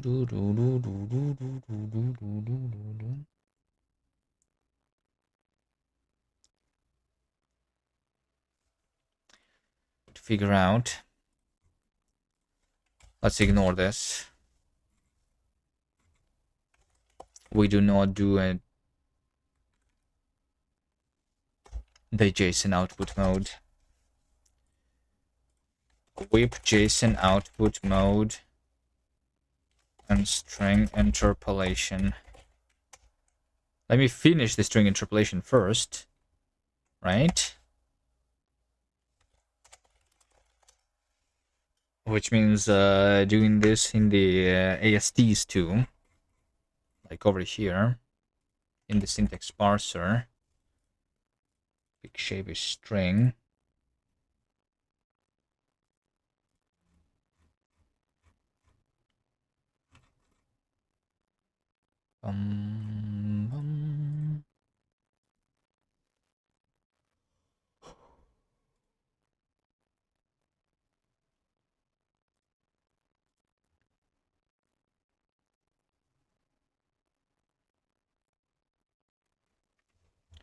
What is this? This is me parsing the syntax itself. We don't want to have anything being interpolated there, right?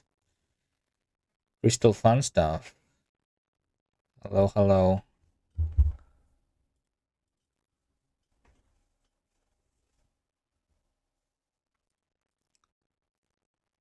So in this case, I want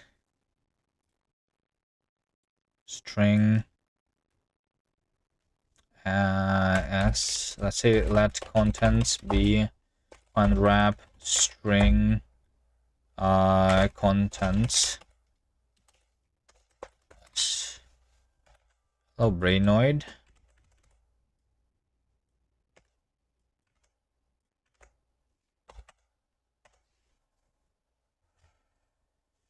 What think of BASIT for new user to Linux? I have no idea what BASIT is.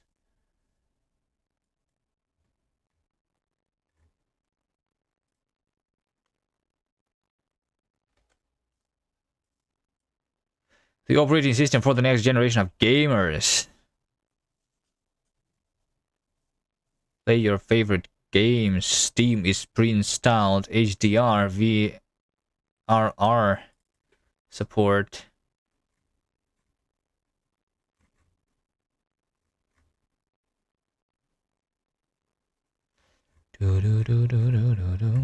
Is Steam OS not out? Steam OS. Can you not like download the Steam OS yet and install it on your own PC? Like, why would you want a BASIT if there is Steam OS? This also has Steam pre-installed, you know, if you want to play games.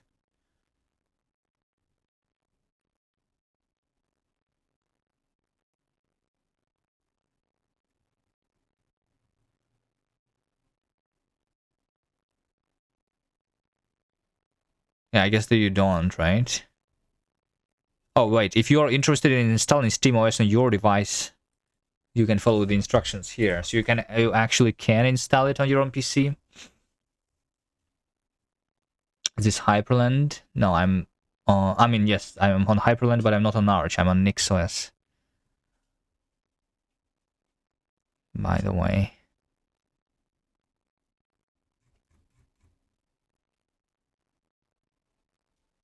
Steam pre-installed shouldn't be a criteria to use an operating system.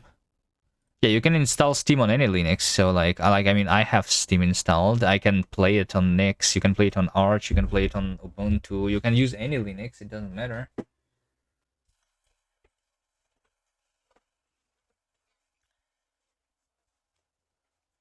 It's a replacement for the Windows 11. I don't know. I have not used a lot of Linux distributions. I used Arch. Arch is okay, but Arch is like for I don't know if Arch is good for the beginners. I don't know what's good for the beginners. People usually say Linux Mint, but I have not used that either. Ubuntu, I used that. It crashed for me all the time, so I don't know. I cannot recommend anything. Just if you are willing to try, just try a bunch of different things, see what works for you.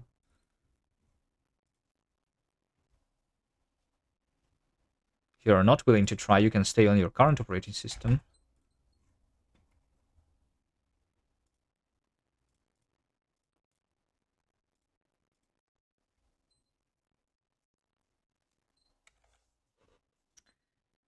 Linux Mint is good. Yeah, that's what I heard, but I never tried it. Getting sick of Microsoft. I don't know. I don't care much. I mean, I'm not using Windows here, but I don't care if I was using Windows. Like, what exactly is the problem with it? It works, right?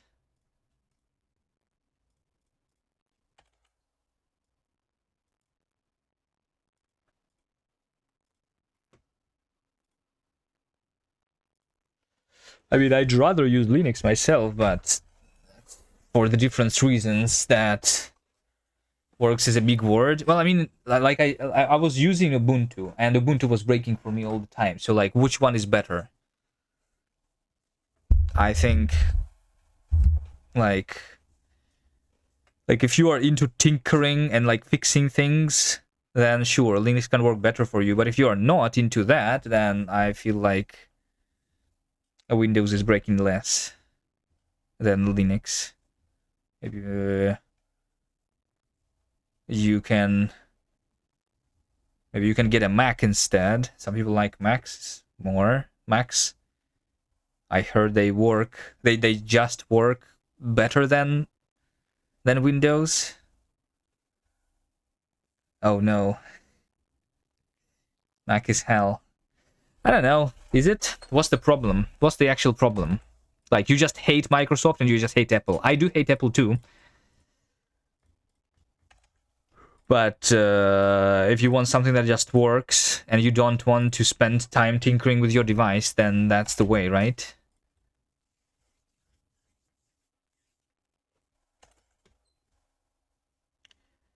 I did own a Mac previously. I mean, now that I use Linux, yes. But you cannot force everyone to use Linux. Will you give your grandma a Linux laptop or rather a Mac? That's the question, right? You will end up maintaining their laptop instead, right?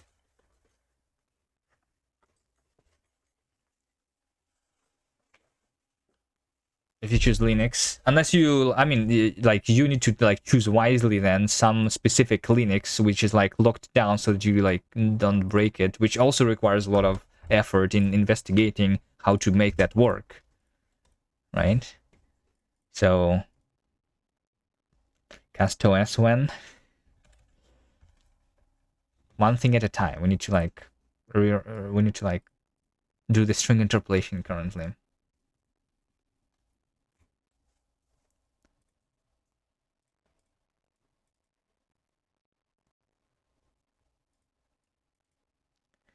So I want unwrap string contents. Anytime you want to change any little thing, it's or setting, it asks for password. Well, why would you want to change things? You know, that's what I'm saying, right? Why would you even want to change anything? Just use your PC, like open the browser and watch some YouTube and play games and don't customize it. You know, that's not what Macs are for.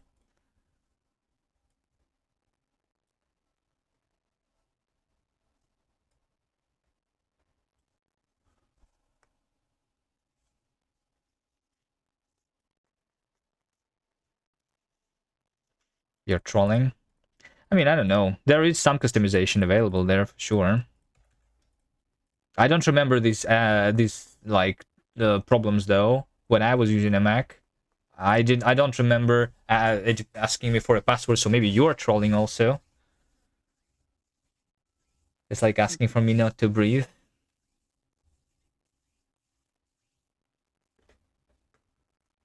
Like what specific little thing or setting requires a password? Changing background? I don't think it requires a password. Yeah, maybe last time I used macOS was 10 years ago and it like got a lot worse maybe.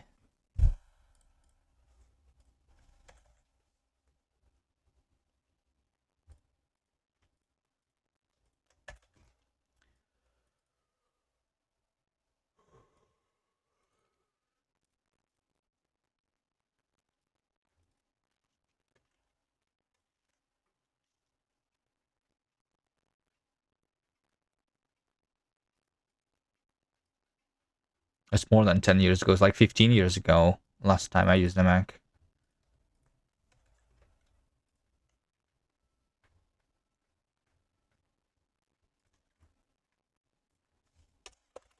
Unwrap string contents is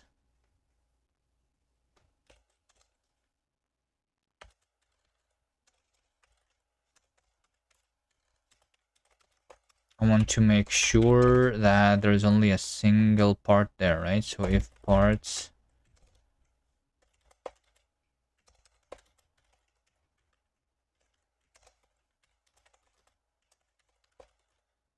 length is not 1, let's say if it's equal to 1,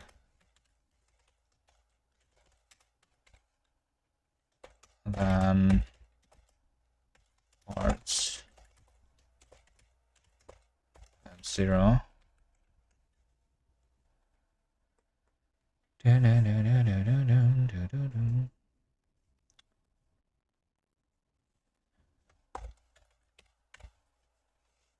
Don't get a Mac, you're gonna regret it. I don't know, I know a lot of people who get Macs and they don't regret it. It's like, it depends on the person, I guess, what you're looking into. If you're okay with getting a new Mac in 5 years, or like some people upgrade them Do people still upgrade their Macs every year and their iPhones? Like, if you don't mind that, maybe you know, that's the target audience for which the Macs work.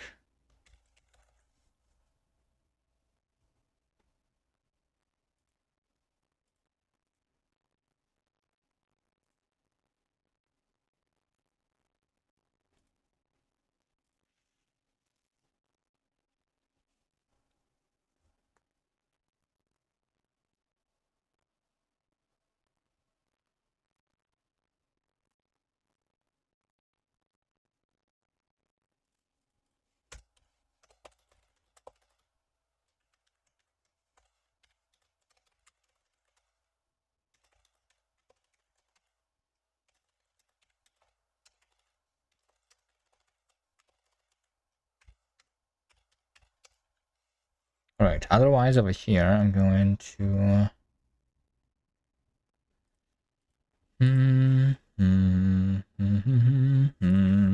How about I give it the span too,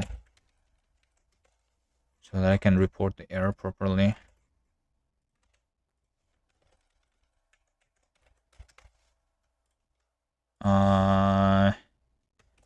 Interpolated string wasn't expected.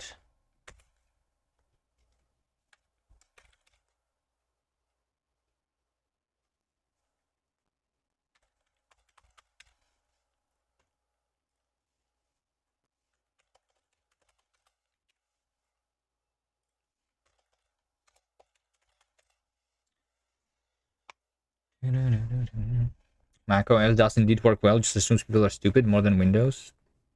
Yeah. But that's like...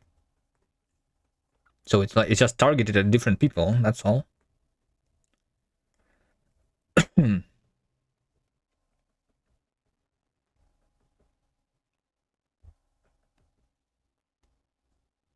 But Windows is stupid.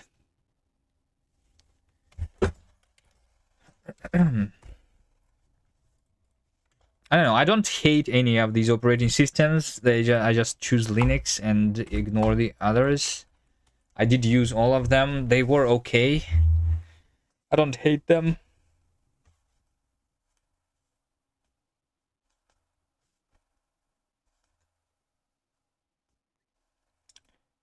I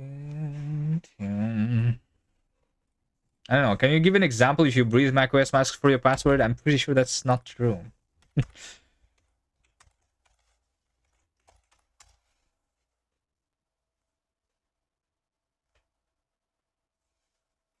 It's often to the point it's stupid. What are you trying to do? Maybe it's often when you're trying to do something specific.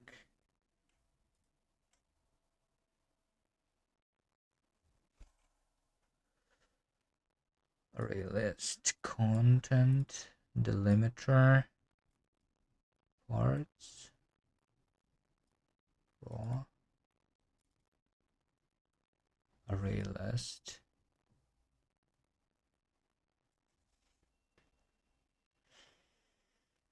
This is unnamed, right. I wanted to say dot parts, that's what I wanted to say.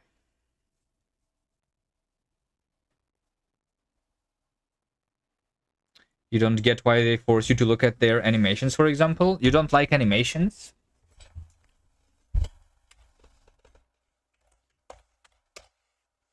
I feel like that's one of the things that they actually like. I mean, I would prefer that. You disable every animation in i3. Yeah, see, I'm doing like the opposite. I'm using Hyperland. More animations is better. It helps you like track what's happening on the screen instead of it being a slideshow. So I don't know why you prefer no animations. Vess also doesn't like animation. Yeah, I don't know. There are people who don't like animations for some reason. But I feel like they are not just eye candy. They are like objectively helping you understand what's happening better.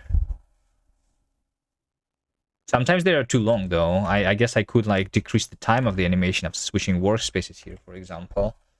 But, you know.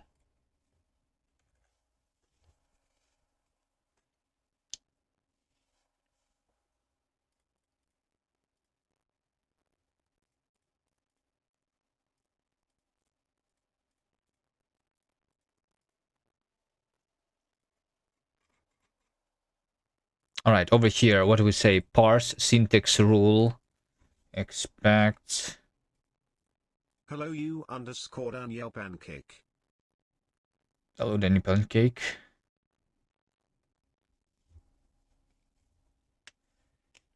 You actually thought you could not disable them?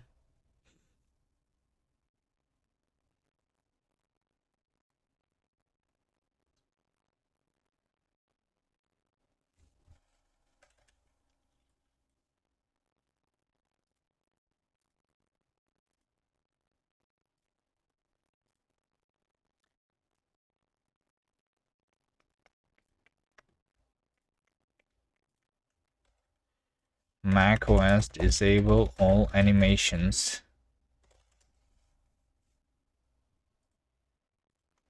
Look at this, you have this gist.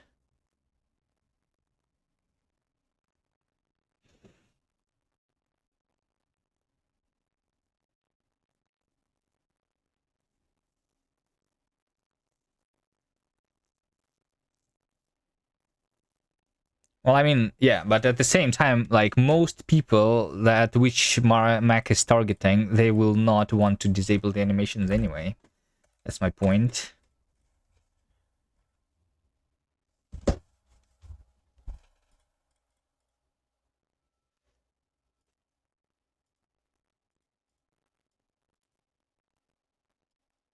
Right? Like when you are scrolling when you're doom scrolling on your phone, imagine if you were scrolling, but it was not smooth scrolling, but like you move your finger a little bit, and then after you release your finger, only then like the scrolling happens, right? Why would you want to do that? That's how I see the animations disabled.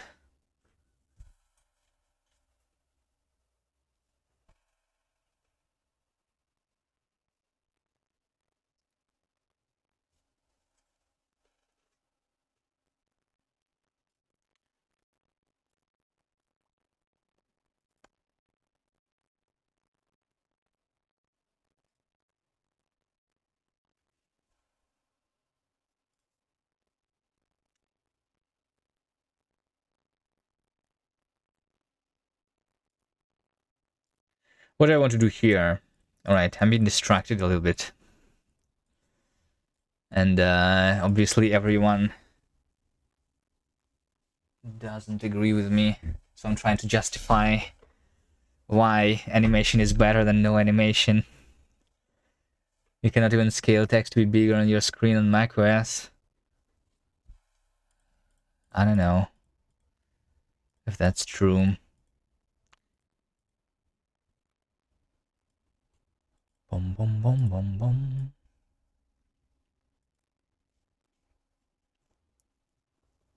Scaling is non-existent.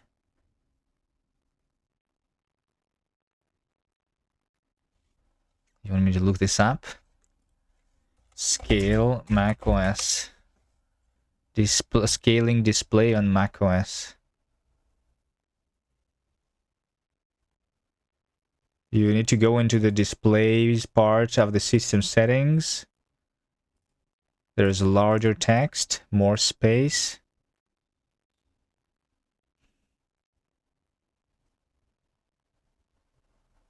There are some settings.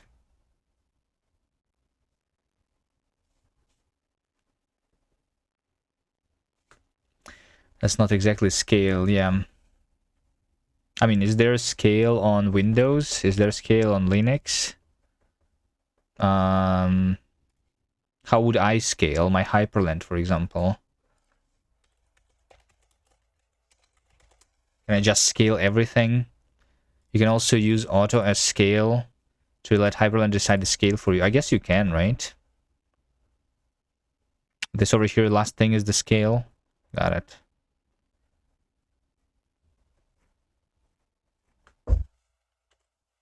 Yeah, I guess I can. On hyper control. We can do it hyper control monitor.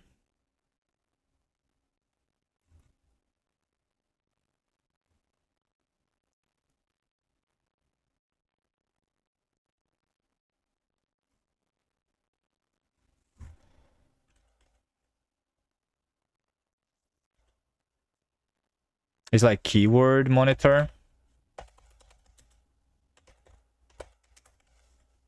Can I just change the scale though? Like Hyperland is a little bit annoying in their things. Sometimes I would need to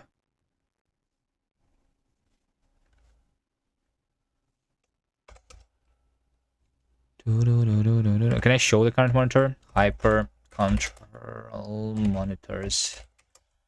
Right, I can do this.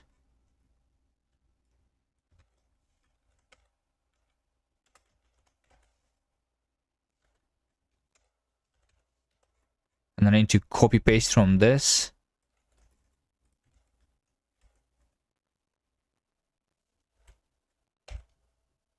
Wait, is this my resolution? No, that's not my resolution. That's the other monitor. This is the one.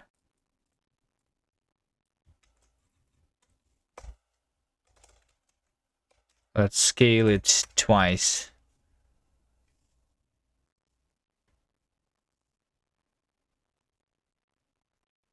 Well, that didn't scale it.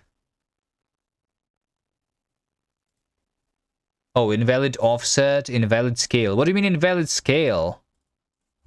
Did I not just follow the wiki? Oh, 0x0. 2. Like this. Oh, there we go. Now it is scaling. Nice. 2 scale is crazy. Yeah. Okay, I also broke my monitors now. Wait, where is it now? Wait, is it because the offset is 0, 0 and the other monitor is also like 0, 0 or something? Like, how do I select this other monitor now? No! How do I move to this other monitor? I cannot get rid of this now. Let's do this. I can reload my configuration. It's fine. And then it works. Alright, yeah. Yeah. Let's do more distractions, guys. What else should we try instead of writing code?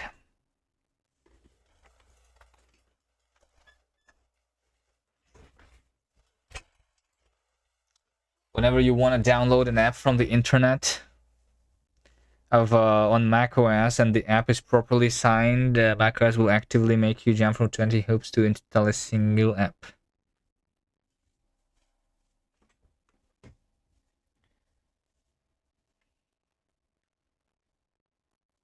Smooth transition into philosophical stream. Check speed of Kast JSON. Yeah, let's check Kast JSON. I did not write much code, but Nigel did write code in Kast. This is it. How much code is that? 864 lines to parse some JSONs.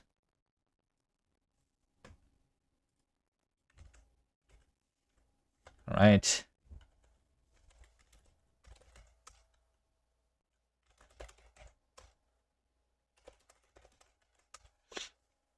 Let's see.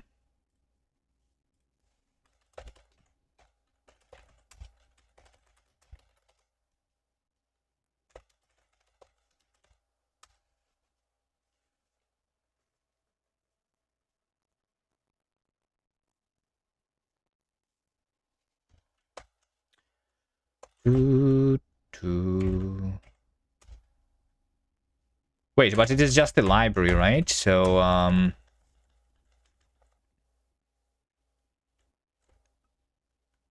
how do you test it? Is there no tests? Nigel. How do you write a library and you don't have any tests in it, huh?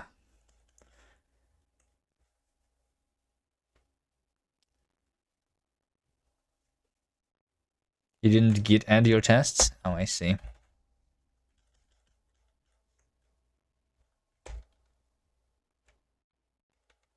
Can I have like this as a binary? Can you print the JSON? What do we have here? We need to be able to generate documentation so that we don't look at the code, but we look at the other things. Or something. What is this? Bool plus? I just want to pattern match in booleans. Oh, I see.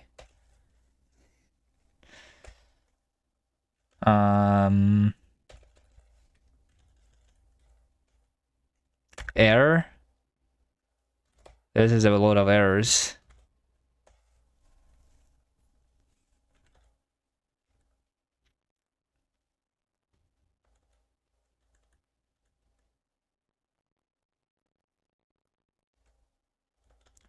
You have a reader, number. So there is a JSON value, right? This is the value.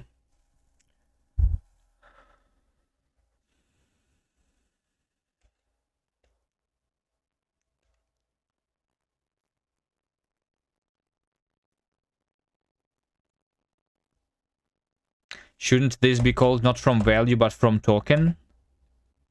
You're converting a token into a value, so it's a value from token, no? Context.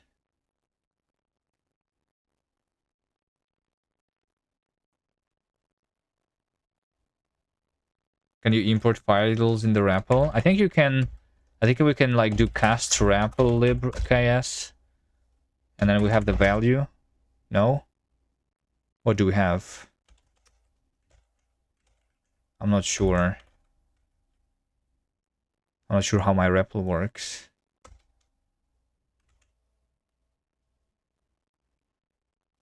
Maybe we have lib. No, we don't have lib. Let me look. How does this work? REPL, eval.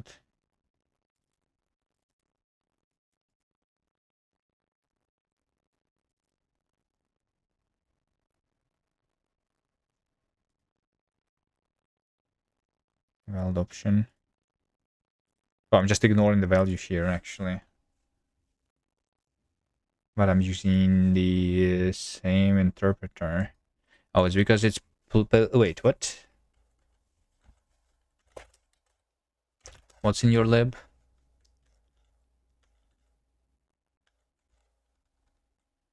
It's because we have this top-level module. Right.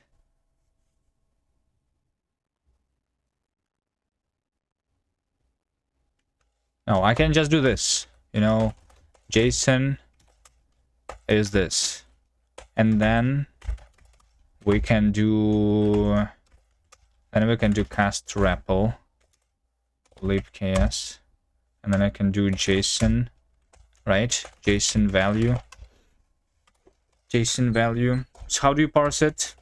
From string?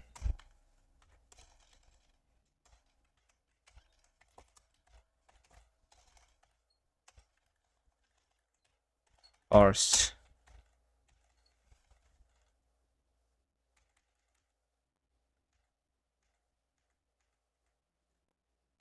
I parse from the reader. Can I parse from the not the reader, but from just string?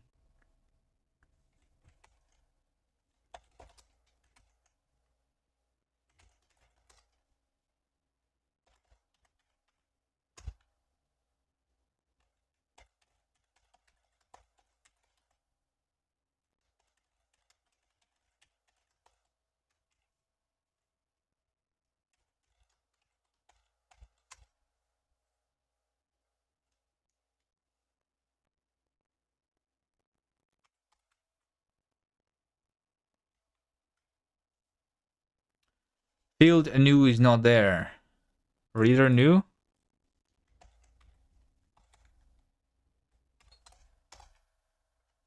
How do you create a reader?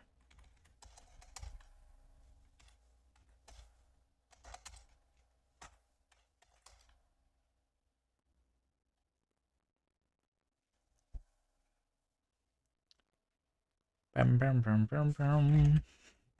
Is it a bug in Kast? You didn't have any compiler errors? Did you test that it works? I mean, maybe it doesn't work in the REPL for some reason. Reader. It's reader create, not new. Nigel, you wrote this library, right? It's not me. It's supposed to be JSON reader create. Reference to string. And you're also supposed to use the reference to string here. There we go. Bulletproof live code.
Wait, that bathroom break was behind the overlay. Whoops. All right. Morning from New York Metro. Good morning. I'm going to end soon, so I want to like finish at least like parsing the interpolated things, maybe, if I can. Talking shape is not string. So like over here, right? We have the string. What is this? Name string. Parse syntax rule.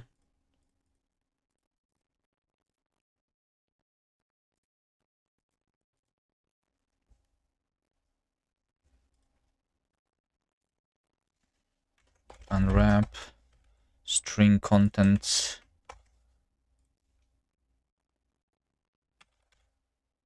Dun, dun.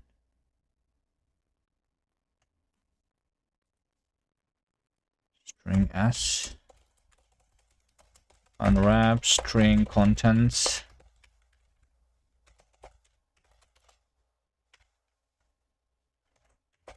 Looks like error debugging code. This is the parser. And this over here is the error reporting in the parser. AST to name JSON for JSONs. JSONs should not support the string interpolations either.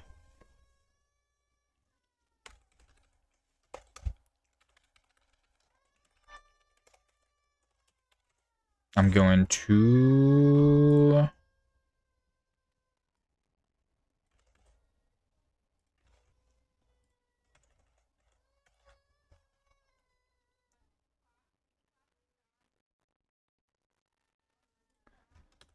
Have the same thing here.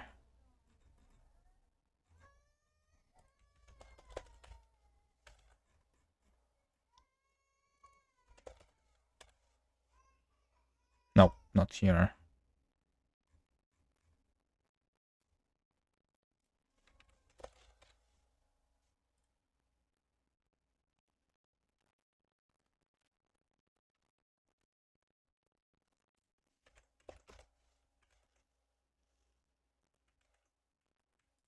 Unexpected send file. Wait, what did I just copy here? I opened this bracket and I didn't close it, right? Like this.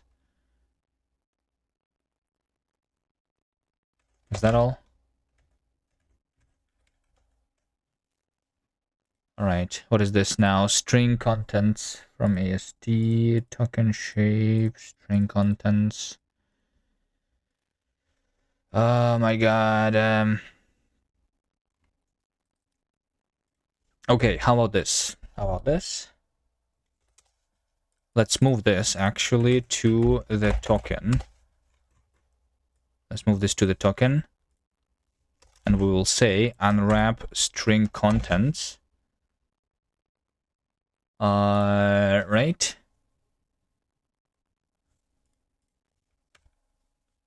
Like this. Maybe I could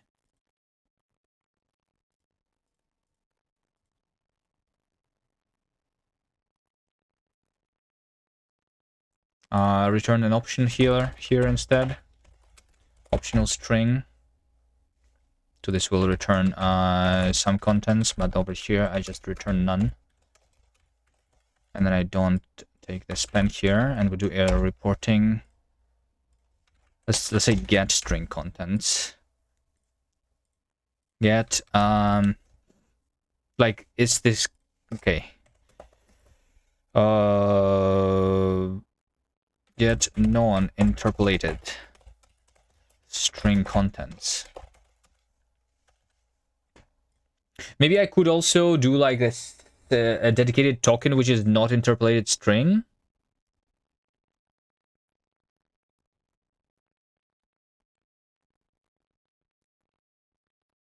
I'm trying to understand the logical flow, but you have tokens and flock named functions and super ambiguous.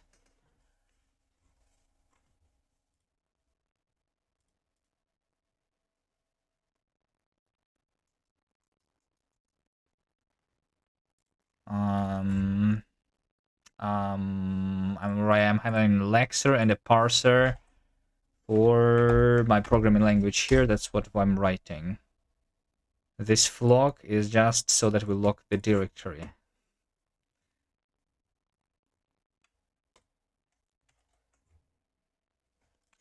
I don't really expect anyone to understand this code yet when I'm like moving back and forth between the files all the time.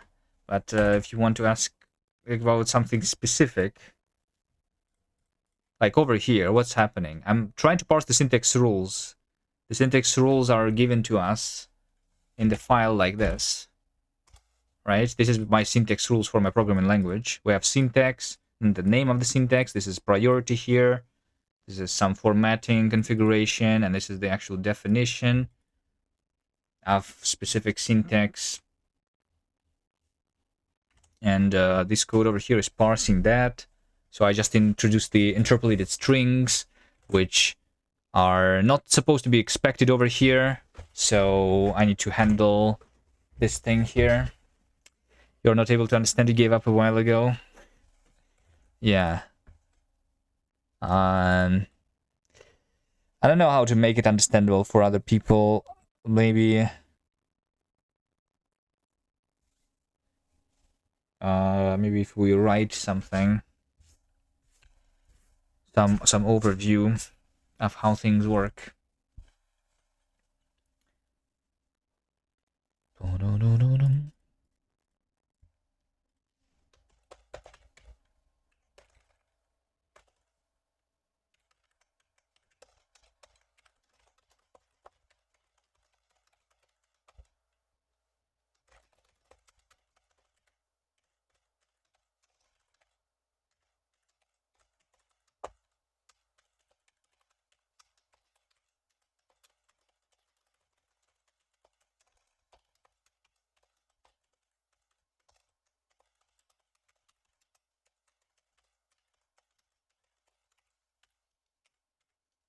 I think also like some of these things could be written like shorter, but I'm just trying to get to the working state first.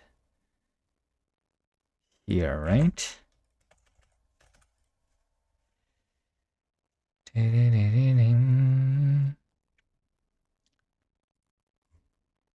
Cyclomatic complexity. Yeah, we could like extract some things to the functions here so that it's easier to understand. Yeah. Instead of having a single big function. Well, I mean, this function is basically just the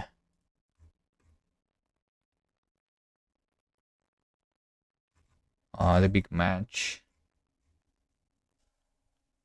But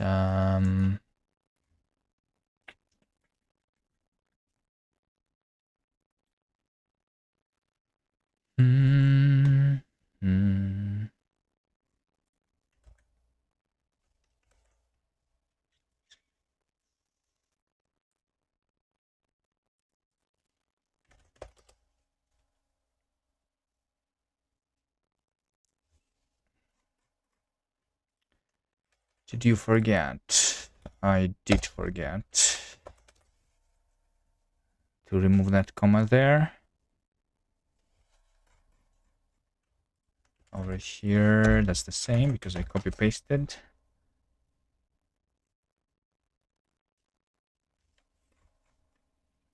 Could not find unwrapped string contents.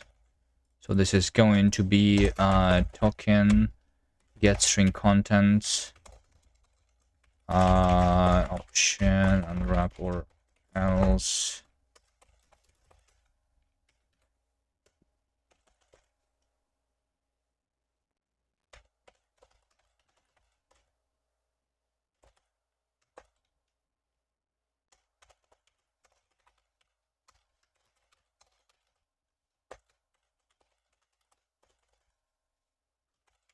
CI/CD is not working. Yeah, I need to like look at that too.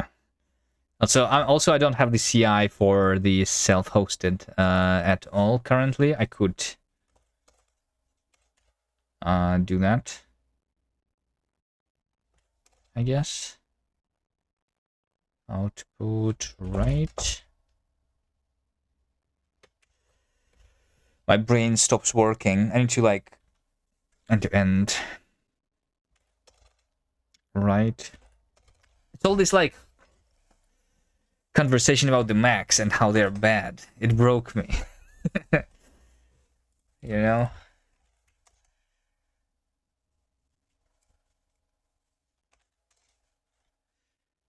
Output right. Didn't expect. Okay, this cannot be interpolated string. Do you think it would be worth it so that I differentiate between these strings which are interpolated and not interpolated? That would like simplify this code. This would be like a simple string versus interpolated string, two different tokens. Could be worth it, maybe.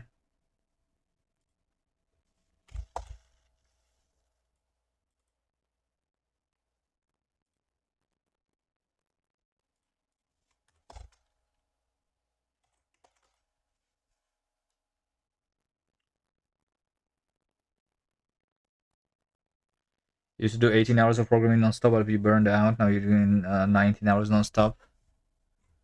Yeah, there was a time.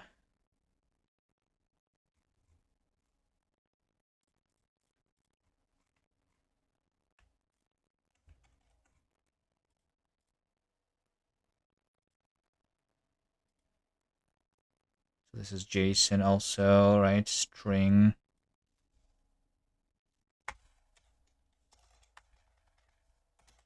As this would also be string contents, but we will need to unwrap the contents here first. Contents is token get string contents. Unwrap or else. Report unwind token span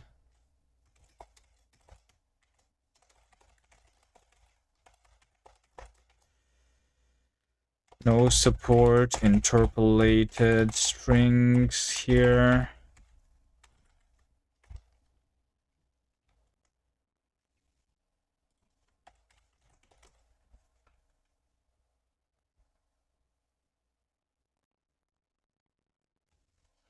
Match branch must use the functions index. That's over here.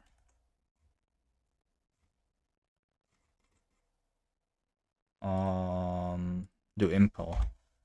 What is do impl called? Wait, what? Oh, because this function is still being compiled, right? I just need to like comment this out, and then it's not going to be called at all.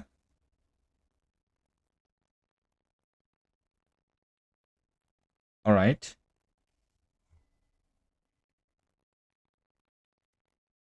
Yeah, so this has the interpolated strings in the lecture, but not in the parser, right?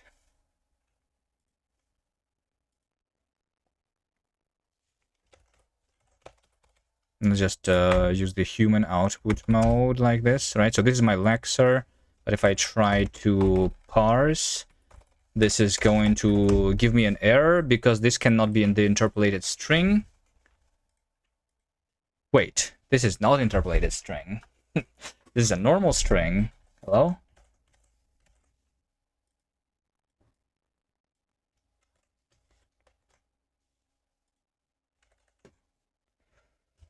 Get string contents. If parts array list length is equal to 1, then we do this, and the part must be content, but it's not. Wait, what? dbg print parts.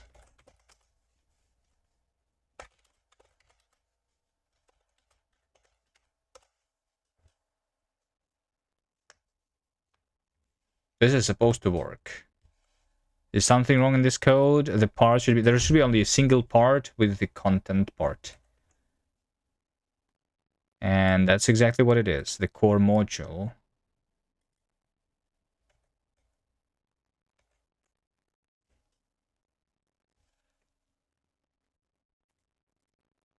Right? This is a thing with a single one. dbg print part.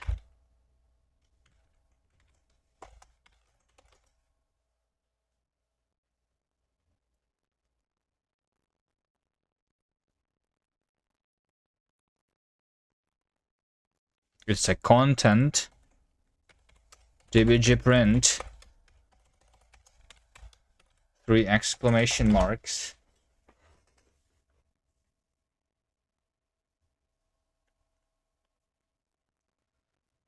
Bum, bum, bum, bum, bum. And I'm not getting there. Wait, what? How does this work? If part is content, so this doesn't work. Oh, wait, it doesn't work because it's like... And I cannot go to the definition here either. Is that why? Oh, that's... Maybe that's why. No, that makes no sense. Does it? Yes. So, like, because I cannot go to the definition, it means that it thinks that it's a different one. Why do I not get the compilation error then? Well, I mean, I should, like... I should...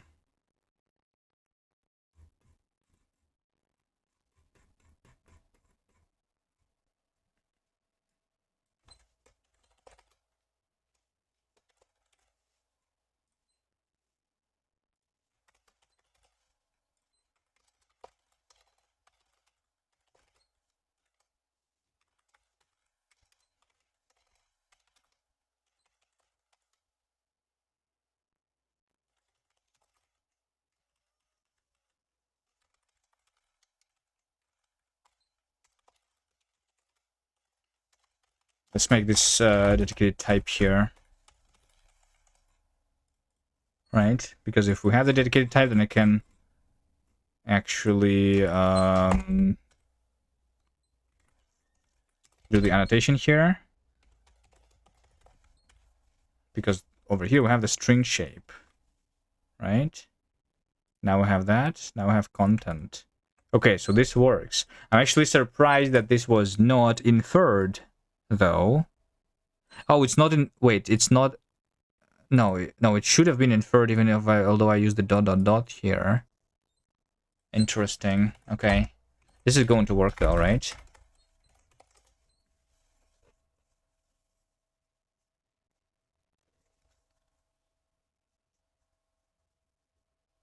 Okay. Right. Right. This... Oh, this just gives me the string token as is, right? Yes. So I'm parsing the interpolated strings as like direct tokens currently, which is not correct. What we want to have is in the AST, we want to have a dedicated string thing, which will have the parts, which is the array list of the string parts.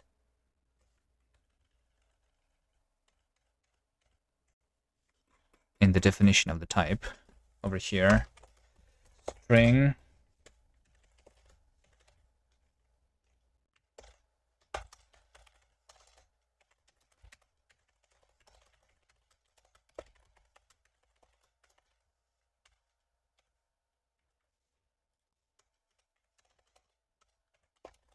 so string part is similarly it's either the content part, which has the contents,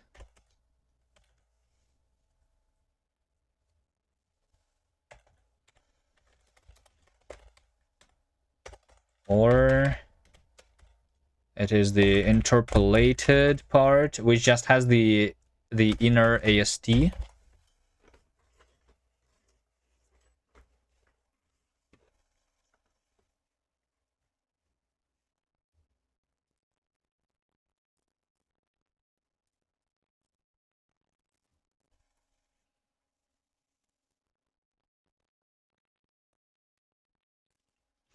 This kind of like from the token string content part. Let's make this also a dedicated type.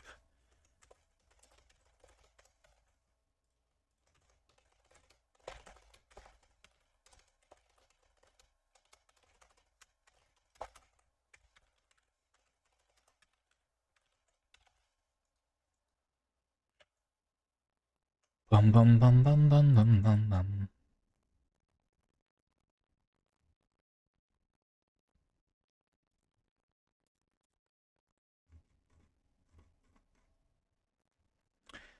Right, so, and this is the printing. If I want to print the string,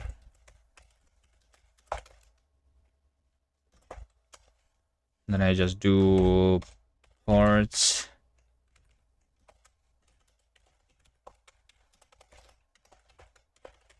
Iterate for part in this.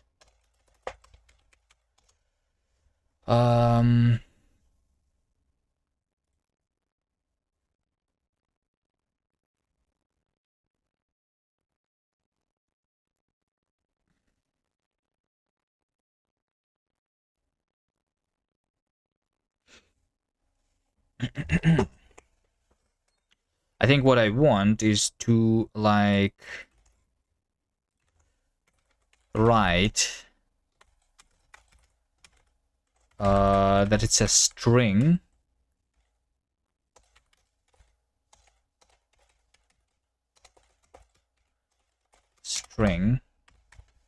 Increase indentation, print the parts, decrease indentation.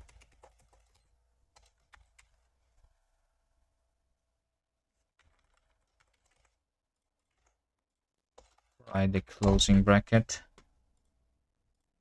And over here, we just print the part. So we match part with content. Content will just have the raw. Actually, in this case, I want to print the contents, I think. And then we say output write no, escape string contents.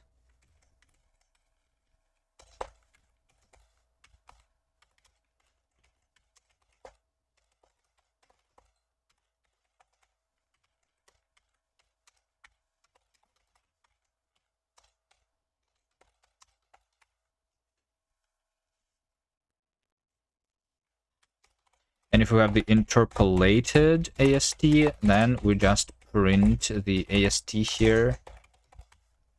And that's all.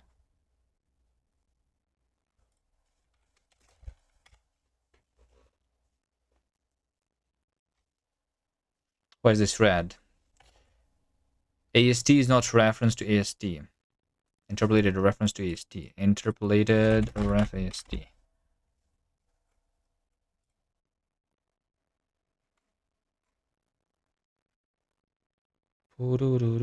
Content or interpolated is not string part. You're just understanding the syntax?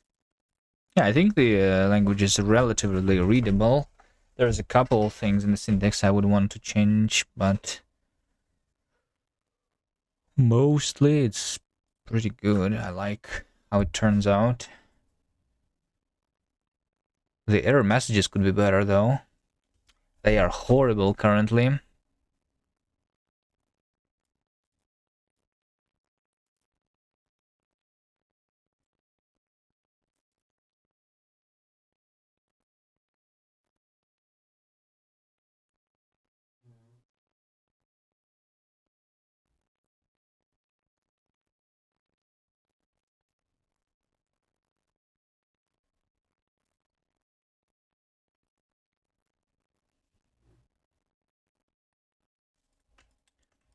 Hold on, string. String has parts, right? Yes.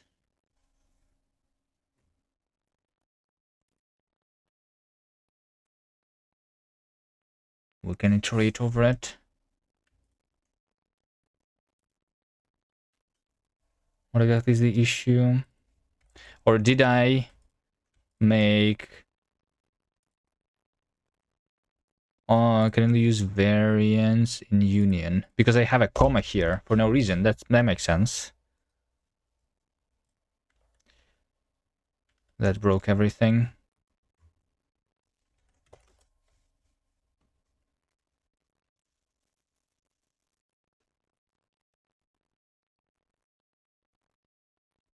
Okay.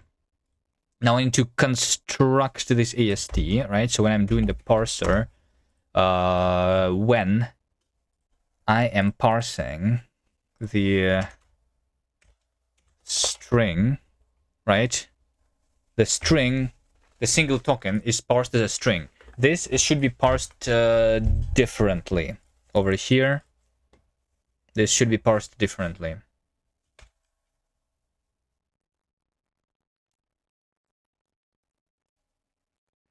Even though it is a simple token, right? I mean, I will parse it. Let's just say this.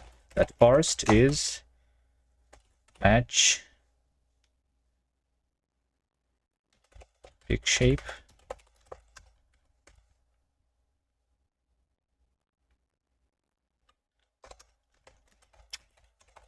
If it is anything, then it's just the token. But if it is a string specifically, which has the parts, right, then in this case, I want to give this, create a string thing with its own parts. Over here, we construct the parts of this string as the AST. So I do for part in parts iterate.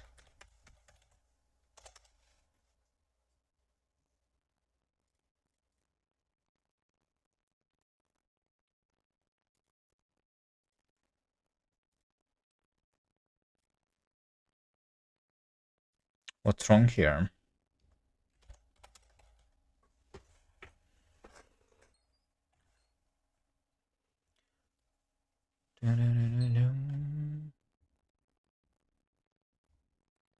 Type tuple. Oh, because this should be a dot. That makes sense.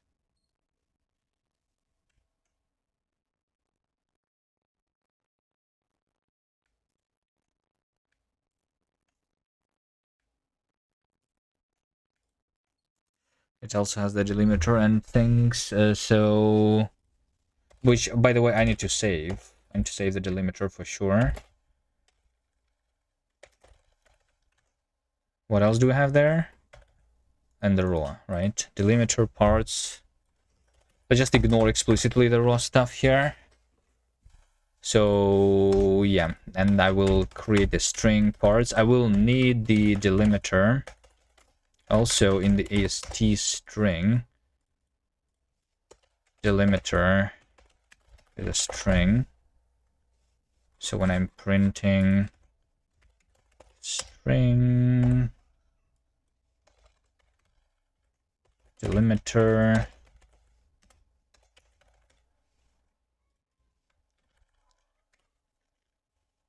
string, how about I output write the delimiter here, so we understand the delimiter.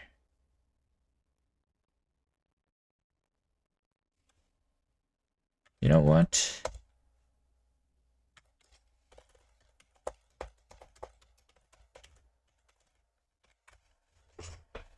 I want this.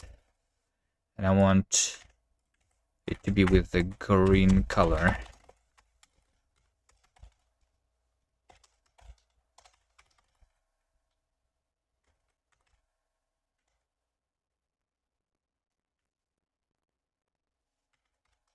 Not that though. What is the space complexity of the print function? The space? The memory? I mean, it's supposed to not use the memory. Kind of. Because the print function is just... it's just printing the thing to the output, that's all. Why would it need extra space? There is no space needed. There's some local variables for pattern matching, that's all. O1, I guess, is the complexity.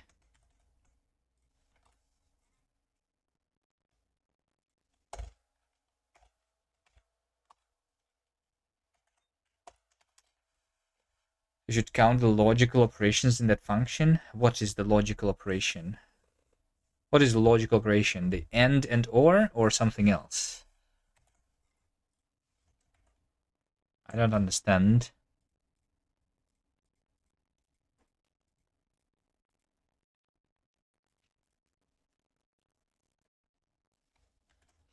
Conditional.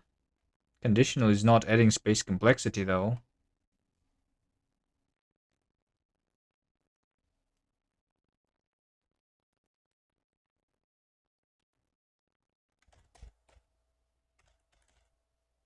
Delimiter into delimiter? Is that true? Delimiter? Delimiter. Okay. Did I use that everywhere? Delimiter. Fine, let's replace it everywhere with delimiter. That makes sense, I suppose. It's a compiler question that you don't know about. Well, why are you asking about the space complexity then?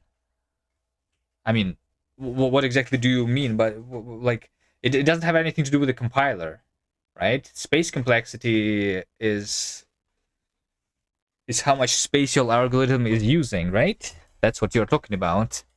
And how is conditional adding space?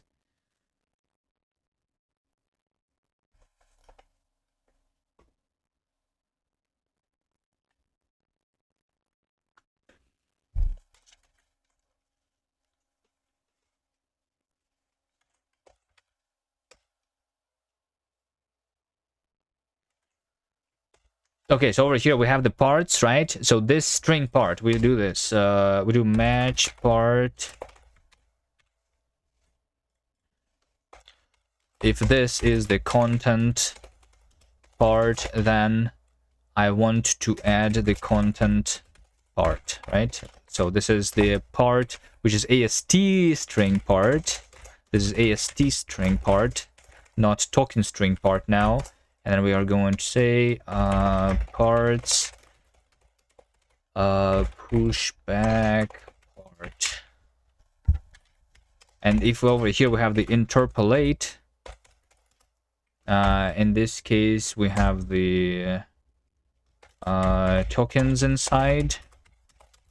In this case we are going to interpolate, and the AST is going to be the so I need to parse here, right?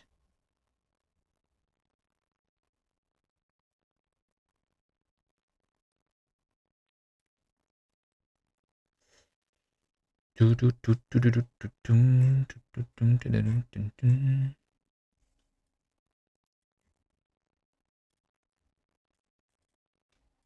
to use this function.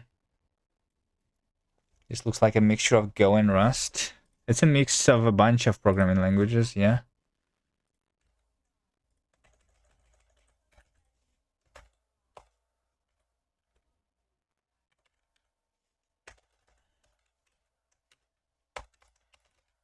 Okay, so I want to parse the context. Do I have context here? I do. So rule set is context rule set. Do you have linter settings? No. I don't have linter.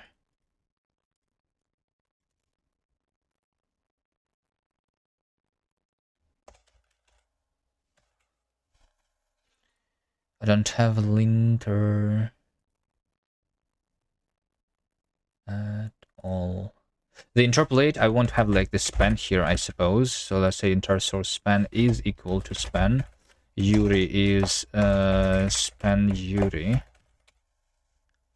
And the token stream would be token stream from function. Is that what I want?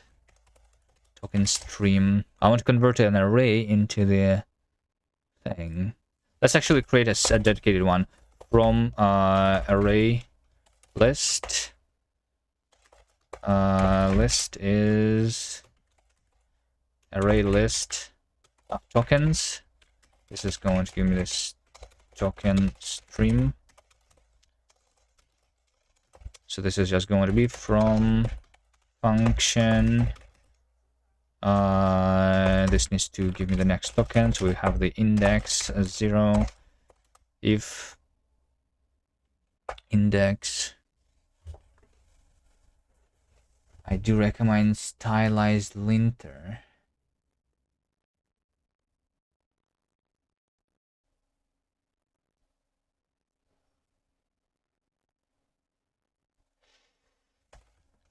There's a lot of things that are missing in the language. Linter is like one of the last things that I would add.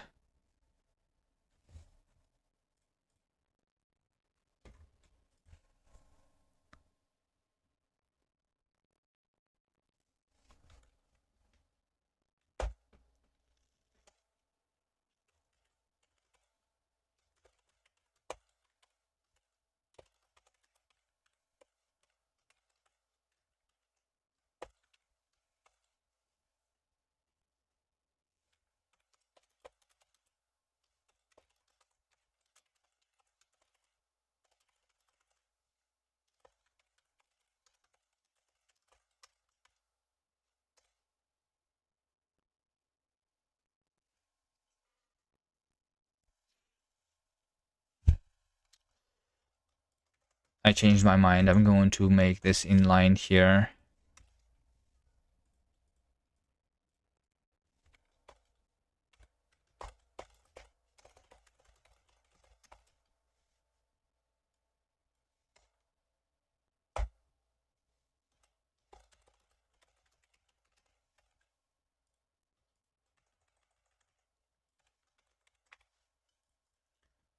Bum, bum, bum, bum, bum.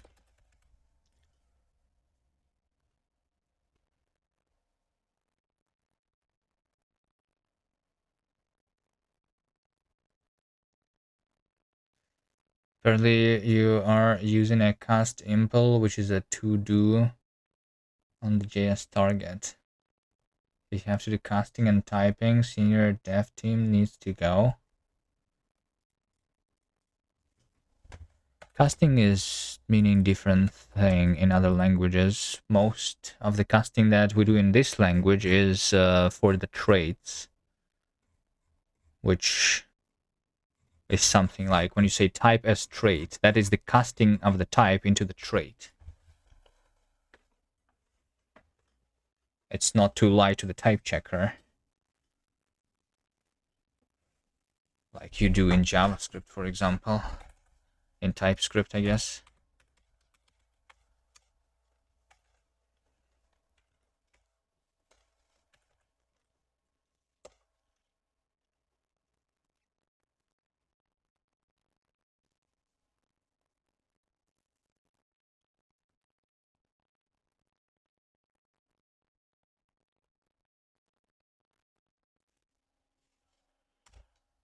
So this needs to create the end of file token. JavaScript has better explicit typing than TypeScript with the JS docs. I thought JS doc is literally TypeScript.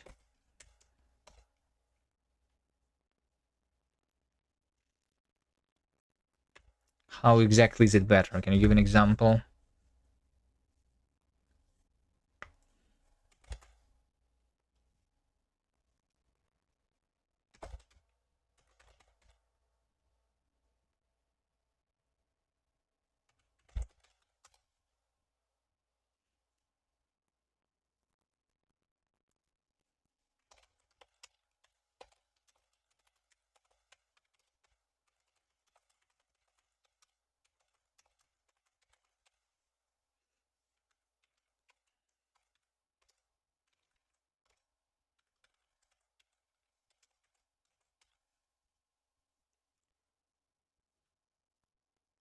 In JavaScript, you can write simple, then augmented with more documentation per line or per function. How is it different in TypeScript?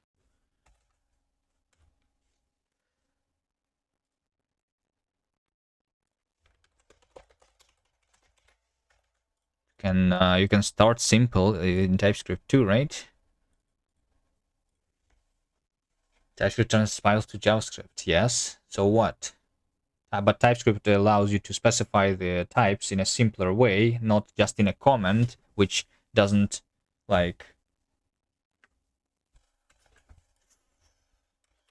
force you to have the types. I mean, yeah, I don't know. With the proper linters, you can enforce the types, I guess, in JavaScript too. Maybe. I have not done that much.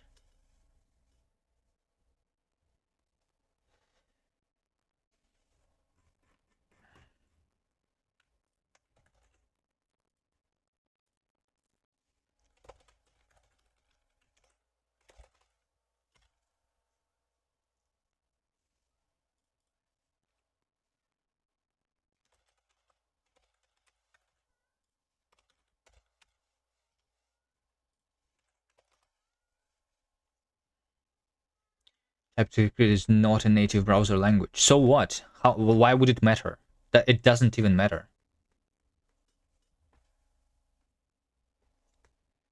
Like you're making point about the types where it has better explicit typing JavaScript than TypeScript. It doesn't matter, right? Well, that TypeScript is not native. You can transpile to JavaScript, yes. What does it have to do with the types being better in JavaScript?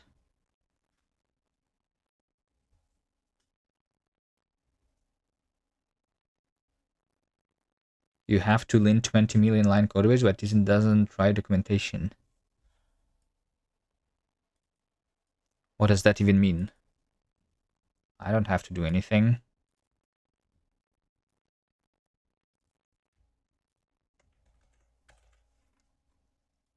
Team doesn't try documentation in both JavaScript and TypeScript. How does the language matter there then?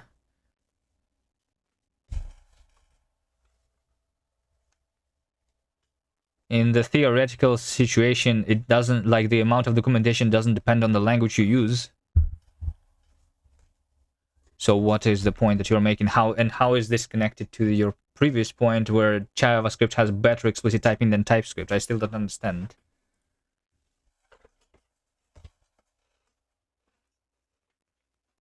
I'm trying to understand what you're saying. I don't...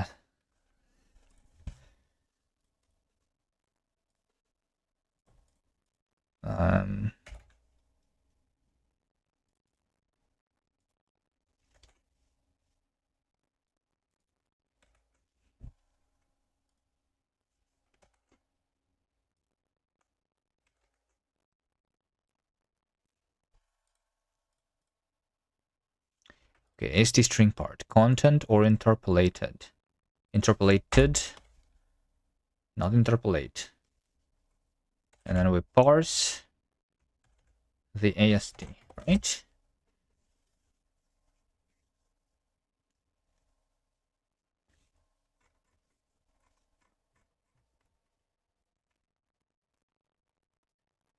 String part is not, string content part or interpolate. Tokens. Yes, it's not. It is not.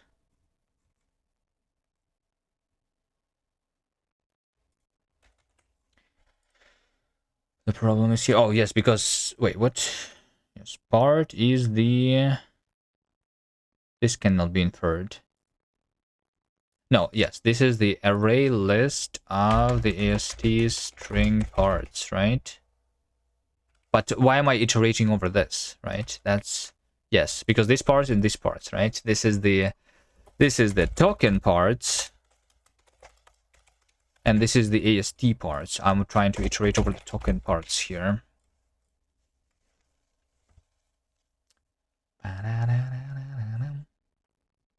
As just VS Code shenanigans is all. What is a VS Code shenanigans? No, this is me writing incorrect code shenanigans. Nothing to do with VS Code.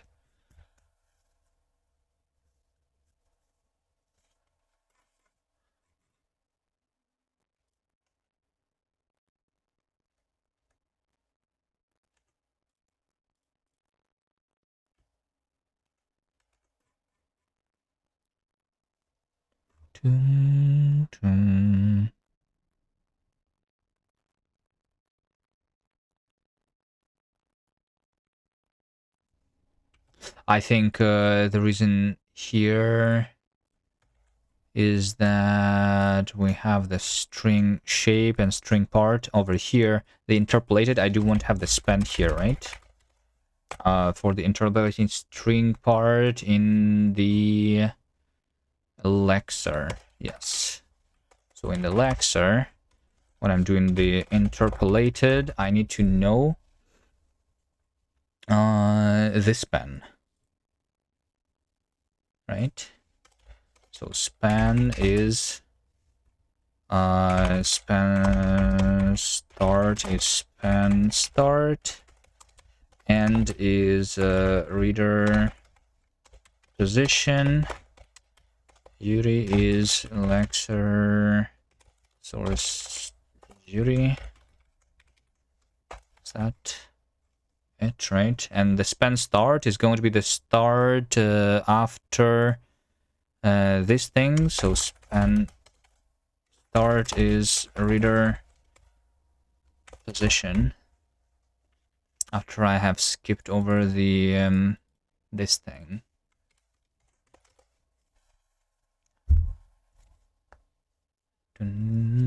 All right. Couple more errors. String content part.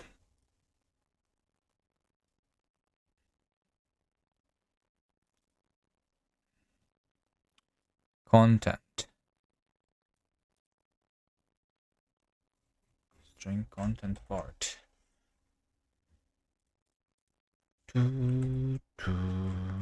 That doesn't sound correct.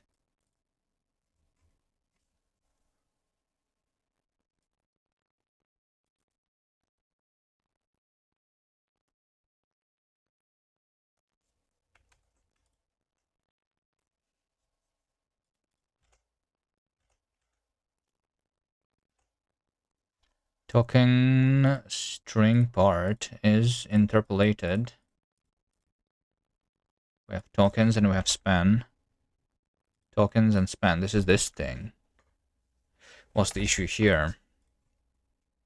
So if I comment this out, it is all properly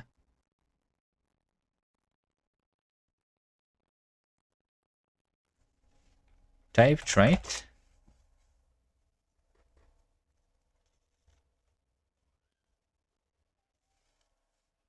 This is correct.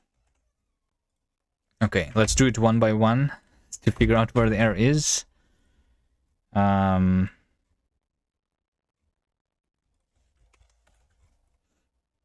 Interpolate. I can just do underscore here. See if that works.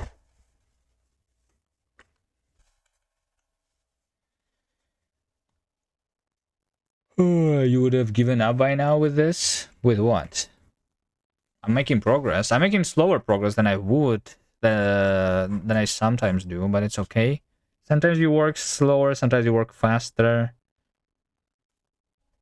Also, maybe I am understanding a little more than you are understanding in what I'm doing. But I am introducing the interpolation into the syntax, right? So I have already done it in the lexer. Now I need in the parser, when I see the interpolated string, I need to parse the interpolated parts, you know? So that, because inside of the interpolated parts, we are having like inner ASTs. That's what I'm doing here. And then like the problem here is that my programming language is not reporting the error messages very well. So it's an issue with the language. I could work on that, or I could ignore this and like suffer through it. It's okay. It just says that we have a type mismatch somewhere. Is it because this content? No, this says string content part. But this doesn't work. Because token string content part. But it is content here too. Part. This part has the type of the token parts, right? Which is content. Okay. What if I do underscore here?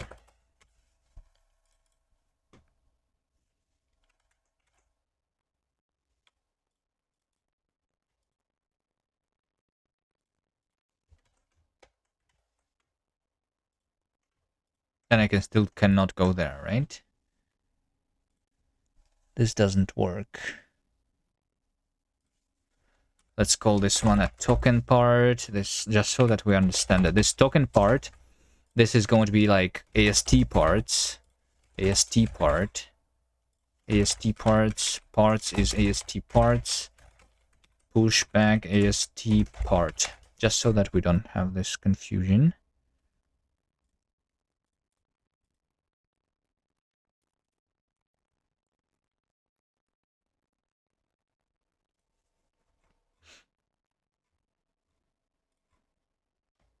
Okay, what happens if I comment the entirety of the things here? I'm almost done. Almost done. Let's just have this single branch. Yes, let's do the single branch. Wait, it's because it's interpolated. Okay, this like simple typo results in a horrible error message. I understand now. I understand.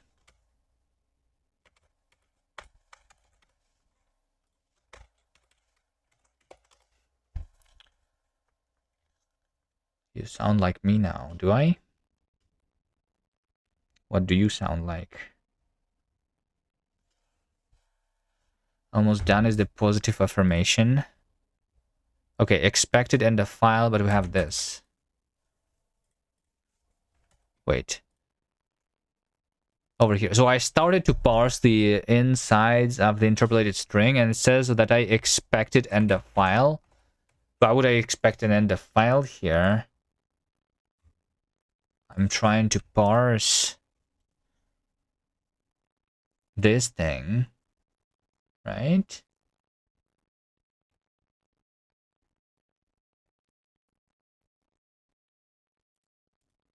Dun dun dun dun dun dun dun.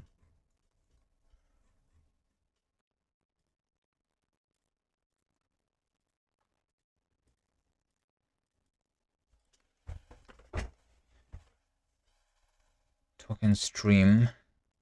Oh, I don't do I++. You're right. So like over here, we are converting the list of tokens into the token stream, which ends with the end of file token, which is like fake here, right? But in this case over here, after I return the token, let token be this, and then I return the token, but I need to do I plus equal 1 here, so that we like actually advance in the list, right? Now I'm going to be done. Some positive affirmation here. It's going to be parsed. Trust. Look at this. Look at this. So I have this code. This code. That's what I'm parsing, right? Print hello username. So we are calling a function called print. And we have the argument of this function, which is a string, which has hello part, and then we have the dot, which is a field of the user, field name. There's some missing things in the printing when I do the string printing. I want some new lines here, right? Yeah, I want to print this AST here, and then I want to say output write /n. And I want to also output write /n. I guess we just do it after every part, right? The new line is missing.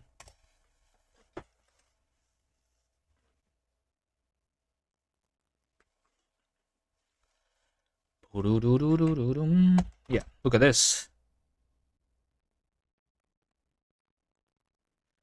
Beautiful. We can also do this. For example, we can say, well, I mean, it doesn't matter.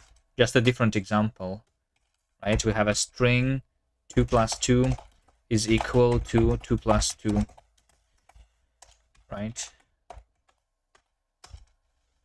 So that's what we have. We have a string with 2 parts, 2 plus 2 is equal, and then the actual AST is over here. I just print the AST directly instead of saying that it's interpolated, which I think makes sense. Well, I mean, if I have the AST here inside, that would be weird, right? What if we say something like this? 2 plus 2 is, and then over here we have the string 2 plus 2, right? Right? There we go. Yeah, yeah, in this case, I do see that this is like a string, because in the AST, I always print it like that. If the string only has a single content part, though, I feel like I would just want to print 2 plus 2 or something. But maybe I over here want to write. Let's write interpolate with magenta. That will be like easier to understand. So yeah, if over here, if I have only a single part, right? That's what I want. If parts, if this is an AST. Let's do here with a return, so that I can return from that part. Now let is if single, if simple, if is simple string parts. Then we do one thing, otherwise we do all of that thing. A little more indentation, but it's okay. If get simple string from the parts is some contents, then I'm just going to write delimiter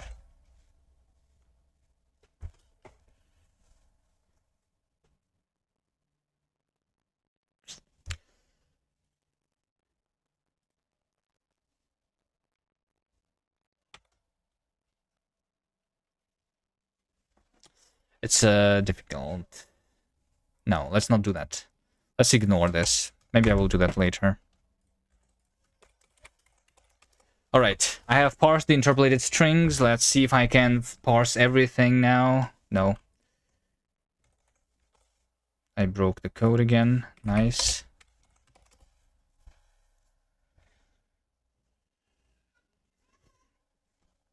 So what I want is to see if I can parse the entire code base out of the original cast. But there is some issue here in the stdio. Controlling properties are undefined. This seems like a bug. Okay. But I have parsed some code. What if I just do fd... So like in this folder, we can parse everything still, right? Yeah. I did not break anything in that sense. I can probably uncomment in the just file. So this is my tests, where we just try to parse all of the cast files, and they are parsed. All right, I'm going to end here.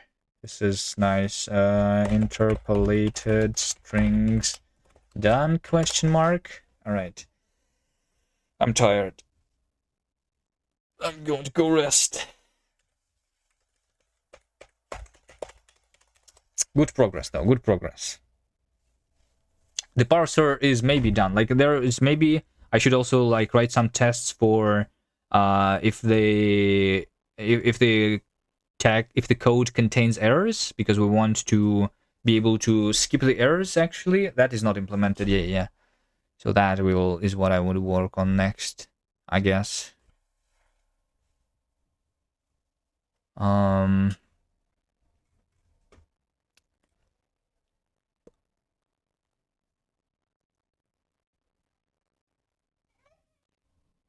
Continuous improvement daily is the way. Yeah, we're getting there. The parser is almost done.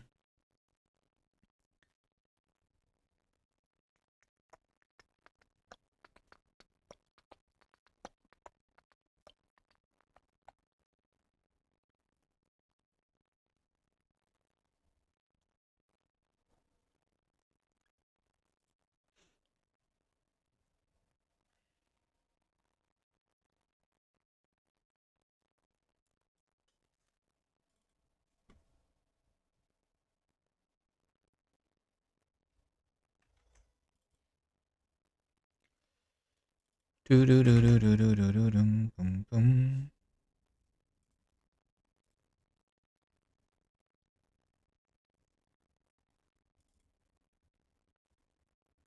Is the stream on a break? Let's stream on a break or something. Alright, let's go to Togglebit then. Thank you guys for watching. See you next time. Bye.